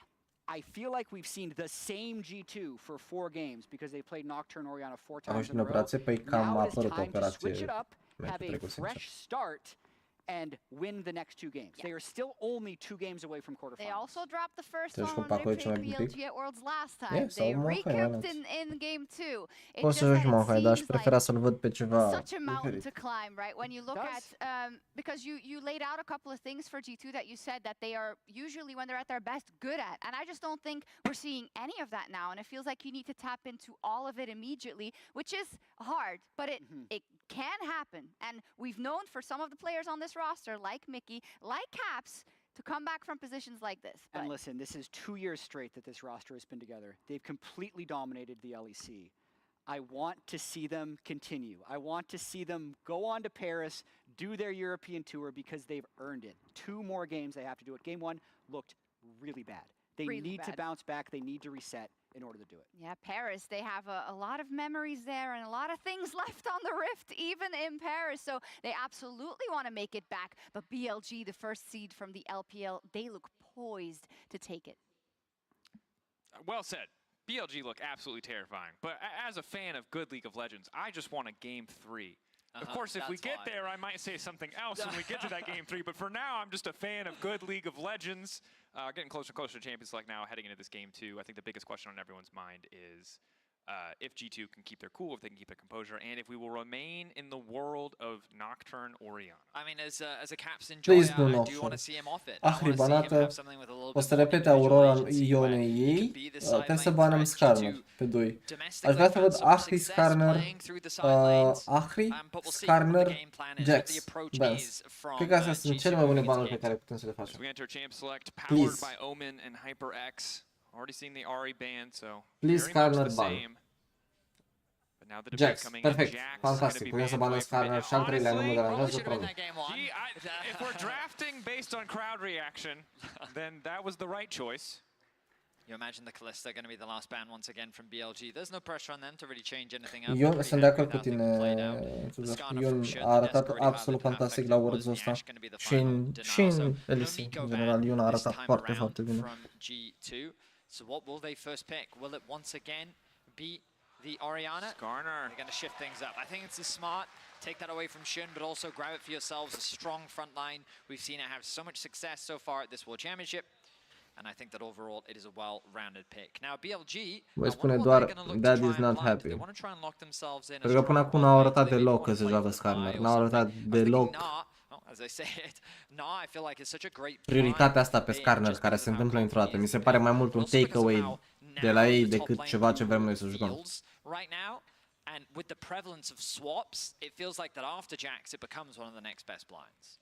Definitely does, right? Obviously, compared to Jax, as you highlighted, it will suffer a little bit in the swap, but overall champion who does well in the side lanes. It was a small buff kind of coming into the Worlds, just 3 AD, but oftentimes that's all it takes for a champion as stable as Gnar to be pushed ahead. Ok, Nico banat, deci trecut. There's always the flexibility here, but you assume that this is Dar going Kalista e banată, deci nu poți să joci Kalista Nico. I think when Kalista's off the board, certainly the bot lane Nico, not always going to be Nico the nu strongest lăsa Nico option, but mid. we'll see.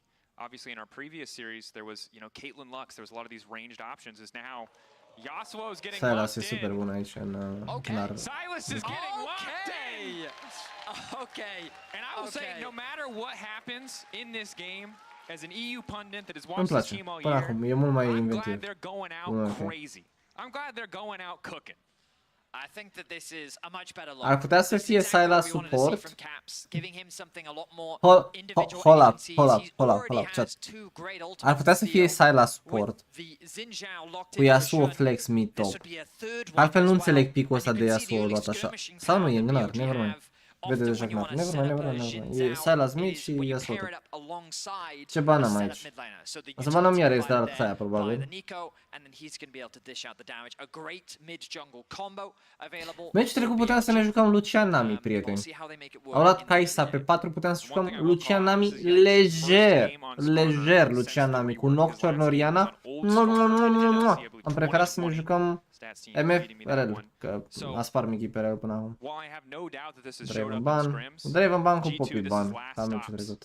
O să baneze ea și noi banăm Ezreal Xayah. Supăresc că nu mai văd Oriana ușor, real. Mickey pe Silas ne din gome de 1.24. Săracu. G2 a banat Poppy. Vreau să baneze Poppy al doilea ban, pentru că e posibil ca BLG să fi banat Poppy însuși.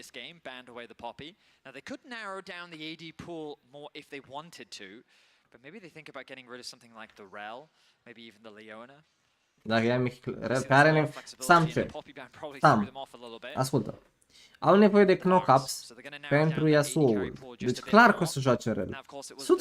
Ce vreți să joace altceva? Wukong support sau Malphite? Au nevoie de knock-ups. O să joace în gome de Rel. Dau bana Poppy ca să nu ia adversarii Poppy în Rel, că e clar că e cheia. Rel e cheia. Kind of ready to accept the Ezreal with open arms, even if it's generally just an incredible pick in the hands of top-level AD talent. Now, so far at Worlds, Elk has only played the Jhin plus the MF alongside the Kai'Sa, but as mentioned, he has a very deep pool. He's hovering his potential options right now. And I think both make a lot of sense. You've got a very Vreau să jucăm noi Ezreal, Rel. Asta o să jucăm. Ezreal în Xayah, că îi dai all range. 100% Ezreal. Și poți să joci Ezreal. Ezreal Rakan, Mickey X, te rog. Ezreal Rakan, Mickey X, te rog, Mickey X. Ezreal Rakan, please. E cel mai bun. Deny la Xayah, plus e bun cu Ezreal. Plus poți să joci Ezreal Rakan în orice linie. Ezreal Rakan, please. Please, sau Lucian Nami. Rakan, please Rakan, nu Rel, please Rakan, și Rakan are knock-up. Și Rakan are knock-up. Te rog, Rakan, Mickey X, te rog. Te rog, Mickey X. Te rog, Rakan, Mickey X. Te rog, Mickey. Te rog, ia Rakan. Rakan nu Rel. Rakan nu Rel. Doamne, mulțumim, Doamne, mulțumim. Pupați așteptile tale. 1-1, băieți. 1-1, băieți, pentru că pur și simplu e mult prea bun draftul. Decent matchup pre-6. That's pretty good again. I forgot this champ existed. That's really good. Ultimate Nico cu Yasuo pe 5 persoane, draft e bun. Draft e bun. Silas and Yasuo are going to have a miserable time getting onto Elkanon. Nila se joacă, era ceva Nila Rel. Bro, nebuneam dacă vedeam Nila Rel. Ce-a luat ăștia? Renata. Nu, whatever, nu-ți pasă, ai free lane. Free lane pe bot. But at the same time, it's like G2's kind of happy with this because they don't want to swap the Yasuo out. But at the same time, they now find themselves in a losing bot 2v2, where I imagine BLG is going to set. În ce univers bot e losing bot 2v2 în capul acestui caster? Ezreal are prio pentru că joacă Ezreal. Very bot focused, aggressive early game dives, playing around this bot. Ezreal trebuie să ia prio, Ezreal ia prio în orice, pentru că stachezi attack speed și IQ. And they're looking to replicate here in this game. Definitely have incredible tools here on the side of BLG, right? Early game 2v2. Silas are insane ults, chat. Silas are insane ults. Renata e bad din Yasuo, sunt de acord cu tine, nu înțeleg picul de Renata. Deci e ok în Rakan, I guess că poți să îi dai Q mid-air, să-i întreb Q. Dar nu cred că o să jucăle așa.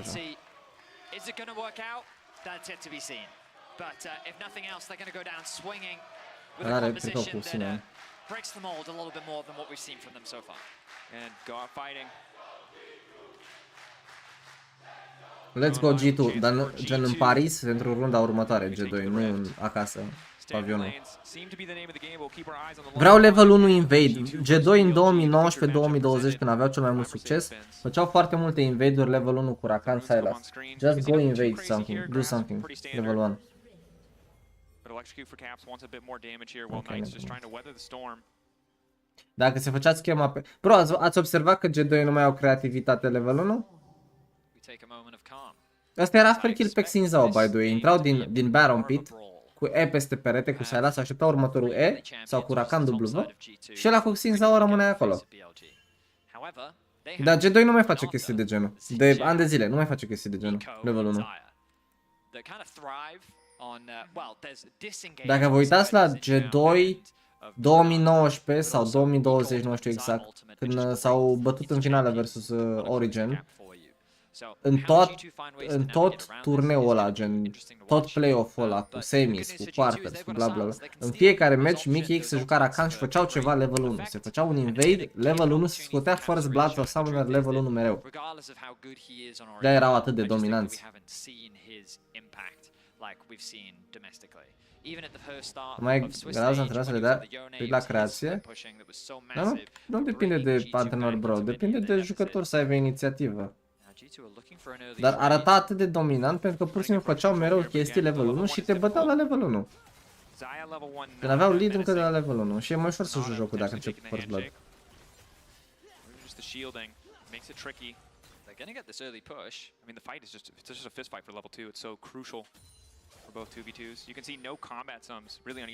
Avem win lane pe top, win pe bot, cred că Castro a zis că pierde Ezreal. Sa Renata, eu zic că câștigă Ezreal. Cred că am multă dreptate eu.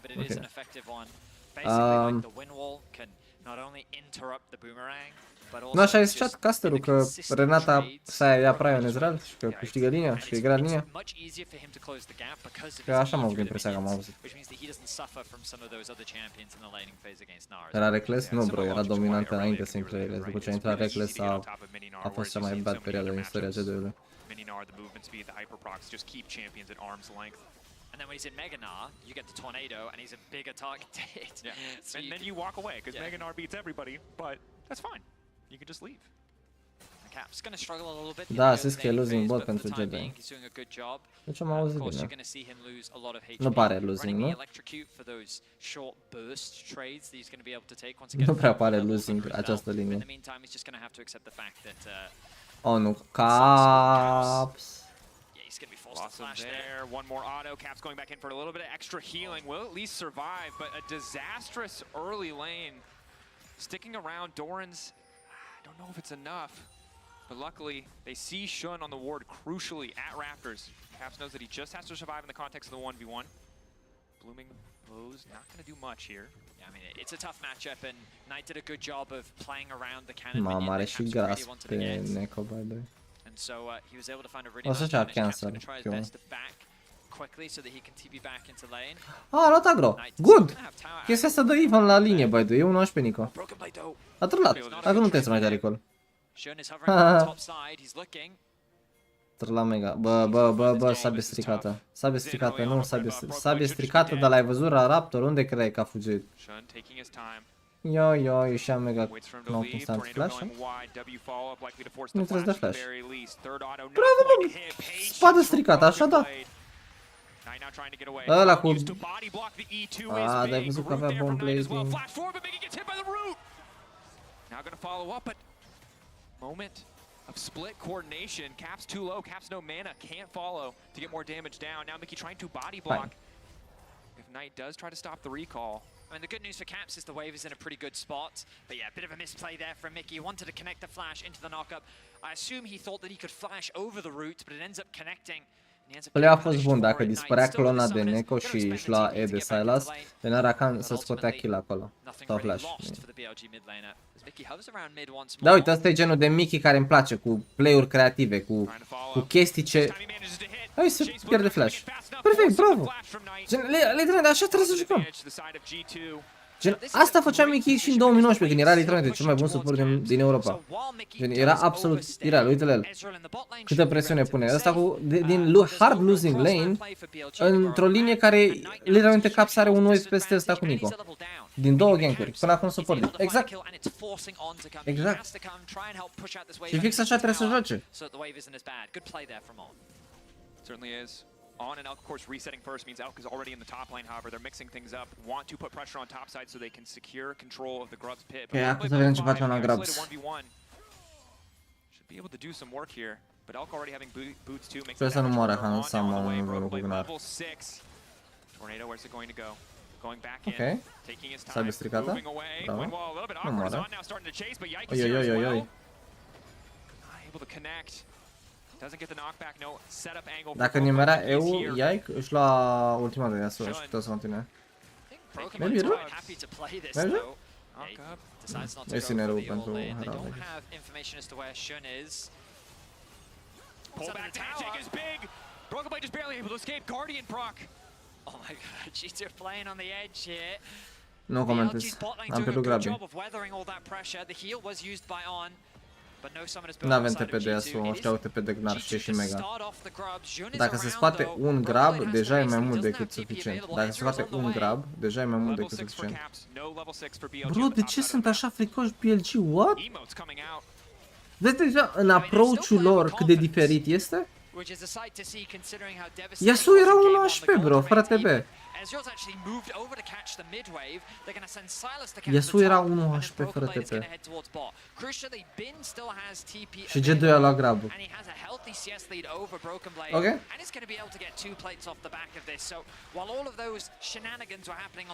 Mental Gem, poate nu știau că Yasuo n-are TP. Poate nu știau că Yasuo n-are TP, că nu i-au dat time. Posibil.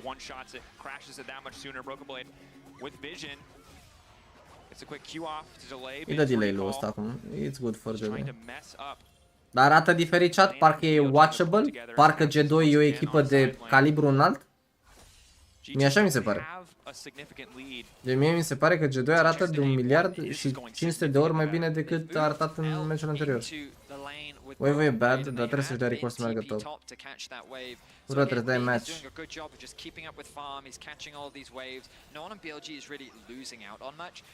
never mind, Caps face top. Caps n-are TP, da.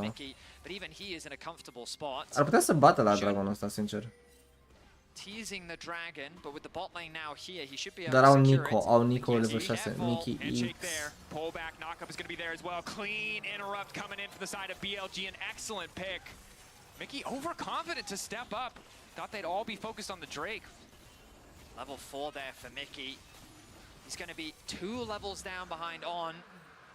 That ultimate, once again, going to be very crucial as we get closer to the next grub spawn. And it's BLG that find first blood once again. Cred că nu ne mai e frică de Mickey Vitracan. Da, și eu cred asta. You have the hostile takeover. You have the Featherstorm coming in from Elk as well. The number of priority targets that are easy pickings is ideea e că avem atât de multe unelte cu care putem forța fight-uri bune, încât chiar nu contează first blood-ul ăsta, plus că e pexing down. Avem R de Rakan flank, W ult de Yasuo, avem Nico ult dacă fură Sylas, avem R de Xingzao pe Sylas, ult de Yasuo. E crazy good. Mamă, dacă eu ăla de Hansama. Scary stuff.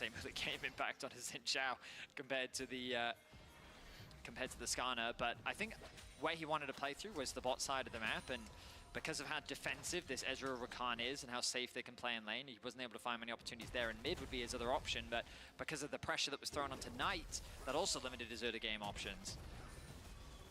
Also, you're playing Zen into Skarner this time, not into Nocturne, so enemy jungler is going to participate on the map. Da, am impresia că ăsta cu Skarner a făcut 800 de gankuri în primele 9 minute și Yike n-a făcut decât Grabi. Mă întreb dacă nu putea să facă mai mult, având în vedere faptul că ăsta cu Nico nu mai are flash de 5 minute. Mă întreb dacă putem să facem ceva. Nu moară. Xingzao e aici. Skarner nu este aici.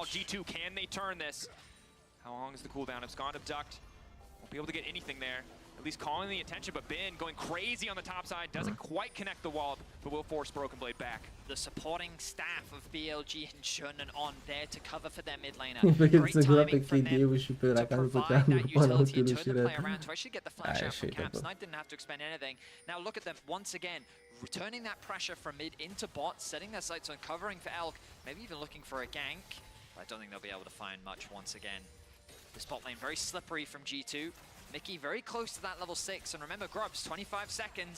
We expect these resets coming from these bot laners soon, but it should be BLG to be able to get that prio. They push in another wave, and they're going to look to reset, ready for that Grub spawn. G2 uncertain. They can afford to reset there. We'll see if they now turn their attention to top side. That's big from Shun. Nu e big pentru că are TP și oricum și-ar fi dat TP-ul ca să ajungă la timp. Deci e competitiv la faptul că i-au dat cancel. Trebuie să dea TP oricum dacă vrea să dea contest la next wave. N-a trebuit să bată G2 pentru că n-au cum să ia ulta de Nico. E bad fight aici, 0 setup. Just give grabs. And eu să ai o echipă în playoffs? Da. I mean, astea sunt playoffs, bro. Să ai o echipă în quarters. Puțin late, băieți. Cam 40 de secunde late pe grab ăștia. Doar 4. Oh, Yasuo? Yasuo rău!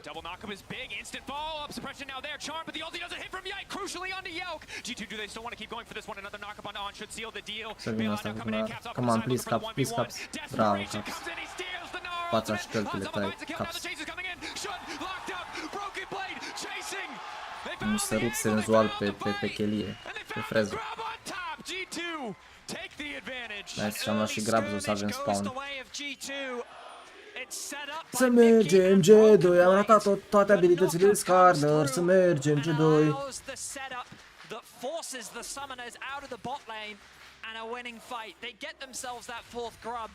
And G2 looking a lot more confident here in game 2. So we talked about it. Mickey with the setup, he's contesting this ward. Maybe he's at risk of getting caught out, but no, this time he goes in knowing Flash. Oh, that's flash. Is there. Doesn't connect the I mean, I was close. Oh, because the charm comes through slowing us down. A fost aproape, a fost aproape. Decent damage, but as long as Silas has W, he should live for an extra second, but no! Unlucky. CC layering is flawless. Yike now chasing. Maybe one. Same target, same target, same target, same target. Prietene, same target. Așa. Extra life now coming in off the kill for Broken. Oh, it's not bad. He'll manage to survive 1-for-1 on the top side of the map. You can see BLG now trying to match the pace of G2 as they push in the bot lane tower. G2 responding with a little bit more pressure in mid. Ezreal going to be avem spam că avem 4-5, că nu e la 4 la nu e 4 și 6, bro. Means it's very likely that BLG will grab that Shun now here as well. E 5 și 6? Cred că e 4 și 6. Getting some gold back across the map. I don't think G2's really going to be able to cross map this. Again, like it was a 1-for-1, but if BLG secure the first tower, that was definitely a worthwhile trade for them. With the plate still up though, this tower is very durable. Caps should be able to get within range to be able to... Atunci de ce se spawnează 1 când Ezreal lovește cu 4, ha? No, this is too ambitious of a play. Cred că eu știu bine și tu nu. For the first time in this series, G2 will find themselves with a gold lead. They got themselves 3 plates in mid lane. They got a single plate. Am văzut un viermișor spawnat de Ezreal când dădeam să ia să fii atent, îmi lovește cineva pe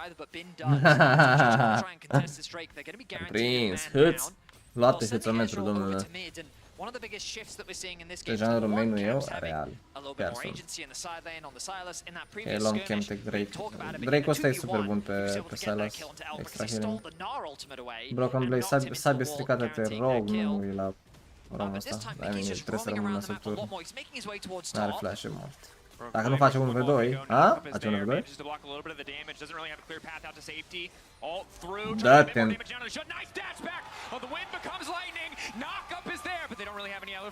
Sabie stricată sunt fanul tău numărul 1. La build rate era așa cum zice Andrei. Dar mai și chestii de actualitate, bro.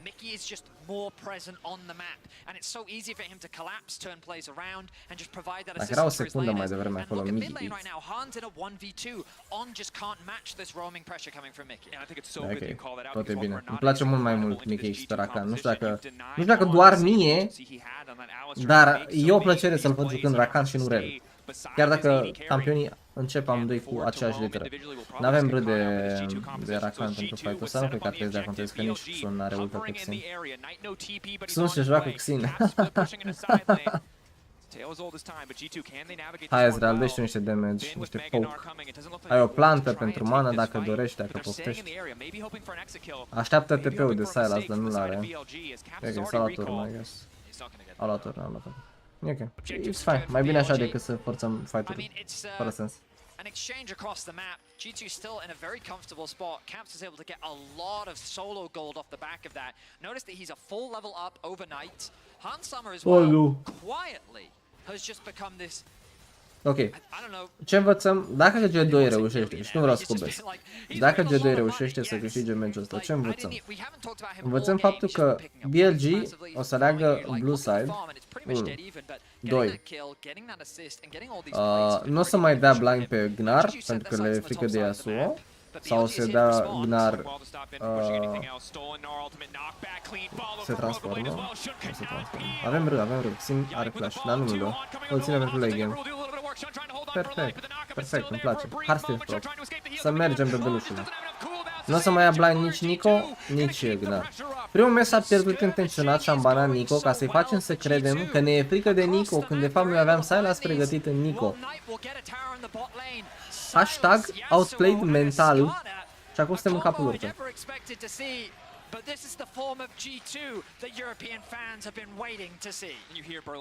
Bro, chiar a jucat foarte clean Broken Blade pe Yasuo, sincer.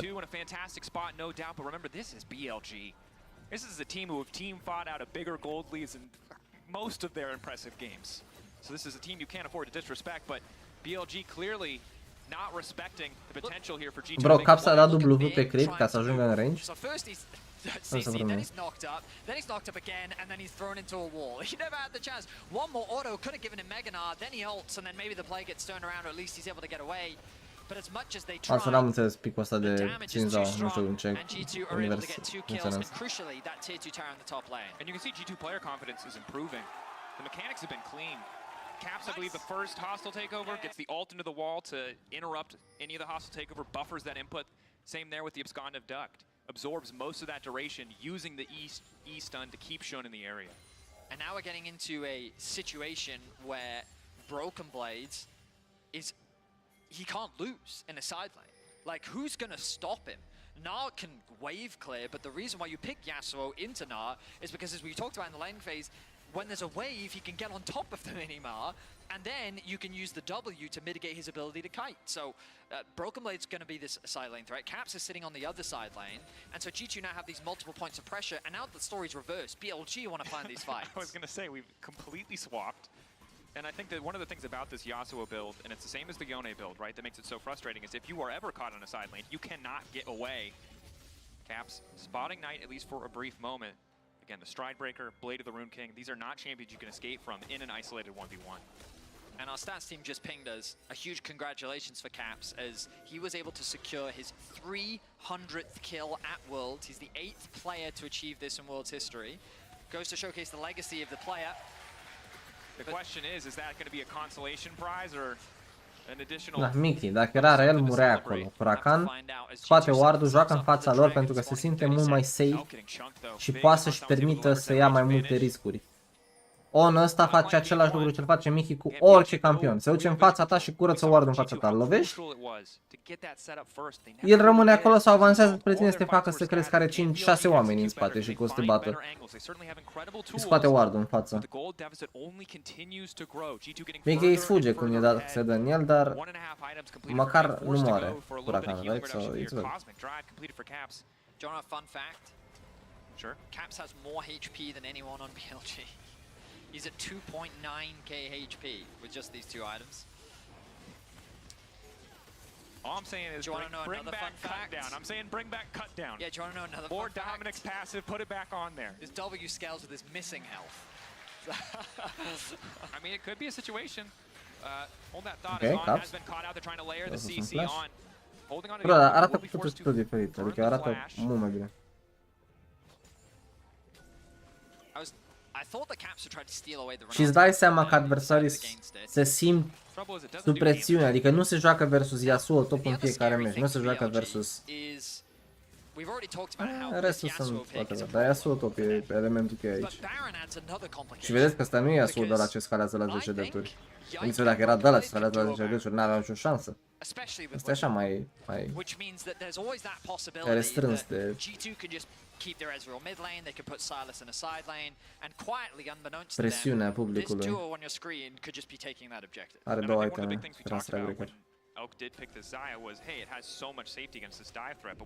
mai țineți minte meciul 2, că pardon, meciul 1 v-am spus, G2 a banat Xayah și Ezreal și am zis, bă, de ce rahat ai banat Xayah Ezreal? Când dacă ăștia iau Xayah, te joci Ezreal în ea și dacă iau ei Ezreal, te joci Kai'Sa în Ezreal. Gen, a fost atât de bad draftul în primul meci, încât toate piesele puteau fi modificate și puteau să câștige. Și asta au făcut în meciul 2. Adică nu o să vă spun că Dylan Falco ascultă stream-ul. Nu o să vă spun și că e român. E clar că e român. Dar există o șansă ca el să fie pe acest live și îl salutăm pe această cale. Aștept contractul de la G2. Now, as someone that's been casting caps all year, this is a statement that I've missed saying so far in the last 2 games for him. But yeah, it really has just been him in a side lane for so much of G2's success this year. He was doing it on Azir, he's been doing it on Yone here at Worlds. He does it on as many champions as he can. And he's continuing to get strong. He nearly has a 2-level lead. Well, he's got a full level lead. Știam că e canadian, taci mă tu acolo cu informațiile tale. Nu știi tu informațiile corecte. E fake news ce dai tu acolo. Ia uite unde scoate ward-uri Mickey X. Când vreodată ar fi mers el acolo cu Rel să scoată ward-ul ăla? Bă, când vreodată, spuneți-mi voi, când vreodată ar fi mers el să ia un ward atât de deep să pună pressure? Cu Rel sau cu Leona sau cu... Dacă era Rel era mort acolo, nu contează că și Rel are un dash să fugă. Dacă e canadian nu înseamnă că nu știe română, real. To have it. We saw BLG play with that level of discipline, the necessary level where they could just outmatch G2, never give them those good angles. Că avem zone, avem armor pe Salas. Vreau să văd o ultă furată de Neko. În Yasuo, în Baron. Ce nu înțeleg picul ăsta de Renata la Speed, bro, e atât de teribil. Nu ai cum să te joci Renata în Ezreal. Și-ai pierdut linia oricum. Ce și useless în Rakan. Dar poți să-i dai handshake lui Rakan, să-i dai întreabă la Q. Da, odată pe linie. Pe lane face. Au fost nice action. Și-au TP la de Salas. Please just don't into the Nashor. Please. Râde, Edith Harner, intră Edith Harner. Bravo, bravo, bravo, bravo, bravo. Perfect.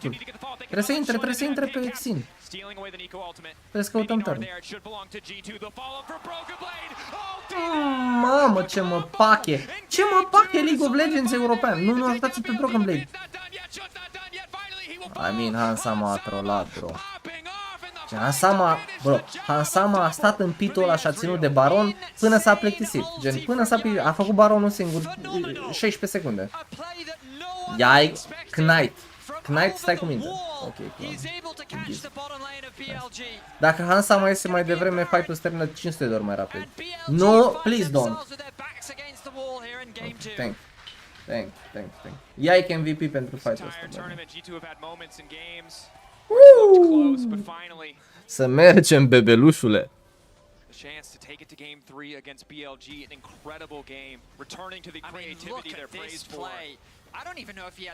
Are viziune, logic, are viziune. I-a luat de urechi și i-a tras de urechi în pita. A zis, ia veniți aici copii. I don't know where Flowers is. I know he's in the studio, but I guarantee he was hyped about that one. And then this combo as well, the follow-up, the knock-up from the Yasuo into the stolen ultimate from Caps. He has the arm guard as well. Broken Blade kind of finds himself isolated in 1v1 Acum să nu dăm choke în meciul 3. Acum să nu dăm choke în meciul 3, să ne jucăm iar în Nocturne Oriana, că îmi nebunesc. smiles and relief on the face of the G2 coaching staff. Eyes were about to come out of his head. They're looking to equalize this series, bring us to 1-1. But this was the G2 that Europe was waiting for. And this is they are delivering. This is what they need, right? A team that looks so out of Arată sorts. Canon, l-am văzut. Towards the end of the T1 series. Pe care ăsta e un meciul 3. Îți garantez că n-au cum să facă comeback în meciul ăsta. 9 picurile necesare. Nico e genul de pic care trebuie să bați tare în early. Plus că n-are zone, n-are nimic, are morelul ăsta când merge. Uite la item difference.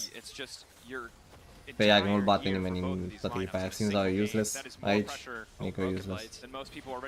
Și Broken Blade face 1v3 aici. Vă zic deja. E deja 1v3 făcut. Oh, i-a dat 2 la 1 al Luxa aia? Nu iese din CC, bro.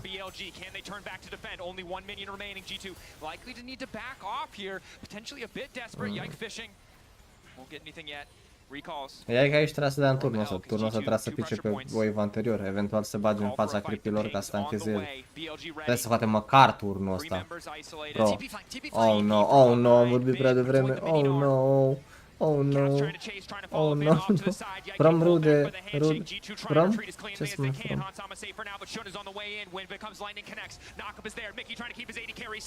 Please. Ok, one down. Dar râul ăla de nu from râ de nimic? Nu from râ de nimic? Cu caps? Doamne, mă doare capsul când văd cum joacă. Kevin e asuma. White pe aici. Dar eu n-am scos măcar un inhib în meciul ăsta. That's going to be crucial as it's now much harder for G2 to play across the entire map as we've seen so much from what they've been doing. BLG slow the bleeding just a little bit. They do a good job of finding that initial pick on the top side of the map. Avem nevoie de Randuin pe Skarner. Sincer, în meciul ăsta putea să-și facă Randuin second item. 100% n-are nevoie de Sterak aici. N-ai nevoie... Bro, ai Yasuo top lane. N-ai nevoie de mai mult damage. Ai Yasuo top Sylas Ezreal. Nu-ți trebuie mai mult damage. N-ai nevoie de Sterak. Shield-ul ăla nu e la fel de important. Ai Gnar, Sinzao, Xayah. Triplu target. Armura din Randuin te ajută masiv. Plus îi reduci damage-ul dramatic lui Xayah. Și Nico nu o să-ți dea suficient damage să te omoare. Că Nico nu e DPS, Nico e burst și nu o să-l dea pe tine de cel mai multe ori. Și dacă îl dă, tot îți dă HP Steracul, îți dă același HP aproape cât. Oh, Mickey. Carnadară. Chat, așa-i sau nu e așa? Am dreptate sau nu am dreptate? Sau am dreptate? Q3 from Yasuo only gonna connect under the clone. Eu las la recolte pe wave, cred. Nu? Nu. Jucăm...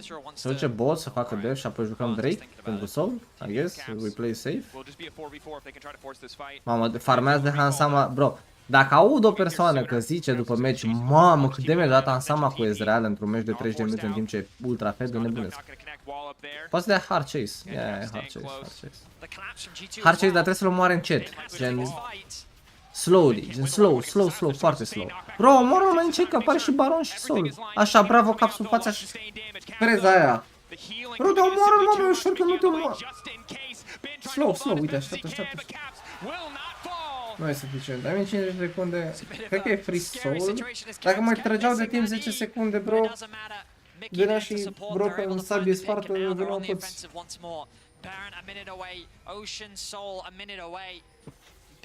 That trebuie să fie Soul, minim. But what damage can G2 do in this window? For now, pushing out on their side waves, BLG trying to group, get a bit more control. You can see their vision being laid down, trying to find an Da, bro, trebuie să te gândești că T1 în teorie sunt mai slab decât BLG. Ok, place. S-a scos flash. Sabi Sparta! Să mergem! Se dă end-ul, chat, se dă end-ul, chat. Hai capsul ăsta să scape. Turn him off, caps. Bine, nu prea e necesar kill-ul ăsta.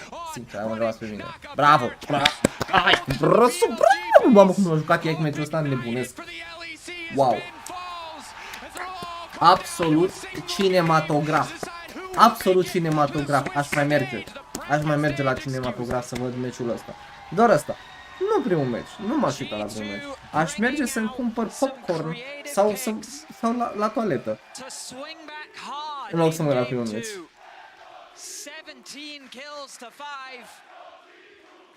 Tu ești cu ei în căști că prea ascultă de tine? Confirm. Da, bravo, Axel. A spart, a dat mult damage.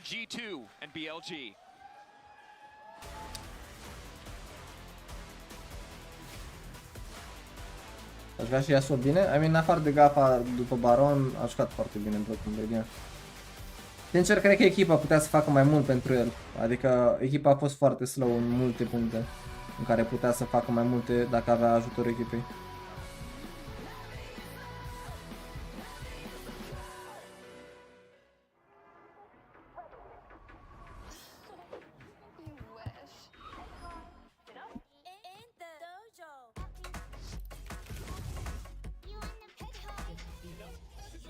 Să mergem pe belușul Game 3. Cine s-a așteptat la Game 3 după meciul ăla, chat? Cine s-a așteptat la Game 3 după meciul ăla? Spuneți acum în chat, recunoașteți. În momentul ăsta recunoașteți cine s-a așteptat la meciul 3.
Dacă G2 lua Jack, de exemplu, meciul ăsta și un amic de Blanc câștigau, nu.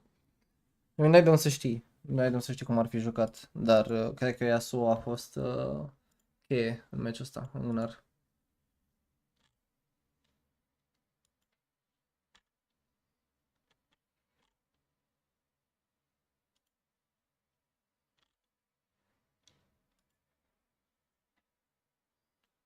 Catloss, Genji a câștigat MS Cyber.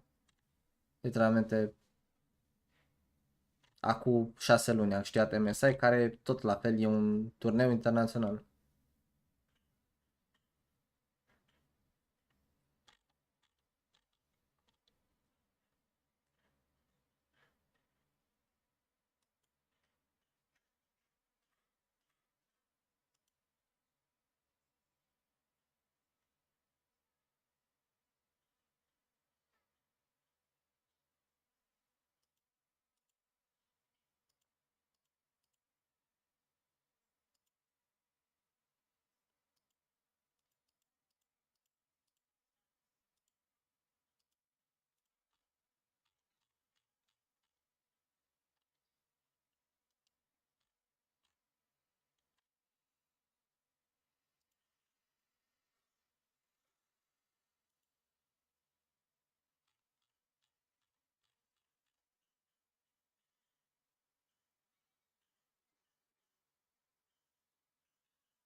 That kills enough. Point caps? Yeah, okay, I can use it. Don't give him... I will take also PvP a lot.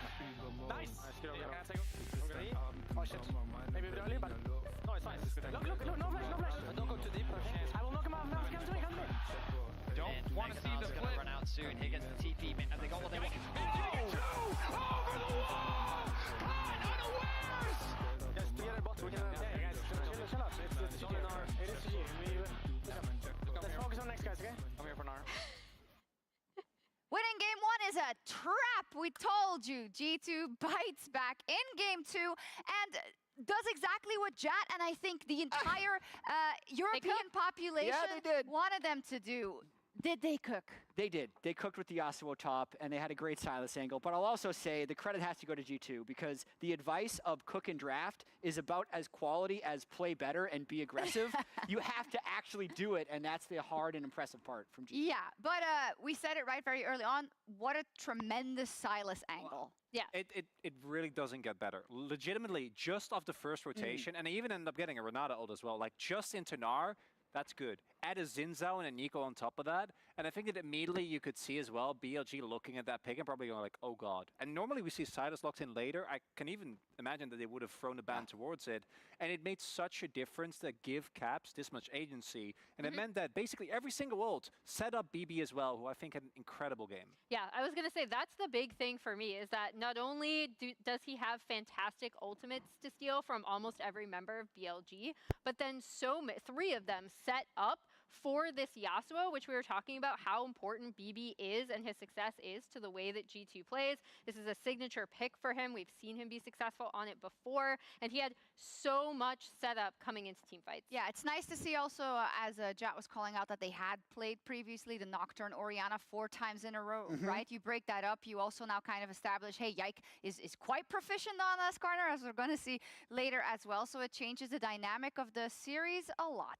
It really does, and I think the other thing that G2 did really well in this game is they were first to the fight time and time again. That comes from having the ability to outlane your opponents. They had some really good tempo plays early in lane. One was Mickey staying around mid lane to actually bail Caps out. And then here, once Mickey is level 6, it's absolutely go time with the level 9 Yasuo to be first to the play.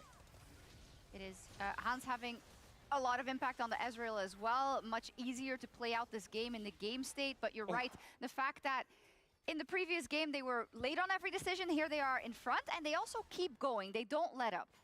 It goes both ways, because I think as good as the draft was from G2, I also think that BLG probably look at this at the end of it and go like, that doesn't feel great. Like there's some parts like the 2v2 mid jungle that are okay, but I think Xayah into Ezreal is something that I'm never going to be excited about.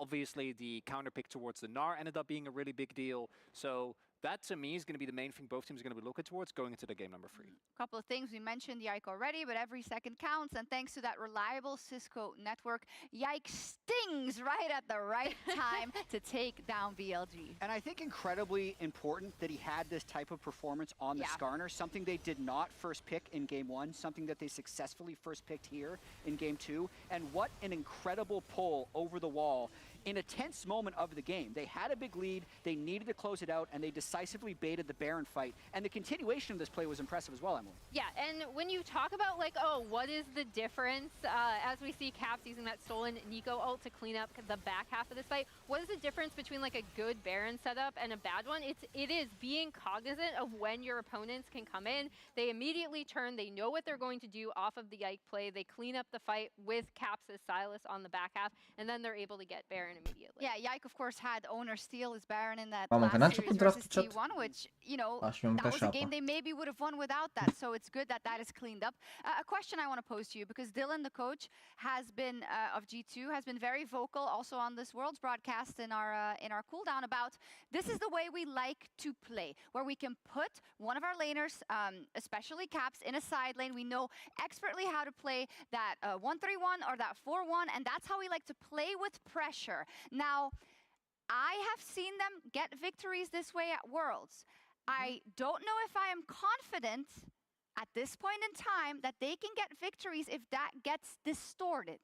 Well, I mean, I think the big thing here is, again, taking Caps off of the Orianna, putting him on something where he can side lane, putting BB on something where he can equally side lane was great setup for them. And I also think this wasn't like, you look at draft, you're like, okay, BLG, this draft was not it. But in terms of their play, they weren't like as sloppy as we saw them previously at Worlds, right? So like, I actually think that when it comes to mid game and those side lanes that you just mentioned, G2 is actually better at playing the map just generally than BLG, even when BLG is full strength. It's more about how BLG are able to snowball their early game to make it so you can't spread them out on the map.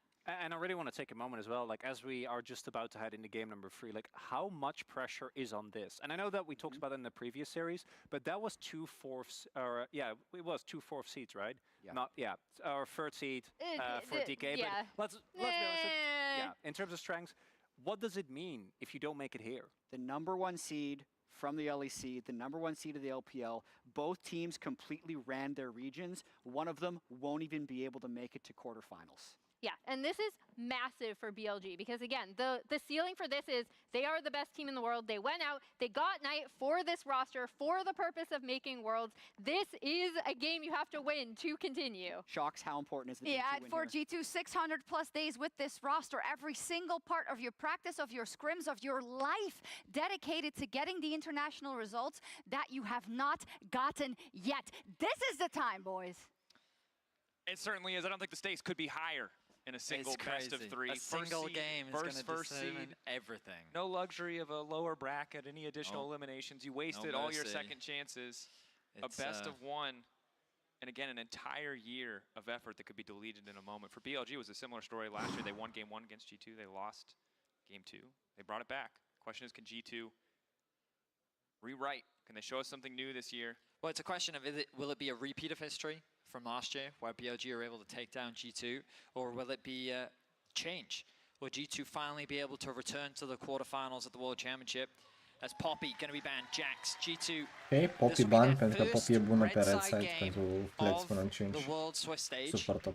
And it's going to start with the Jax ban. Okay. Hai să vedem ce draftează acum. Trebuie Skarner banat. Să fie Kalista open, să fie Ione open, să fie Aurora open. Trebuie să baneze Aurora și Ione.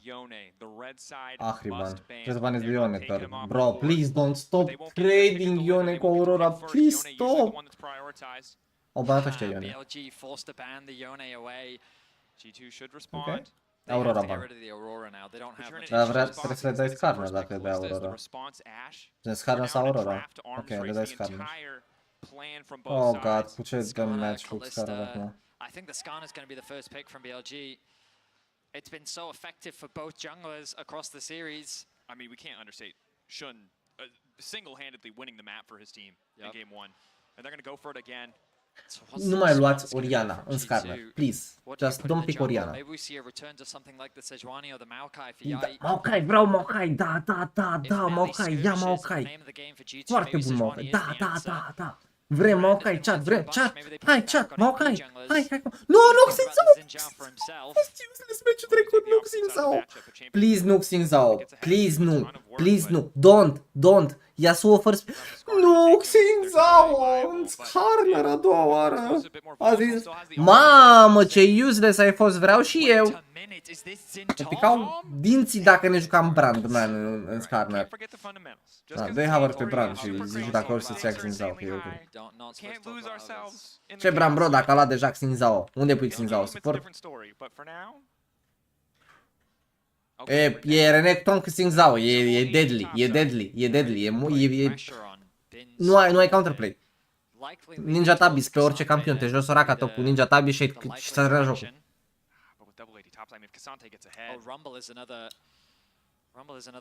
Ce-mi place Renekton Xin Zhao.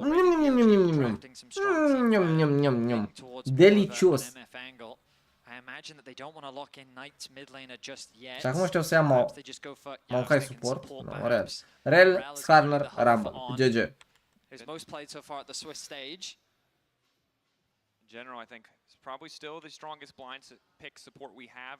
Bro, nu știu cum te lași pe Kaliste jos Xin Zhao. Nu știu cum te lași pe Kaliste jos Xin Zhao în Skarner. How? O să-l ia Rumble ăsta, o să-i dea 3 bucăți cu aerul ăla, cu un bum și a dispărut. Ce 3 bucăți? 2. O bucată jumate îi dă, atât și moare din băr. Zice ce?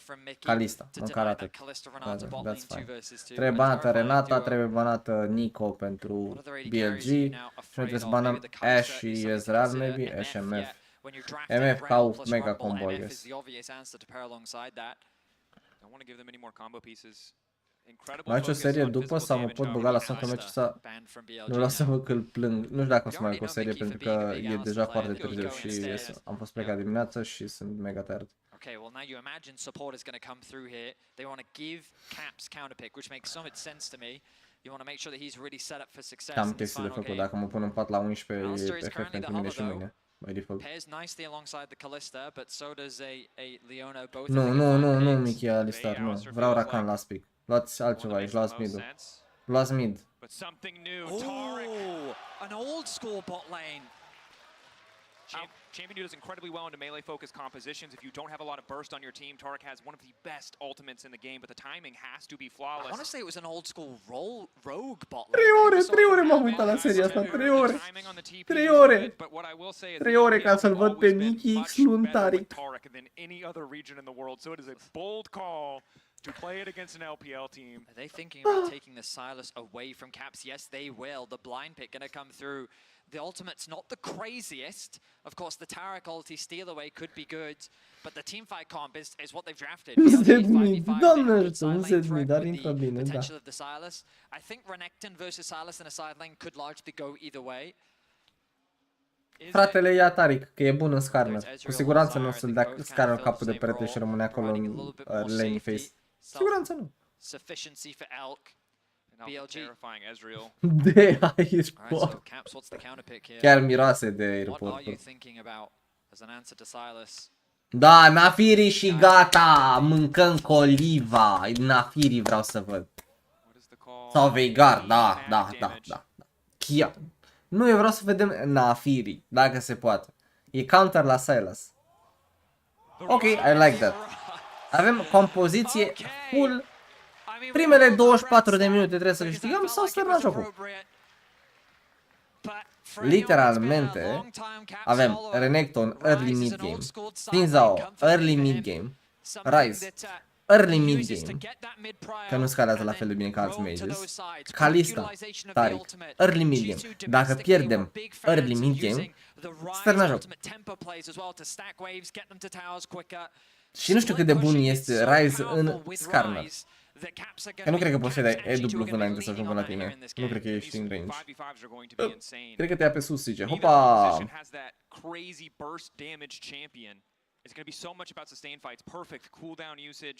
În late game, Ryze e OP. It is low range and it is scrappy. Ezreal is the only champion in this game who gets to take a step back from the absolute bloodbath we will be seeing. E atât de OP, brother, încât aș vrea să dau 2 la meciul ăsta. Tarek ult can definitely be good. Renekton ultimate, Zinja ultimate, they all have their placements. N-ai nevoie la Ryze decât să aștepți să stacheze Archangel, să aștepți să-și stacheze Rod of Ages, să aștepți să strângă bani de Rabadon, să aștepți să-și pună și un voice staff și apoi să aștepți să dai Q up în următorul Worlds din 2025.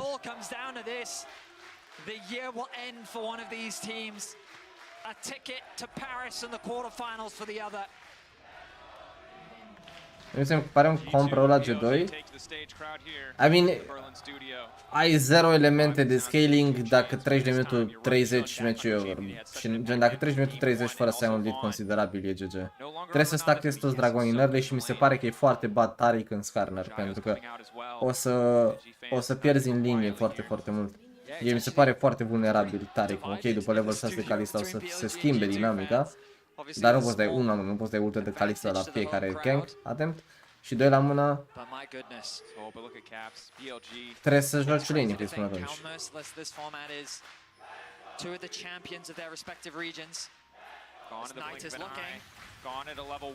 Not bad dacă vine Tarek, by the way, not bad. Oricum vă garantez că Mickey X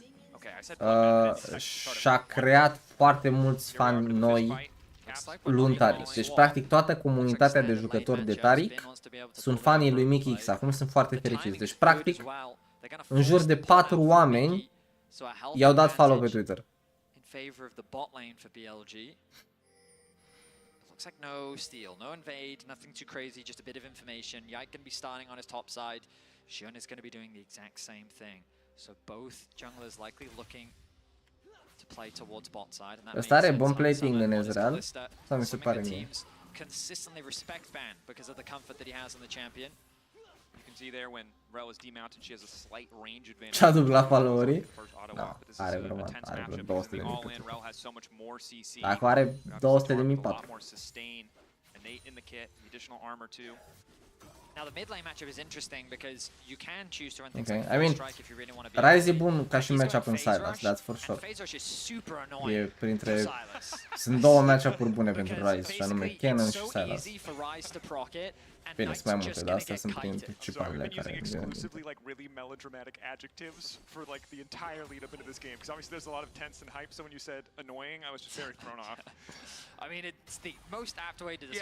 Dar botul ăsta așa ar trebui să arate?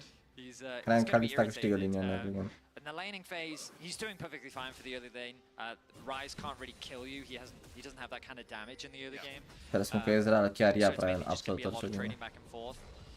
Notice that he's running Conqueror as well, rather than going for the short bursts. He's expecting more of these longer drawn-out fights to be happening in a side lane as well, which does make a lot of sense when he anticipates going up against things like the Renekton and the Ryze later on. Renekton, Ryze, the Xin, your electrocute probably. Actually, Yike are foarte multe meciuri pe Xing și e bun. E un jucător bun de Xing sau. I like it. Acum mă gândesc. Cred că l-am văzut jucând mult Xing. Poate e confort. Și ăștia au răspuns tot puțin în scara. Ideea e că dacă scara nu face engage pe tine, poți să dai pe el și apeși R și practic îl lovești până te plictisești, îi dai și shred cu cleaver și adversarii nu te pot lovi, pentru că adversarii în general nu poate să dea damage din afara zonei tale, din afara ultimatei tale. Rang 2 pe 1 e Taric main. Ok, și pe vest sunt... E 10% dintr-un jucător în Challenger, adică e în Master Tier. So what? Asta nu face campionul în pic bun. Campionul e foarte unidimensional, foarte greu să-l faci să funcționeze și în general, overall, e bad pick. A murit. Să merge bebelușul. Da mă, tare cum stă el peste pereți și aruncă cu gemuri. Aruncă cu gem. Gems! Ioi, că nu mai potolește nimeni pe acest Mickey X. Doamne, că a gătit chat.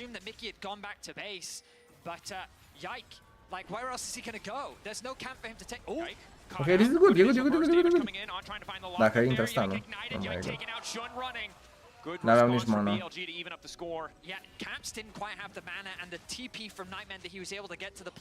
Ce n-a kill-ul? Rel. Nu e chiar de rău, sincer. Dar voi vă stai cam bad și mi chiar a rămas cu 100 mana. Deci Flash voia să apuce auto-atac extra și W. Bro, dar nu muriți pe bounce-ul ăsta, please. Au Flash. Pe Ryze, dar Mickey tu nu ai Flash.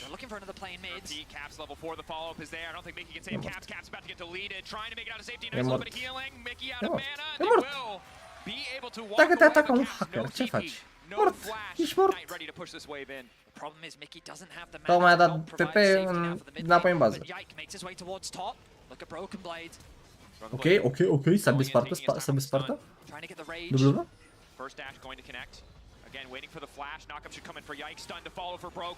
Da, mă, arată mai încrezător Yike pe Xing sau. N-a fost greșeala a fost a lui Xing, că trebuia după ce a murit să-și dea click în mid din prima și ăștia să-l aștepte pe Xing să dea cover și dacă se băteau așa, îi băteau Xing din bază. Făcea Xing double.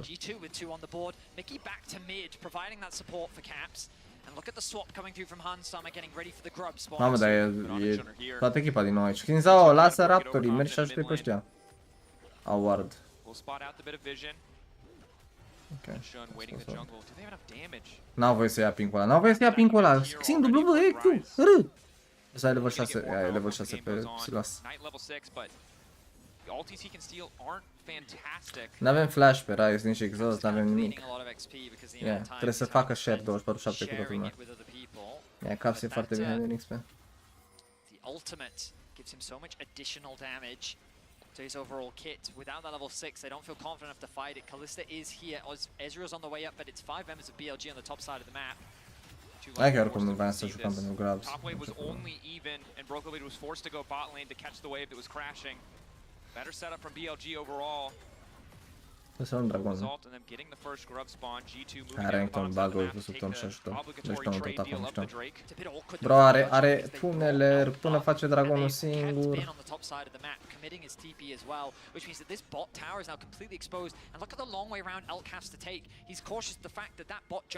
Ar putea să meargă Sylas pe el, ar putea să meargă oricine pe el. Evident nu au viziune. Și ar putea să-l aștepte Rise, dar... Nu știu, am impresia că e puțin... E foarte slow, bro. Bro a pierdut un minut întreg făcându-l singur. Renekton a luat un plate. Literalmente a arunci la gunoi plate-ul ăla și l-a ajuns pe să-ți facă dragonul mai rapid ca să poată să ducă să-și ia campurile. Are toate campurile. Foarte greedy aici Renekton, băi. Foarte lacom. Taric are mana item, băi. Are tier. Oi, s-a bine spartă. Don't think they'll be able to find much though. He seems very safe on his level 4. Broken Blade is level 7. Also, Elk doesn't have any damage. Crocodile trebuie să fie la com. Bro, a pierdut un minut făcând dragonul singur. I don't know if you've ever tried to 2v1 a Renekton with ult without damage, but it doesn't. It's a tricky proposition. Ține 38 de crit. Ține tempo Luxin e atât de distrus încât nu o să poată să facă nimic pentru 2 minute acum. 2 minute doar de farming. Mulțumim Broken Blade pentru ajutor. Tuneler îi dă 15 AD, by the way. Practic a trebuit să facă dragonul pe burta goală. Ultima oară când am văzut un jucător din vest făcând chestia asta cu Renekton era Buipo și a murit.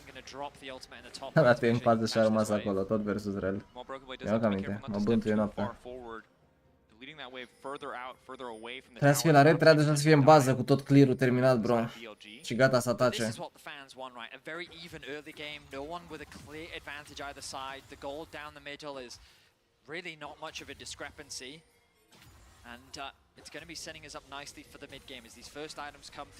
Poți să tun un plan chat, știat Caps cu Sylas luat și acum ăsta a zis stai să mă joc și un meci de Sylas. Ok, e pont aici, e bun rău de tot. Oi, oh no. N-ajung, da.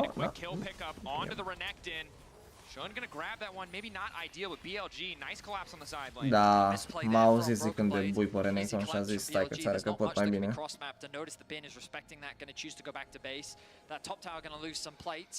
Caps was able to push mid in as well. With his ultimate, he would have been able to find a collapse on top, but nothing really come off the back of it. So the good news for Broken Blade is his death doesn't really cost so much outside of some vision on the top side of the map, which should give G2 easy access into the grubs later on. But the bad news for G2 is that they gave a kill over, and giving it over to Shun. Trebuie să ducă top side după wave-ul ăsta. Și Kalista o să dea takeover mid, maybe? Minutul 10. Ar trebui să meargă side rise. Da, mă, macro genius here. Ce pot să zic?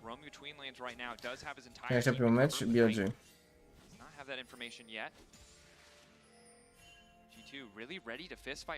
Râde Rise în spatele lui Rumble, by the way. Râde Rise cu Xin Zhao și cu Taric. Grub's going to be spawning soon. Cap should be able to clear this one out. Yak just there to shadow. They've moved Han Summer over to mid.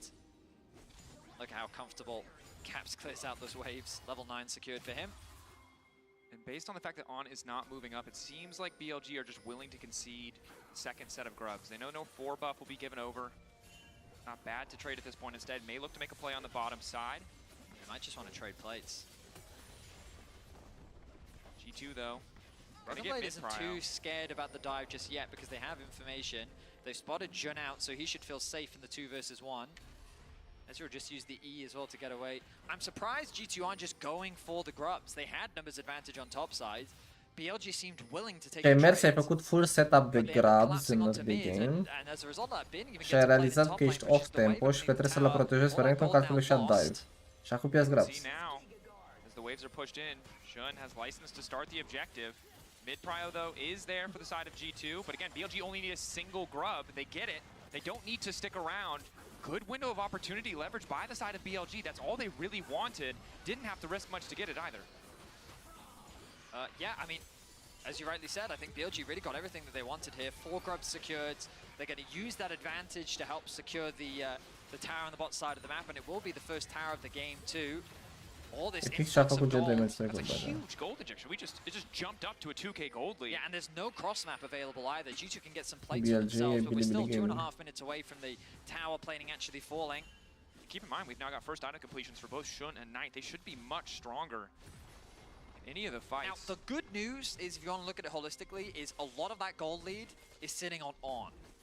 Yeah. He's got about a 900 gold lead over Mickey, which in the context of the game doesn't really mean that much. I mean, bad news for G2 fans are that this Ezreal has already completed a pretty rocket finish as well for Knight.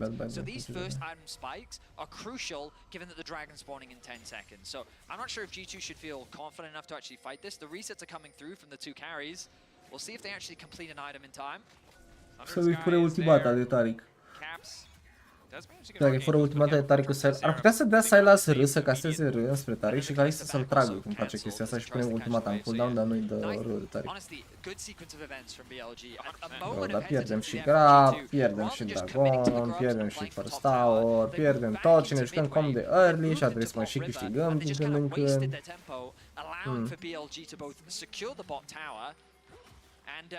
Nu mai știu, pentru că ar trebui să baneze Ahri, Jax și Aurora. N-avea cum să baneze Scar. Rise finding the angle. Bin now in trouble. Yike going over the wall. The Dazzle not going to connect, but the knock was there. Quick flash coming in from Caps. Bin's got nowhere to go. Caps kill, please Caps. Bin cannot get close enough to the wall. The flash to safety. G2 find one in the side lane, but BLG looking to respond in the mid. They commit very heavily to getting that kill on the Bin, and it will pay off. Dazzle going to hit. Aftershock there for Mickey. I don't think they can really force this fight though. Dar serios, nu putem măcar să luăm blue? Doesn't have the first item finished. Jern, I don't think you'll be able to get much here. Renekton gonna go catch the bot wave as Knight finding himself. Ei, vreau, n-au vrut să bată la Dragon, că ăștia au Spike-uri, au Protobel pe Sylas, Heads, Heartsteel pe Skarner și Triforce pe Real și Kalista încă n-are botârcă terminată în minutul 14. Yeah, okay, so it's a small kill advantage for G2. The gold is only 500 apart, and honestly, if you Nu ai nevoie de spike-uri. G2 are un singur spike și anume Sundered Sky pe Xing Zone. Herald going to be spawning in 10 seconds. If Hans can get back to base and buy this item, it would be a point with which G2 could consider fighting. But it might be right what you said, that with the Archangels not fully stacked, maybe G2 is saying it's not worth the risk. I think they're just too late. He is finally back. He does finally buy it, but the objective's already started. I think you're right. It's a situation where that minor difference of 200 or 300 gold doesn't seem like a lot, but when it's the difference of completing an item, puts you so far behind on the play, and good recognition from BLG, knowing they're stronger, knowing they have the items and the XP that they need to force this. Of course, Caps does have a small lead in the mid lane, but Rise level 11, not big of a deal, and you can see bot lane, as you so well highlighted, Vedi, only one of those little blue graphs matters, but the Elk one, always a bit concerning. It's building up into a game that's going to come down to team fights, Dracos. Right now, BLG, I would say, getting the better of G2 when it comes to the macro department. But in the mid game, BLG is not going to hesitate to fight you around these neutrals.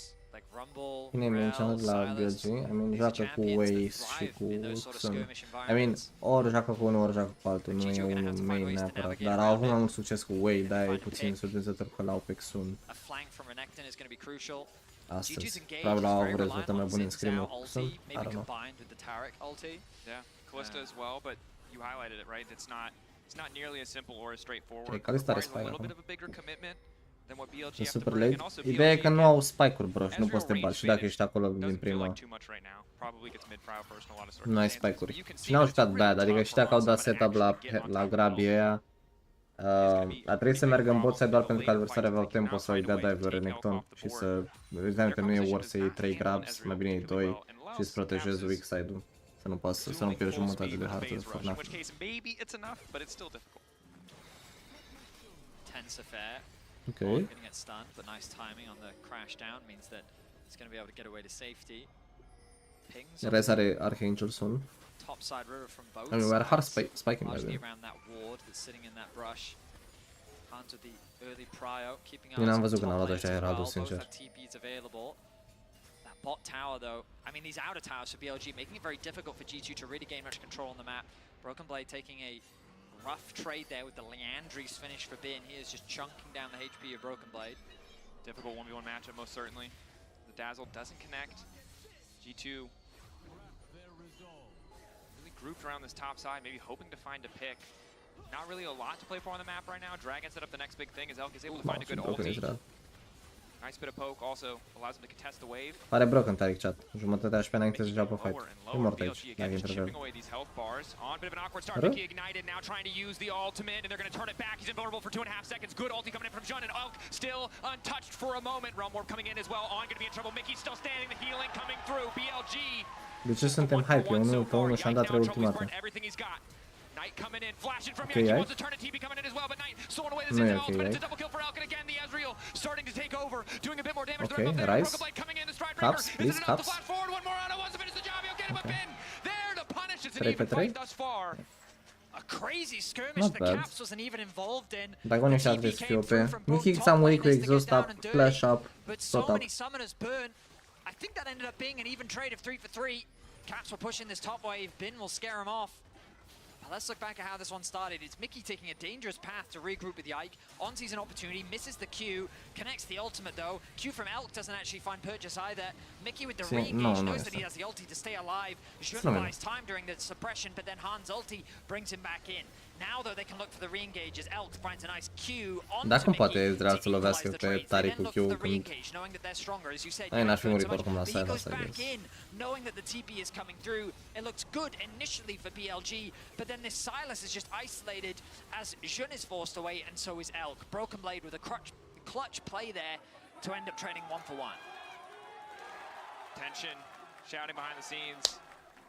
Incredibly close fights. I mean, it is incredibly close. But you see in the picture-in-picture, the game pace is so quick that even in a replay, we need to show you what's happening next. And right now, that's BLG with the first objective set up. And once again, Caps in a side lane. Vor pur și simplu să-i dea cât mai multe resurse lui Caps, să facă side lane până nu mai poate și să scoată, să facă gold individual. Are 0 stack-uri pe hardstyle, by the way. Turnul ăsta pică, dar atât timp cât nu mai are un crash, ar trebui să fie nice. Missing the shattering strike. Second charge will not connect. Caps now finishing the cosmic radiance, or excuse me, the cosmic drive. Bro, Caps e huge acum. Caps e absolut huge acum. Sincer, mă întreb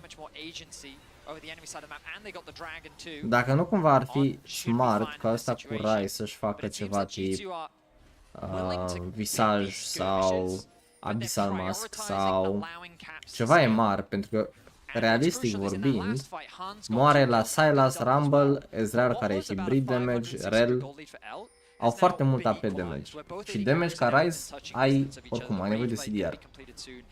Adică nu cred că e worth să faci Rabadon, cred că e mai worth să faci MR item. Cred că Banshee pe Rise e destul de bad, mai ales în match-ul ăsta că și-l procuiește imediat cu de Ezreal și pe Sylas. Cred că un item de MR ar avea foarte mult sens. Oh, god. I flash. Waiting for the ulti, catching Are out, Archangel, down to the tower. Archangel shield is still there. He's running as fast as he can. Bin trying to finish the kill. He will be able to get it. Crucial from BLG, but now they're looking to turn on. Can he save his top laner? The answer is yes. Mickey now on the chase as well. Knight in the 1v1 in the bottom screen. It's a split screen focus. Elk over the wall. Please. Keep hitting. No, don't run away. BLG find the better play. Hansama's there just in Actually, time to lose the exchange. It's BLG that find the superior skirmish. Aș face o bat Caps acolo. Trebuie să dea flash sidestep la ultimata de Skarner și dădea root-ul turul Skarner și l-omora pe Skarner.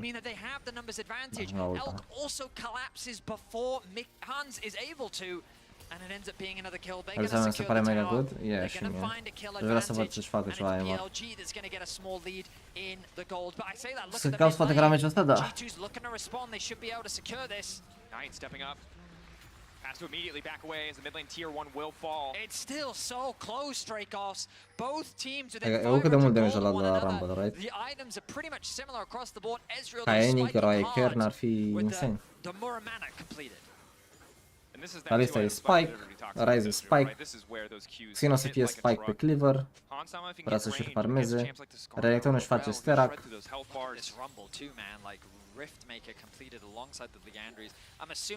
Și vezi ăsta cu Skarner gândește și își face randul în second item, chiar dacă ea n-au crit, pentru că vrea armură și HP. Altfel și-ar fi buildat Frozen Heart, dar Skarner scalează cu HP, deci practic vrei bonus HP. Deci vrei să faci mai mult HP, deci îți faci randul. Sau Tormel. Sincer, cred că Tormel ar fost mai bun pentru Skarner aici. Dar nu Tormelul de pe patch-ul nou, că ei joacă pe un patch nou, deci Tormelul vechi. Ar fi fost mult mai bun aici pentru că ai healing pe Taric, pe toată lumea, de la Taric, healing pe Xin din Kong, healing pe Renekton din Q, Kong, healing pe Kalista din Borg, Kong, nu are Kong care pe te-am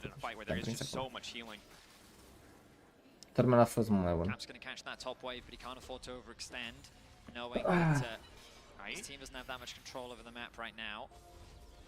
Nu prea arată bine până în 30 minute. Aia e greu. Dar, I mean, Ryze are elemente de scaling, I guess. E early mid, dar, actually, cred că m-am exprimat greșit. Ryze nu e early mid, toată echipa e early mid. Ryze e hyper scaling champ, doar că, în general, de când am Ryze versus mage, alt mage, Oriana, Syndra, bla bla bla, Ryze scalează mai prost decât campionul ăla și de asta am zis că e early mid. Restul totuși sunt early mid. Ryze e un fel de late game insurance pentru G2 în caz că chiar e nevoie, poate să devină mutant la 4 item. Deci nu e chiar atât de doom de la minutul 30, dar tot bad e. Oricum, majoritatea calistelor ce le-am văzut în Worlds-ul ăsta poate, nu știu, pierd early sau se face swap și nu fac nimic în early și apoi ajung la 4 iteme cu Terminus, Jackshot și sunt foarte strong. Oh? Caps? Ok. El? Are clearance, are clearance. E mort! E mort! Nu contează dacă nu moare. Tot câștigăm. Hard. Au luat râd de Taric, Oi, oi, oi. Don't chase me to them, au râd de Taric. Mickey. Ok, ok, yoik! Yoik! Yoik! Yoik! Iei pe sus, yoik! Yoik pe sus! Yoik pe sus, bro! Bro, de ce sunt 57 miliarde 499 de plante acolo? Yoik pe sus, mă! Bă, dar ăsta cu Estreal să mori, e de 5 minute, e cu 1 HP și aruncă Q-uri așa peste perete 24/7. Hai, Yoik, ia-l pe sus, Yoik. El e, mă! Da, mă, e huge, e Yoik. Dați-i Xingzao, nu-i mai dați ce s-au jucat. Actually, nu prea mi-a plăcut Xingzao, dar nu mi-a plăcut Xingzao pentru că ăștia au jucat bad Xingzao nu știu trecut și credeam că o să fie mai bad. Dar Xin e în top campionii lui jucați. Fost good Ryze. Da, mă, e broken tare cu chat, e broken. E broken rău de tot. Oh no. Oh no. Oh no, nigga. Suntem prea motivați cu baronul ăsta? Dar nu vrei să rămâi pe baron? Că e... Stare, termină mizeria aia de baron, te rog. Ne rugăm să nu murim. Am murit și să te mai văd. 2v2. Solo lanes versus mid jungle. Ezreal on the way. G2 can't afford to extend the fight, but Broken Blade wants a little bit more. Will it cost him the dominance? The healing coming in for Knight. Elk here to save the day. Caps running. BLG blinking health bars. Can they start the Baron? The answer is yes. G2 tried to force a Baron. They tried to do it when Jun was dead. But that ambitious play may have cost them everything. Caps, plant in, n-ai shutdown, n-ai nimic. Plantă in. Ce ai plantă?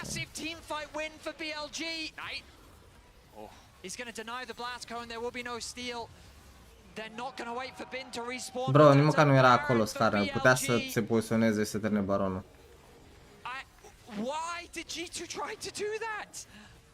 They thought they could turn, they trusted in the moment that they had what it takes, but you can see how much damage BLG are able to do. Look at this Rumble ultimate. So the thing is, like, the Taric ultimate isn't available. So Yike goes in and then they just focus him down. He then drops before the Renekton is really in range. They take out one shot. Mickey's still tanking up the Baron, trying to keep it low. Knight is able to get out of the fight, but that Rumble ultimate was huge. The Rumble ult, the Ezreal ult, the sheer amount of Dacă damage reușea... they do to Yike. Ai, nici ce-am mai continuat ăsta cu Renekton, bro. Just get out. Putea să iasă. Și aici a continuat, s-a băgat din nou în ei, în loc să iasă. An over-ambitious play. BLG find a huge punish, and now they have the Baron. It's not over yet. The goal is still within touching distance, but Rabadon pe Zon Rise, is ok, now îmi preferă completed damage. for Knight. After what was a big advantage being built between the two mid laners, he now finds himself in a much stronger spot. Hai, nu vrei să te bați acum până nu face Rise Rabadon. Rise Badon. BLG is looking scary and online. Definitely are. Again, the range discrepancy, Elk freely able to throw down this poke. Look at the experience discrepancy. Bin's about to tick over to level 16. Broken Blade still a ways from level 15. I mean, look what he did with rank 2 equalizer, rank 3, even more damage. Rise through? Realm Warp, G2 want to make the Ok, aggressive ok, ok. Dar e bad choke point, e bad choke point. O să vină rău de scanner pe Rise. E GG. E GG. It's freaking GG. Kalista, Hans Mama. Hans Mama. Ok, a scos unul. A fost teribil fight-ul. A fost o idee bună, dar teribilă în același timp. G2 is overforcing. They use the ultimate there to try and catch Bin off guard, but another fantastic Rumble ultimate means that BLG win out on the fight. The suppression against the Taric ultimate to buy time means that an inhibitor is going to fall. G2 is quickly losing control of this whole game. And you can see BLG ready to weather the storm of the G2 engages, knowing that the way things are going when they have the Baron buff, it's G2 who have to try and make the play. Credit to them again, another beautiful Rumble ultimate in the midst of that fight and that choke point. Yes, Taric ultimate comes down in time to mitigate some of that damage, but it's just so well played. Mickey able to get the exhaust off in the last seconds to deny a bit of damage from Elk, but he's just untouched in all of these fights. The situation is now dire for G2. Bin's Rumble is monstrous, with the arm guard now completed as well. N-ai nicio ultimată, ce baronul așa pe burta oală. Ai și te bați când Rise mai are mai de 500 gol pentru Rabadon. E mega spike. Și n-ai cum să faci asta versus Rumble. Poți să faci asta pentru Real sau nu știu dacă...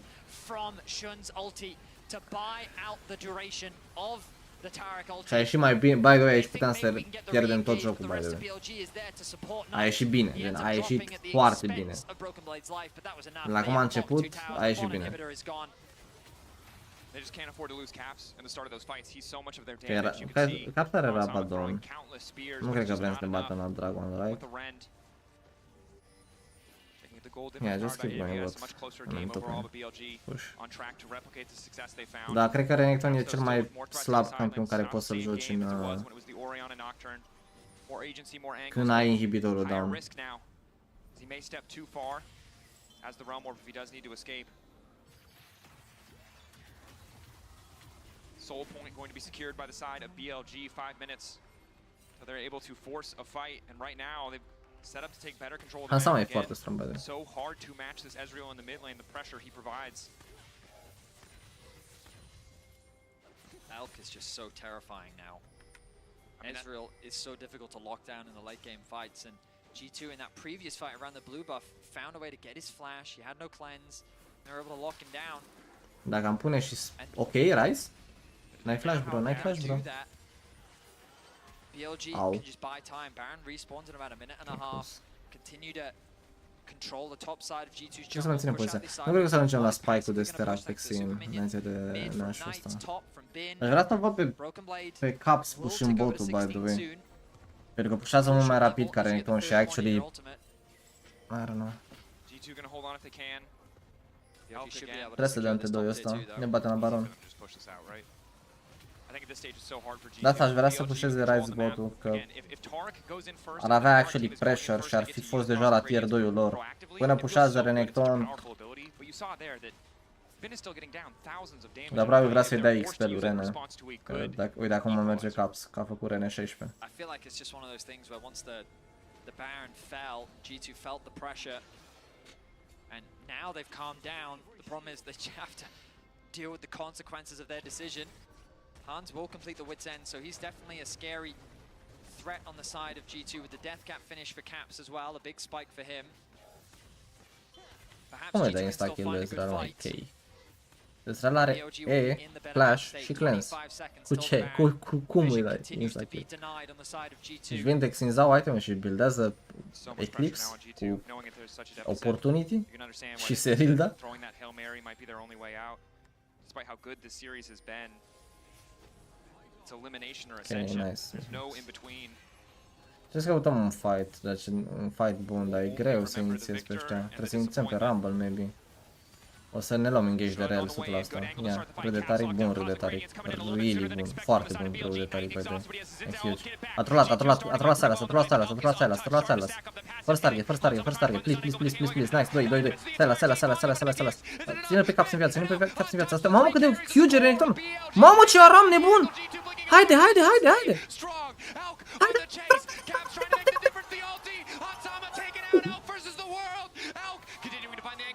Ah, cine bate Caprioara? Pușează botul, Caps, pușează botul. Avem pauză. A team fight that was initiated by BLG, turned around by G2, and then saved by Elk. Ne trebuie inimă de gheață pe Ryze. Poate s-a întâmplat ceva cu ceva campion, se dă, nu știu, se dă un remake. Se dă remake, chat.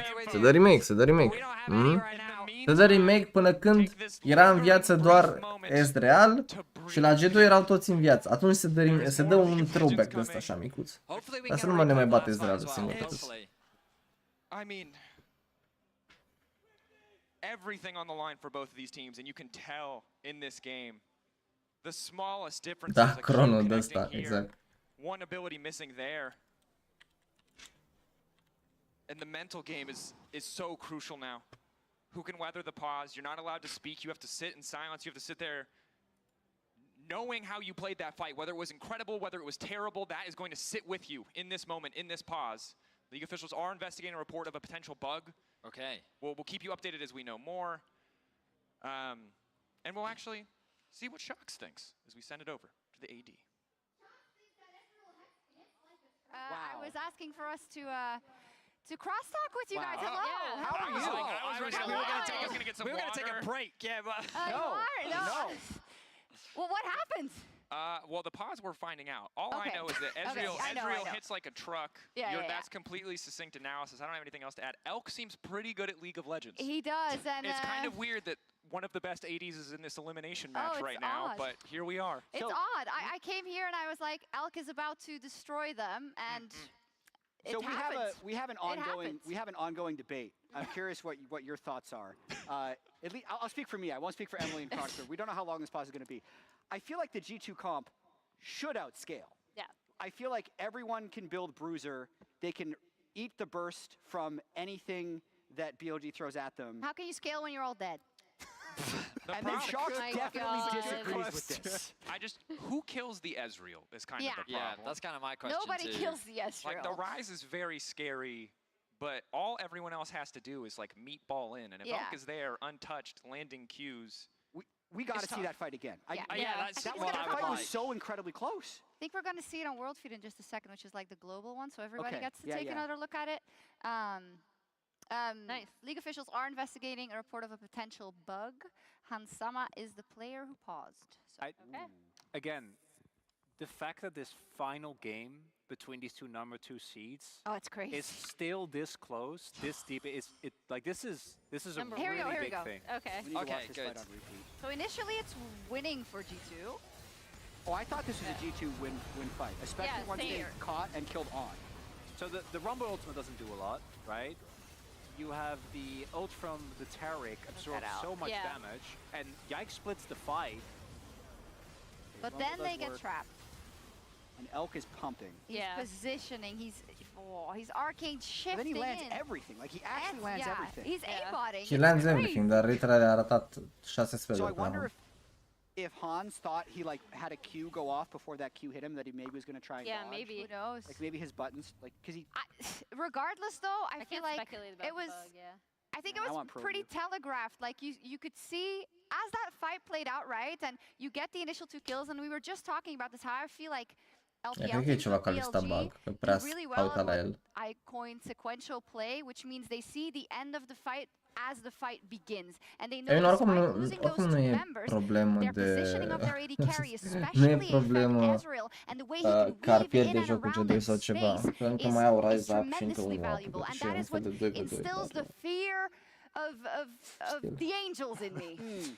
And it's understandable. Actually, looking back at that fight, I really think that the time that is bought there by Bin and Knight both, even though like Bin mi se ends pare up atât de going very low, ciudat să forțezi fight-ul ăsta când nu e is to me Artic. the biggest difference maker, because I feel like G2 uses those few seconds not to the fullest. Like one rise bounce and Elk just dies, right? That's just the end of it. And that like for when the casters ask like who gets on. Also rău de tare, rău de right? Like that's who you're really Calista cu Taric aruncat a fost. Knight does Cred că e că trebuie să intre pur și simplu pe Elk, by the way.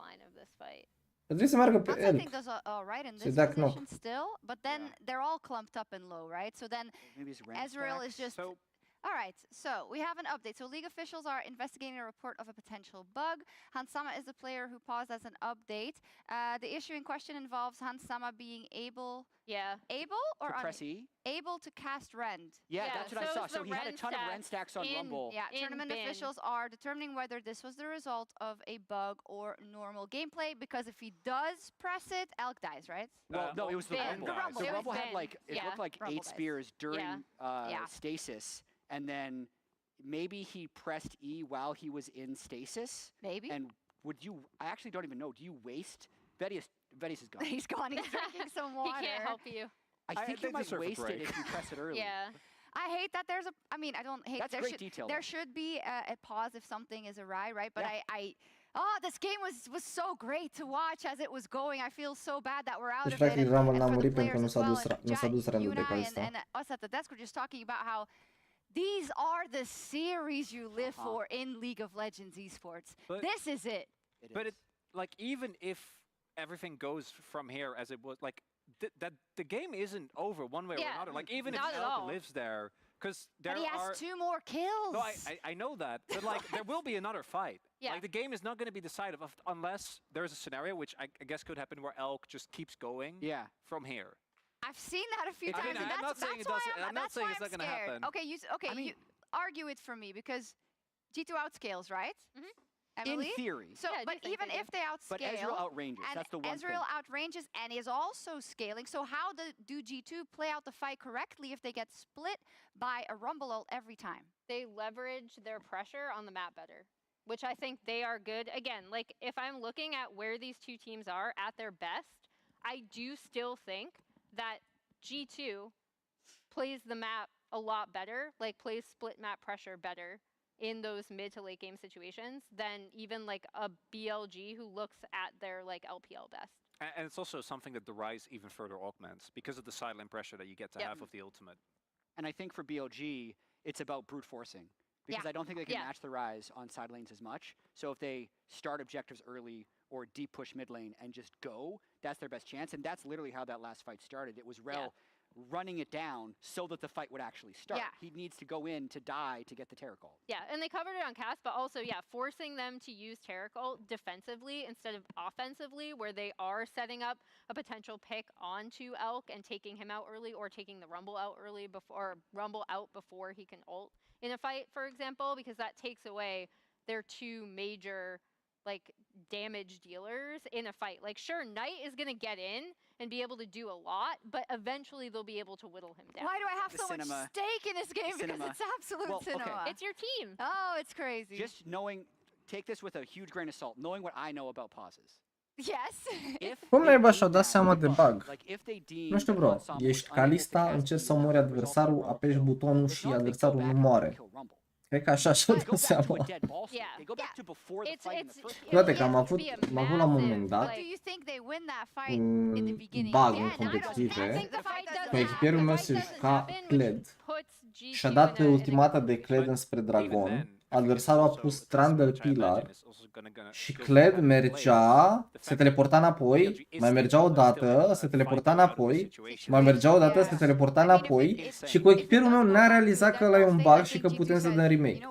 Cu echipierul meu n-a zis nimic. În teamfight el a spus where I am, asta a zis, where I am. Și tot nu eram confuz, că gen, noi nu realizam că se întâmplă chestia asta, că eram focusați pe fight. Eram ceva genul, mă, de ce Rahat nu dă Kled damage sau ce genul, Kled n-a venit? Unde a dispărut Kled? Dar nu conștientizezi să pui pauză. Știi, dar jucătorul căruia îi se întâmplă conștientizează și trebuie să pună pauză, să zică, hei, arbitrule, ceva s-a întâmplat. El a zis, where I am, și după meci a zis, guys, I don't know what happened. Ne-am uitat toți așa foarte stupid la replay și eram, bro, glumești, like, am pierdut meciul pe chestia asta și era meci actually destul de important, dacă nu cam pe bine.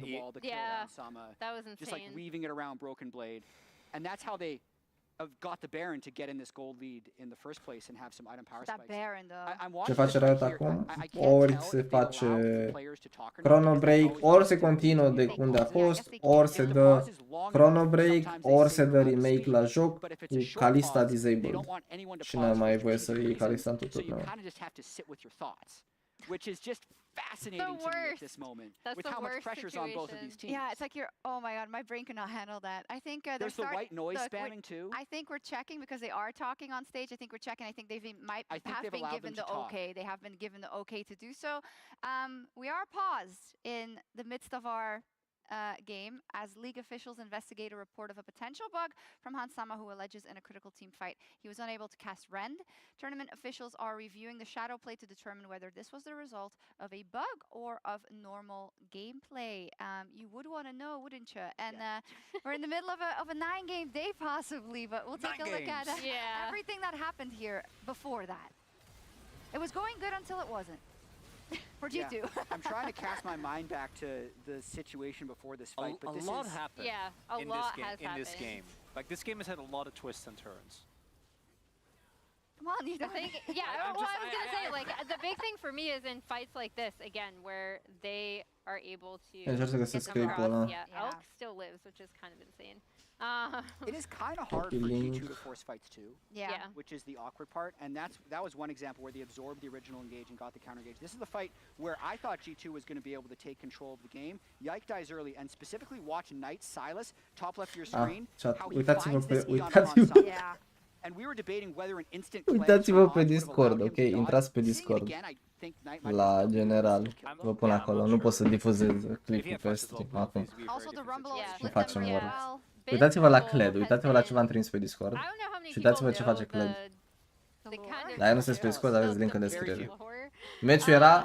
Aveam 4K gold lead, by the way. This is also, again, this is another fight that G2 initially took, and I thought they were going to win the suppression. Și apoi să spună mie cineva că nu sunt absolut blestemat în competiție. Nu sunt absolut blestemat. Cu echipierul meu pățește asta și nu zice nimic, bro. Oi, că am înnebunit, am murit acolo. Rumble, not something that Ben has been historically fond of playing. All he has to do is draw a line. He's normally not that outspoken, right? But can I just say how much I love seeing Rise and Pro play? Like those realm warps, it is fun.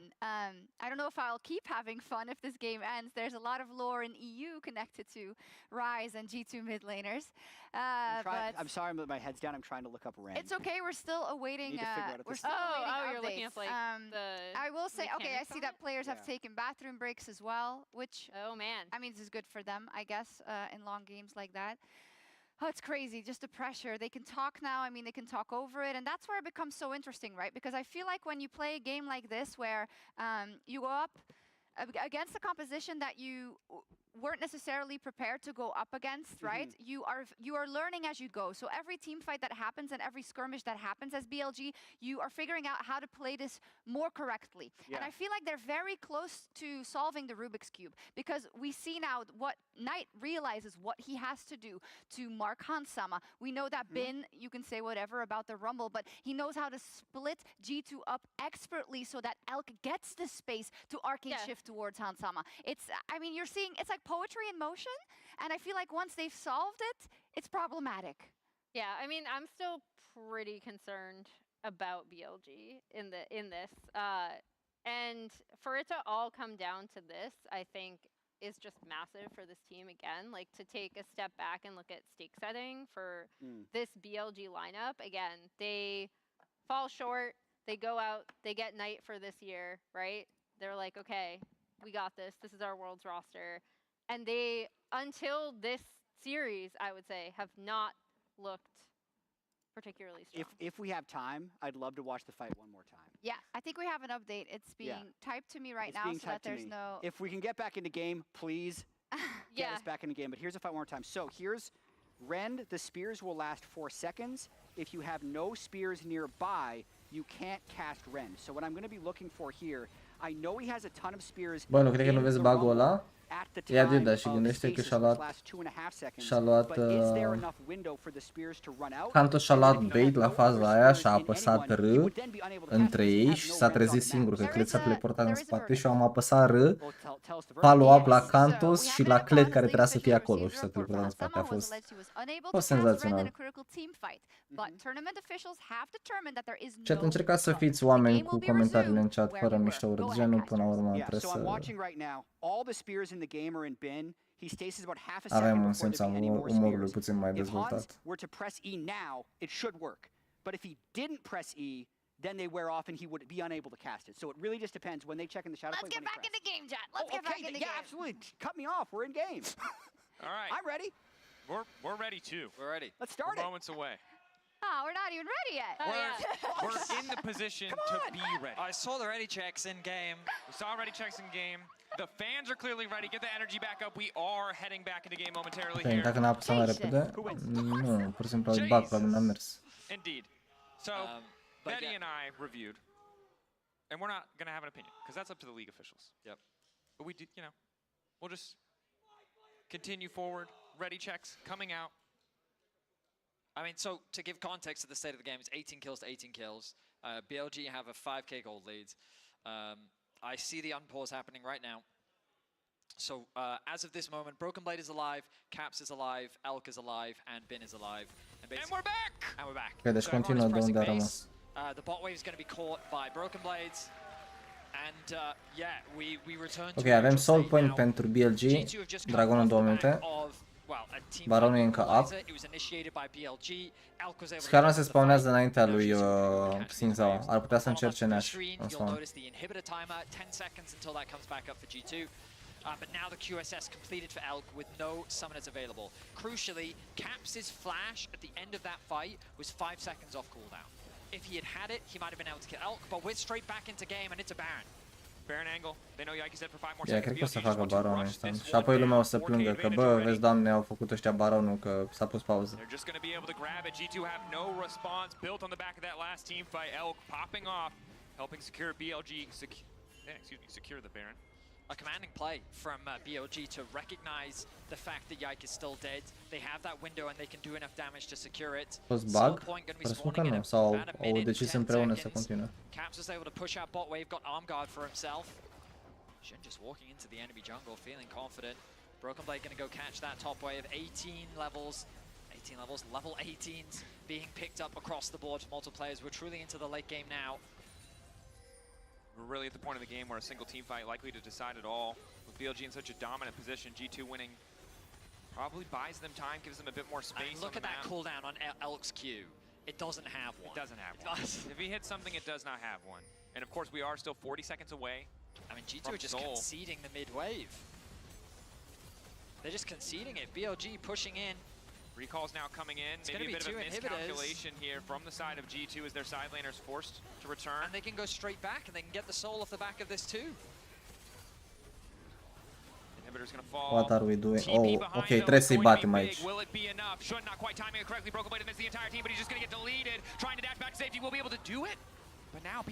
Dacă moare la... Râde tare, râde tare. Am pierdut meciul într-un minut jumate, bro! Am pierdut meciul într-un minut jumate! They found the winning mid-team fight, and that might just decide it. Caps locked up the flashback to safety. Caps taken down. Hansama about to fall. Mickey taken out as well. BLG knocking down the last of the LEC as they move on to the bracket stage. All 4 LPL teams will Și-au luat în qualify focus, și-au luat în focus. as BLG join their brothers in the quarterfinals. A single team fight off the back of a Baron was all it took. Ok, hai, au fost mai bune, I guess. The last hope of Europe De is asta urăsc eliminated. pauzele de genul. Anyway, o să opresc aici chat. Discuți fără mine. Mai e o serie, by the way, dacă vreți să urmăriți, puteți să urmăriți pe canalul Puteți la Riot. Nu se mai pot sta pentru că e deja foarte, foarte târziu pentru mine. Am pat, aveți grijă de voi și ne vedem data viitoare.